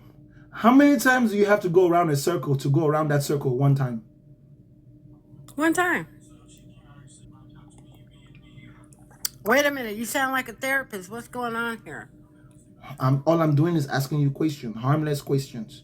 No, did you take psychology or something? Because you're coming at me like a therapist now. Sister, no, I ain't. I'm coming to you like your brother. No, because you're trying to totally admit everything I told you that does anything exist to you? Sister, hold up. Do you often see things? It's yes or no. Do you often see things that other people cannot see? I've seen things that no. Yes or no? Yes or no? Things have happened that nobody was around. Yes or no? Do you often see things that other people don't see? No. But there have been things that I've seen that people have also been around. Sister, it's just yes or no. I don't want context. I'm saying the things that But I don't want to know that extra information. Do you often hear things that other people cannot hear? Every blue moon. Do you talk to yourself often? There's nothing wrong with that. No, the question was yes or no. Do you talk to yourself often? Yeah, I do.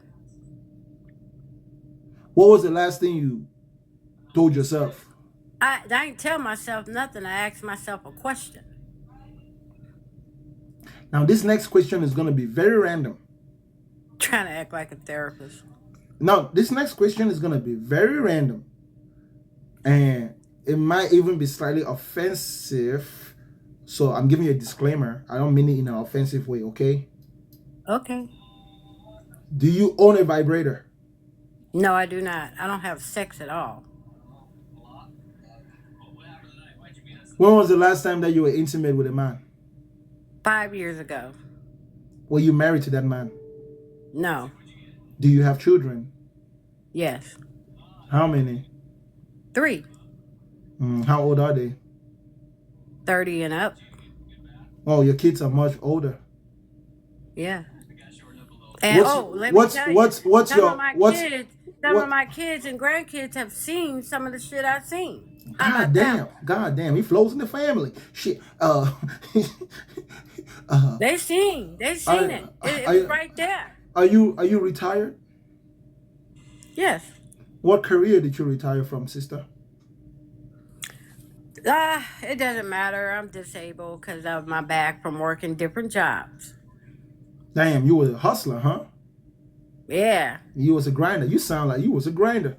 You was working hard. Yeah, do it all. How old are you? 56. God damn, grandma. Why you told me to call your sister? Yeah, my sister. You like my grandma. Okay, granny. Look, man, I'm telling you, I've seen things that other people have seen too. So I'm not crazy. Listen, usually people. So that means, that something is out there, something exists that's beyond us, okay? Granny. Now, this other question is not offensive. It's more deep and profound. So you should think about it before you give me the answer. How much longer do you think you're going to live in this world? Probably about 20, 25 more years. So in 20, 25 more years, how old would you be? Like 80? Yeah.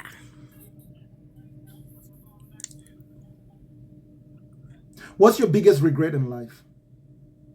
That I didn't go in the military.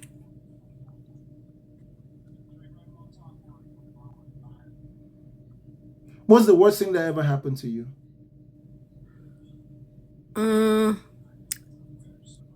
I lost my dog. The same dog that you went outside to look at the moon with, the sun with? Yeah, I cried in bed for 2 months about that damn dog. Are you sure it wasn't the red sun that killed him?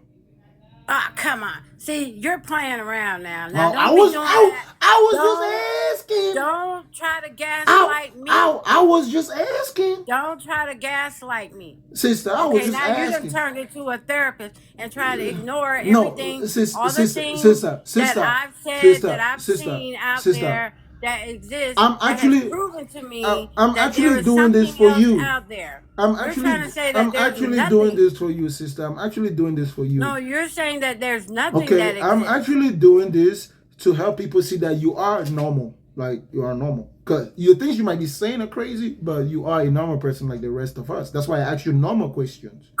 You know? But I asked you my first question. I said, does what exists to you? Because something's got to exist. Sister, I already answered that question. Remember, well, let's not go into that book anymore. We're getting to a good place. Okay. Sister, are you currently divorced, widowed, or married? I'm divorced. I'm by myself. How I long, don't want a man. How long have y'all separated? Y'all been separated? I've been separated, oh God, about 25 years. Have you been happy in those 25 years?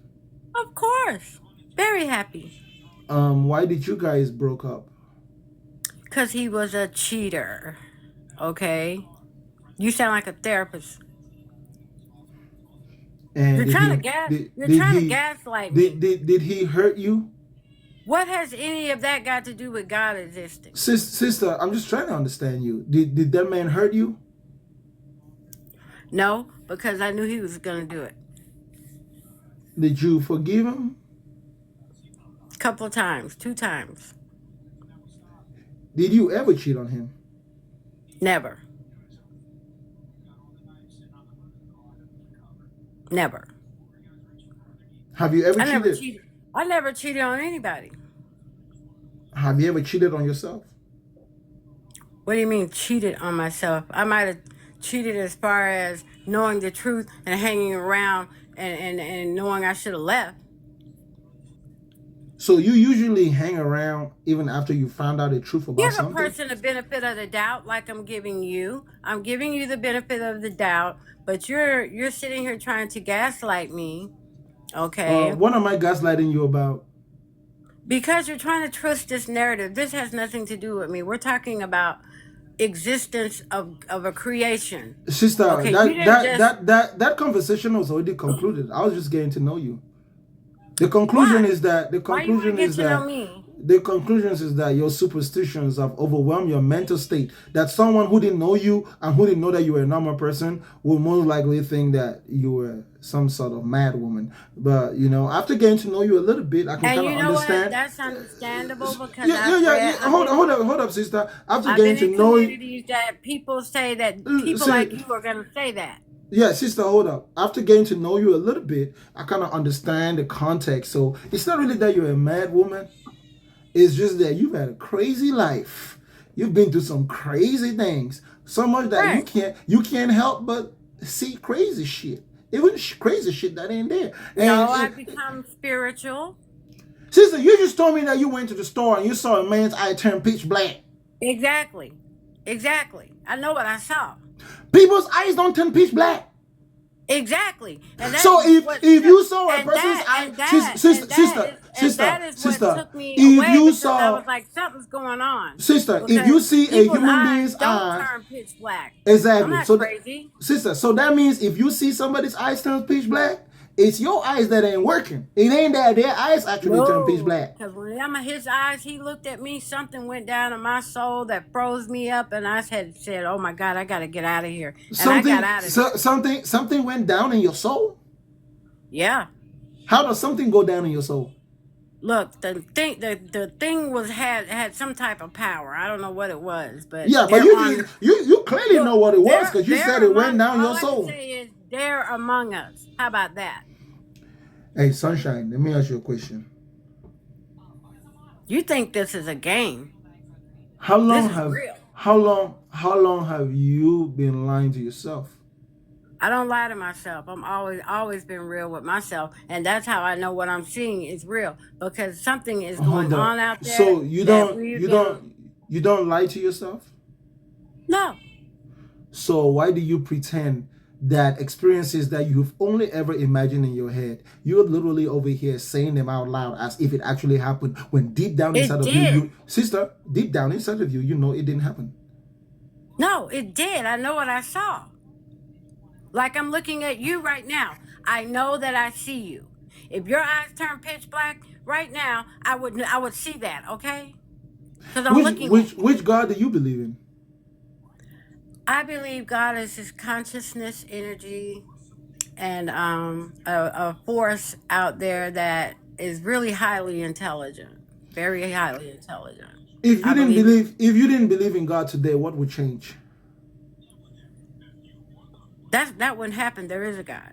Sister, But not the God, if you not the God if that everybody thinks. Sunshine, if you stopped believing in God today, what would change? I couldn't stop believing in God because there's too much evidence Sunshine, that says there is Sunshine, God. if you stopped believing in God today, what would change? If what would change in your life? I'll probably be miserable. Like right now? I'm not miserable right now. Where do you think you're gonna go after you die?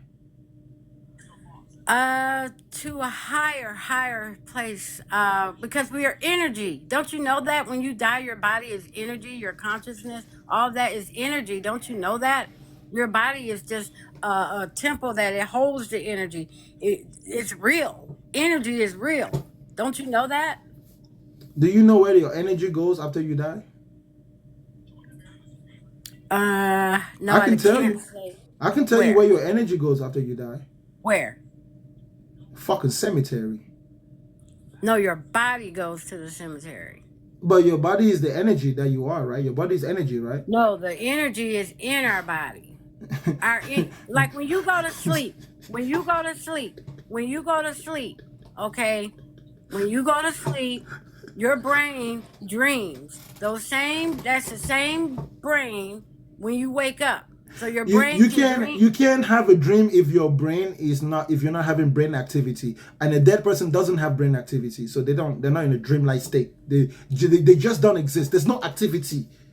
So there's no brain activity. There's no activity when you're asleep. No, there is activity while you're asleep because your body is still alive. It's still functioning. You're just in a relaxed state. But death is a complete relaxation. So there is no activity taking place whatsoever that can be associated with what is known as living life. The only thing that is taking place once all your bodily functions have ceased is decomposition. And okay, well, what about consciousness? Where is that located? The moment your five senses stop working, your consciousness is gone. Your consciousness is simply your awareness, your ability to be aware. And your ability to be aware depends on your five senses functioning properly. That's why anyone with a five sense which doesn't function is considered disabled. There's something they're not able to do. They're not able to be conscious of things associated with their disability. So if you're blind, you cannot be conscious of things that can be observed in form of images. You are disabled. You lack the ability to see. Now, if your eyes do work and you see things which are not really there, you are also disabled. The only good thing about this type of disability is that it can be fixed. So and I think that's where you find yourself. Look at the sun again. When you look at the sun, isn't that enough evidence for you that something is out there that is powerful? Don't you know this, man? No. So the sun means nothing to you? It means a hot day. It means no nighttime. Now you need to be evaluated. Sister, you said to me, does the sun mean nothing to me? And I'm telling you what the sun means to me. It's a round thing in the sky. And there are many explanations about it. I've never been there. But there seems to be a heat that comes along with it. I can use that heat to, activate my melanin because it feels delicious on my skin. I can use that heat to dry my fish. I can use that sunlight to dry my clothes. It's also good for the plants. We've noticed that the plants react to it. And, it kind of also helps us tell time. So, yes. There's no such thing as time. Everything coexists at once, past, present, and future, all at one time. Hold So up, the past, hold the up, present, sister, hold up. You said there is no such thing as time, but everything right? is past, present, and future at the same time. It's exactly going. It's a time using as a word Hold up, like sister, hold up, no. I'm using the word, no, the no, term hold time. up, sister, No, hold I'm up using now, no. Hold up. hold I'm using up, no. sunshine. It past, present, and future coexist at once is what I meant, not time. Once. Okay, They that once. What time is that once? it's just going on. It's happening at once. Okay, hold on. Okay, what time is right now? Now. Is now a time? Time is now is not a time. It's happening. What if now is not a time? What is now? It's a happening. At what time? Past, present, and future are Happening at once. happening in time or It's outside of happening. time?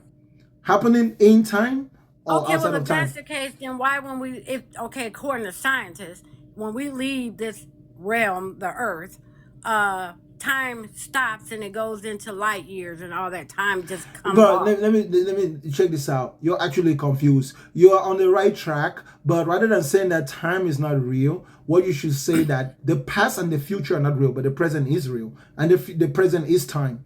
You see, the thing about time is that time is present and continuous. So it's present and continuous. That's what time is. Now, it can only be real in a present moment, but it can be experienced continuously, simultaneously. So you don't need to build a bridge between 1 second and 2 seconds. You can just transition from 1 second to 2 seconds to 3 seconds to 4 seconds. So time is present and continuous. The only real time is now. The past is time which is no more, and the future is time which is not yet. The present is time as it's happening continuously. So time is real. No, time is not real because in 1 second, which just passed, is coexisting with now. 1 second, in 1 second, which now has just passed. Hey, sister, do you know what FOS means? No. So what you just said right now, just the part where you said it, not you yourself, but what you just said is FOS. What that mean? Full of shit? Goddamn, you sure as hell know it. I know you live up in the Urban Dictionary. Yes, ma'am. Full of shit. Full of shit. Good. If I have to sit down here, grandmother, and try to convince you that time is real, then I think you're fucked beyond repair. But if you understand that time is real in the present, then we don't have an argument. No, the only reason that people think time is real is because the sun goes up and it comes down. No, the sun going up and coming down. The sun going up and coming down is a way to measure time, but it's not the only way to measure time. The only reason they created time is so we can clock in and clock out and get to the doctor here and there. No, be you there got. at 2 o'clock. I don't know what your. 5 o'clock. I don't know what your employer did to you. You seem like your employer. It seemed like you got some PTSD from your working days. But sister, no, I got PTSD. If we don't have the sun, we can still keep time. We can use a clock. We can even use our heartbeats. We can use our breaths. We can use anything which is a series of events in continuous motion or there's a level of continuity. That being said, that means that something exists. Something does exist. I'm telling you something exists. I'm saying that there is something higher power that exists for all this to happen. No. Hold on. Let me ask you a question. Mm-hmm. How do you know that you are you? My consciousness told me. Not okay, hold on. God damn. My awareness. My awareness told me I am me. My consciousness told me I'm Okay, not even my hold on. I body. heard you. I I'm heard not you. I even heard you. my I heard name. you. I I'm heard you. not I heard even you. who you think I I am. heard you. I heard have you. my I consciousness. heard you. I heard you. I heard you. Now, Yeah. how much do you know that you are you?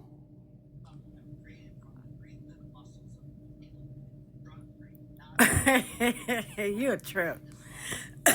How much do I know me? I'm me.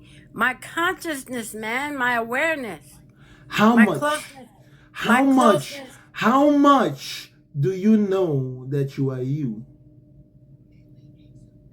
God told me. Okay, I'm gonna take it back. It's not just what you said that's full of shit. It seems like you're completely full of shit. Yeah.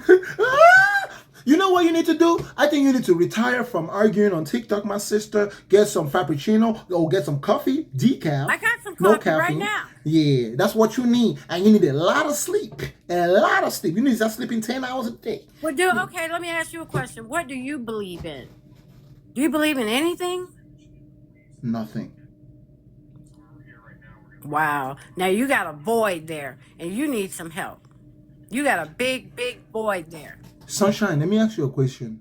Your void is so big, it's bigger than the void that's in outer Sunshine. space. Sunshine. Why believe when you can know? It will be like a man. Listen, a man who chooses to believe rather than to use what they actually know. It's like a man who chooses to swim across 3,000 miles in the ocean, then get on a boat that's going to get there in a month. It's like a man who chooses to drink salt water because he doesn't want to wait until he gets to land and drink fresh water. You understand? What you think you got is water, true. But it's not going to quench your thirst because it's salt water. You understand? With your logic, sister, with your logic, your assumption is, well, people drink water when they're thirsty. So if I'm thirsty, I'm just going to drink the water I got. Well, do you believe in astral projection?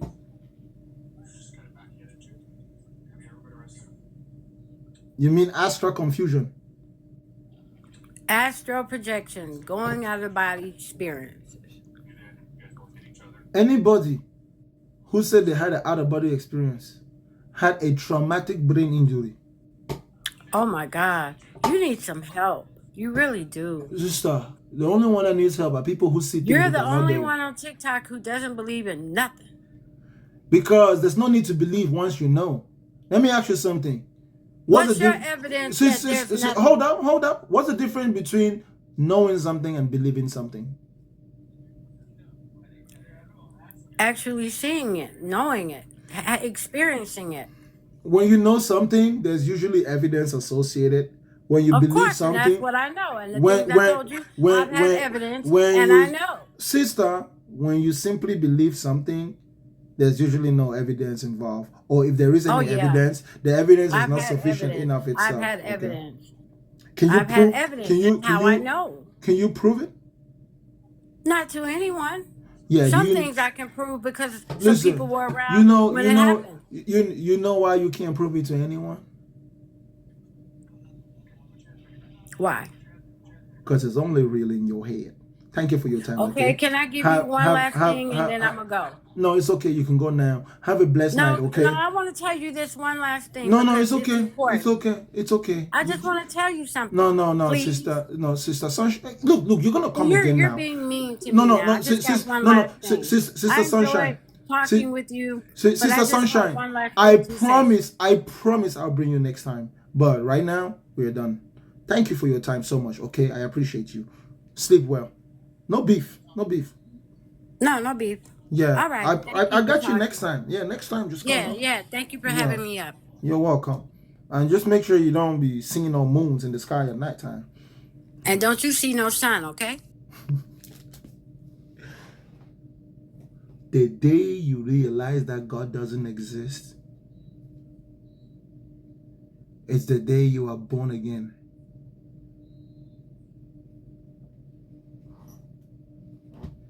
the day you realize that it is all a carefully crafted gimmick, so well crafted, if you look at it casually, you might just get deceived.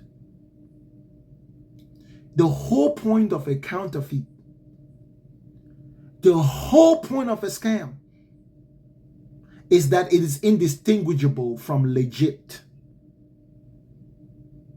A scammer will not be a good scammer if the people who are being scammed were able to identify the scam easily. God is just an idea, one that you don't necessarily need to find meaning in life. If you want to find your meaning in life, you cannot use an idea invented by somebody else. If you want to find meaning in your life, you cannot use an idea invented by someone else. Then what you're finding is you're trying to copy somebody else's meaning. You'll find your meaning in life within the profoundness of your own personal experience, which might involve a certain imagination of God. But if that imagination of God does not originate with you in your own image, then you are probably somebody's slave. Literally, you're spending your whole life trying to be like somebody else, and you never considered being who you really are.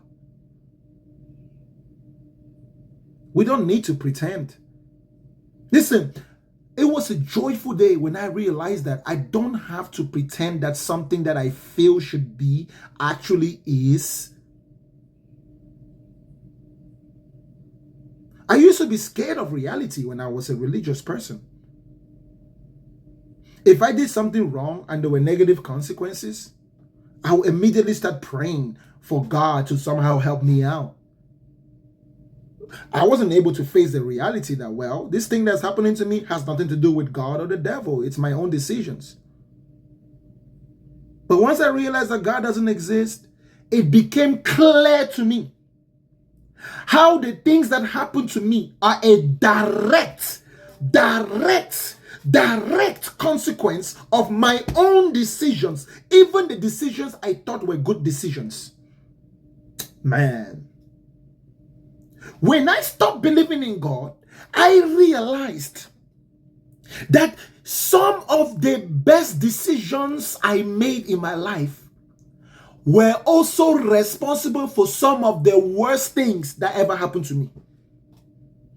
A good decision does not always produce good results in life. A bad decision does not always produce bad results. There are some decisions which are bad just because people say it is bad, but it is not really bad. There are some decisions which are good just because people say it's good when it is not good at all. It's not good to submit to a higher power. If you are a person who's trying to get to know themselves, submission is only for the weak and for the slaves. Submission is only for domesticated entities. Submission is only for domesticated entities. In a partnership of equals, there is no submission necessary. There is only collaboration. In a relationship of equals, there is no submission necessary. There is only collaboration. So if you are a man and you want your wife to submit to you, you are looking for a domestic woman. That's why, listen, that's why it's called domestic household, domestic work, domestic function. You are looking for a domesticated woman. If you want your woman to submit to you, that means you're not interested in collaboration. If your wife cannot collaborate with you without submitting to you, or if you need your wife to submit to you before you collaborate with her, what you are looking for is a slave. You're not looking for a partner. It doesn't mean that there's no division of roles. It don't mean there's no hierarchy within roles. It begins with collaboration. In your friendship, in your family, never submit to anyone. Never. If you want to be yourself, you must be defiant to anyone that seeks to control your sense of identity. Now, your sense of identity must be consistent with your abilities. Your sense of identity must be consistent with your abilities. Never claim that you are something if you cannot live up to it.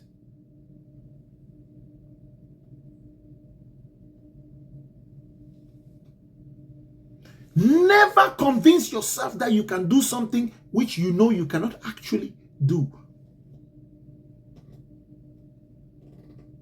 Never convince yourself that you are something which you actually aren't. You are not special. You are not chosen. You are not holy. You are not a child of God. You are not a devil. You're not a sinner. You are a freaking biological entity made up of flesh and blood, fragile, living in a hostile environment, and you too will die. And something will eat your flesh like the meat and the beef that you ate last night for dinner. We as human beings have no significance outside of our social relationships with each other and ourselves. Our value as human beings is only to ourselves and those who are around us. That a human being has no value outside of humanity. Our common humanity is the supreme unity of our existences. Our common humanity is our highest common thing. We can build our nations, our morality, our tradition, our culture on the foundation of our common humanity. We can observe our common humanity. We can experiment with our common humanity, and we can improve our common humanity. We don't need imaginary gods that take the shapes and forms of the fantasies of uneducated people.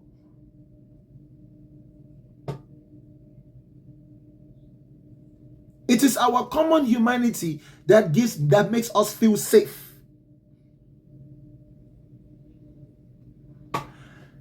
The only person in this world that can think a human being is valuable is another human being.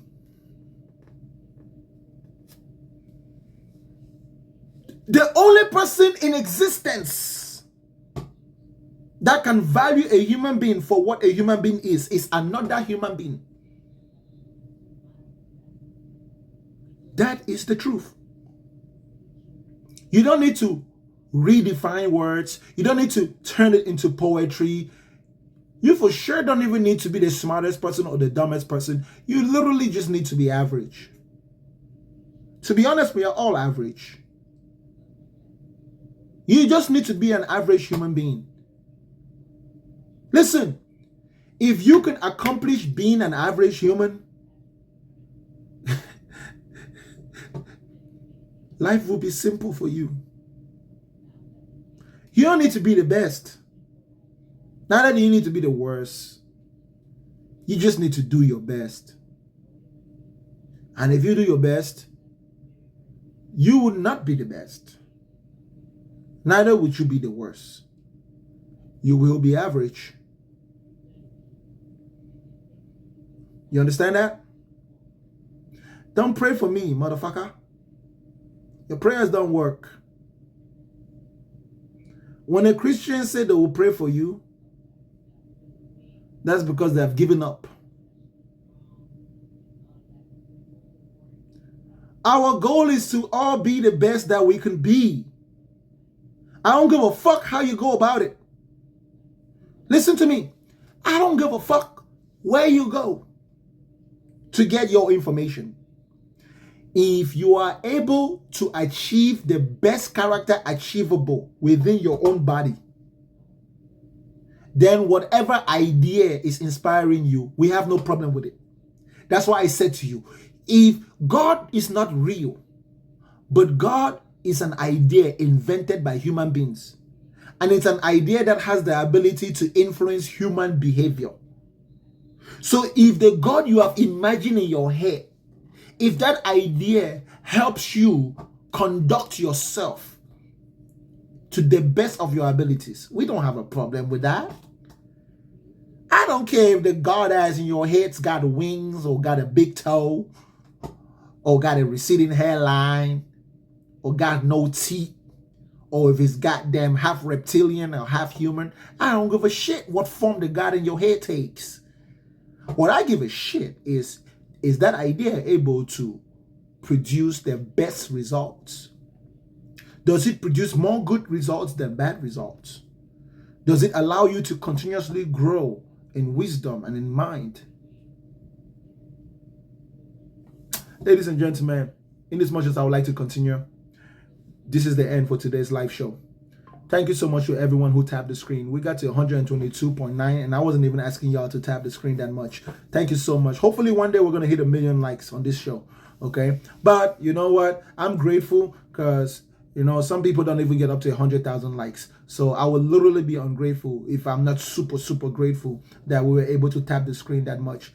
And also, my dear religious people, I am not your enemy. I only have a different understanding than you. At the end of the day, my religious brother, my religious sister, you are a human being. I'm not the one who feeds you. So I will never be deluded enough in my head to think that as a human being, I am better than you. As a human being, I am not better than you. Okay? I may be able to do certain things better than you. You might be able to do certain things better than me. But overall, our values is intrinsic in such a way that we cannot compare with each other. My hope is that you will be kind to yourself and kind to every other human being you encounter within reason. Within reason. You understand? Religious people, no one is worse than you because they don't believe in your God. No one is a bad person because they don't believe in your God. We're just humans. We're trying to make it to the next day. Okay? So do unto others as you want done unto you. But you must never forget, it's not a guarantee that others will do unto you as you've done unto them. It is good to do unto others as you want them to do unto you. But it is not guaranteed that they would in fact do unto you as you've done unto them. So live and exist at your own risk. That's what existence really is. Live and exist at your own risk. This is a disclaimer of existence. You will exist and you would live at your own risk. There's no lifeguard. There's no fucking lifeguard that's going to swim out into the middle of the ocean to save you in this life. If you make bad decisions and you start drowning in your bad decisions, my friend, you will drown. Oh. You will drown, oh, because there is no lifeguard.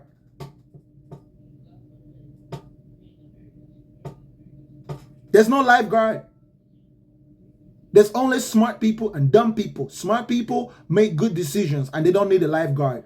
Dumb people make bad decisions and they need a lifeguard, but there is no one. So they end up.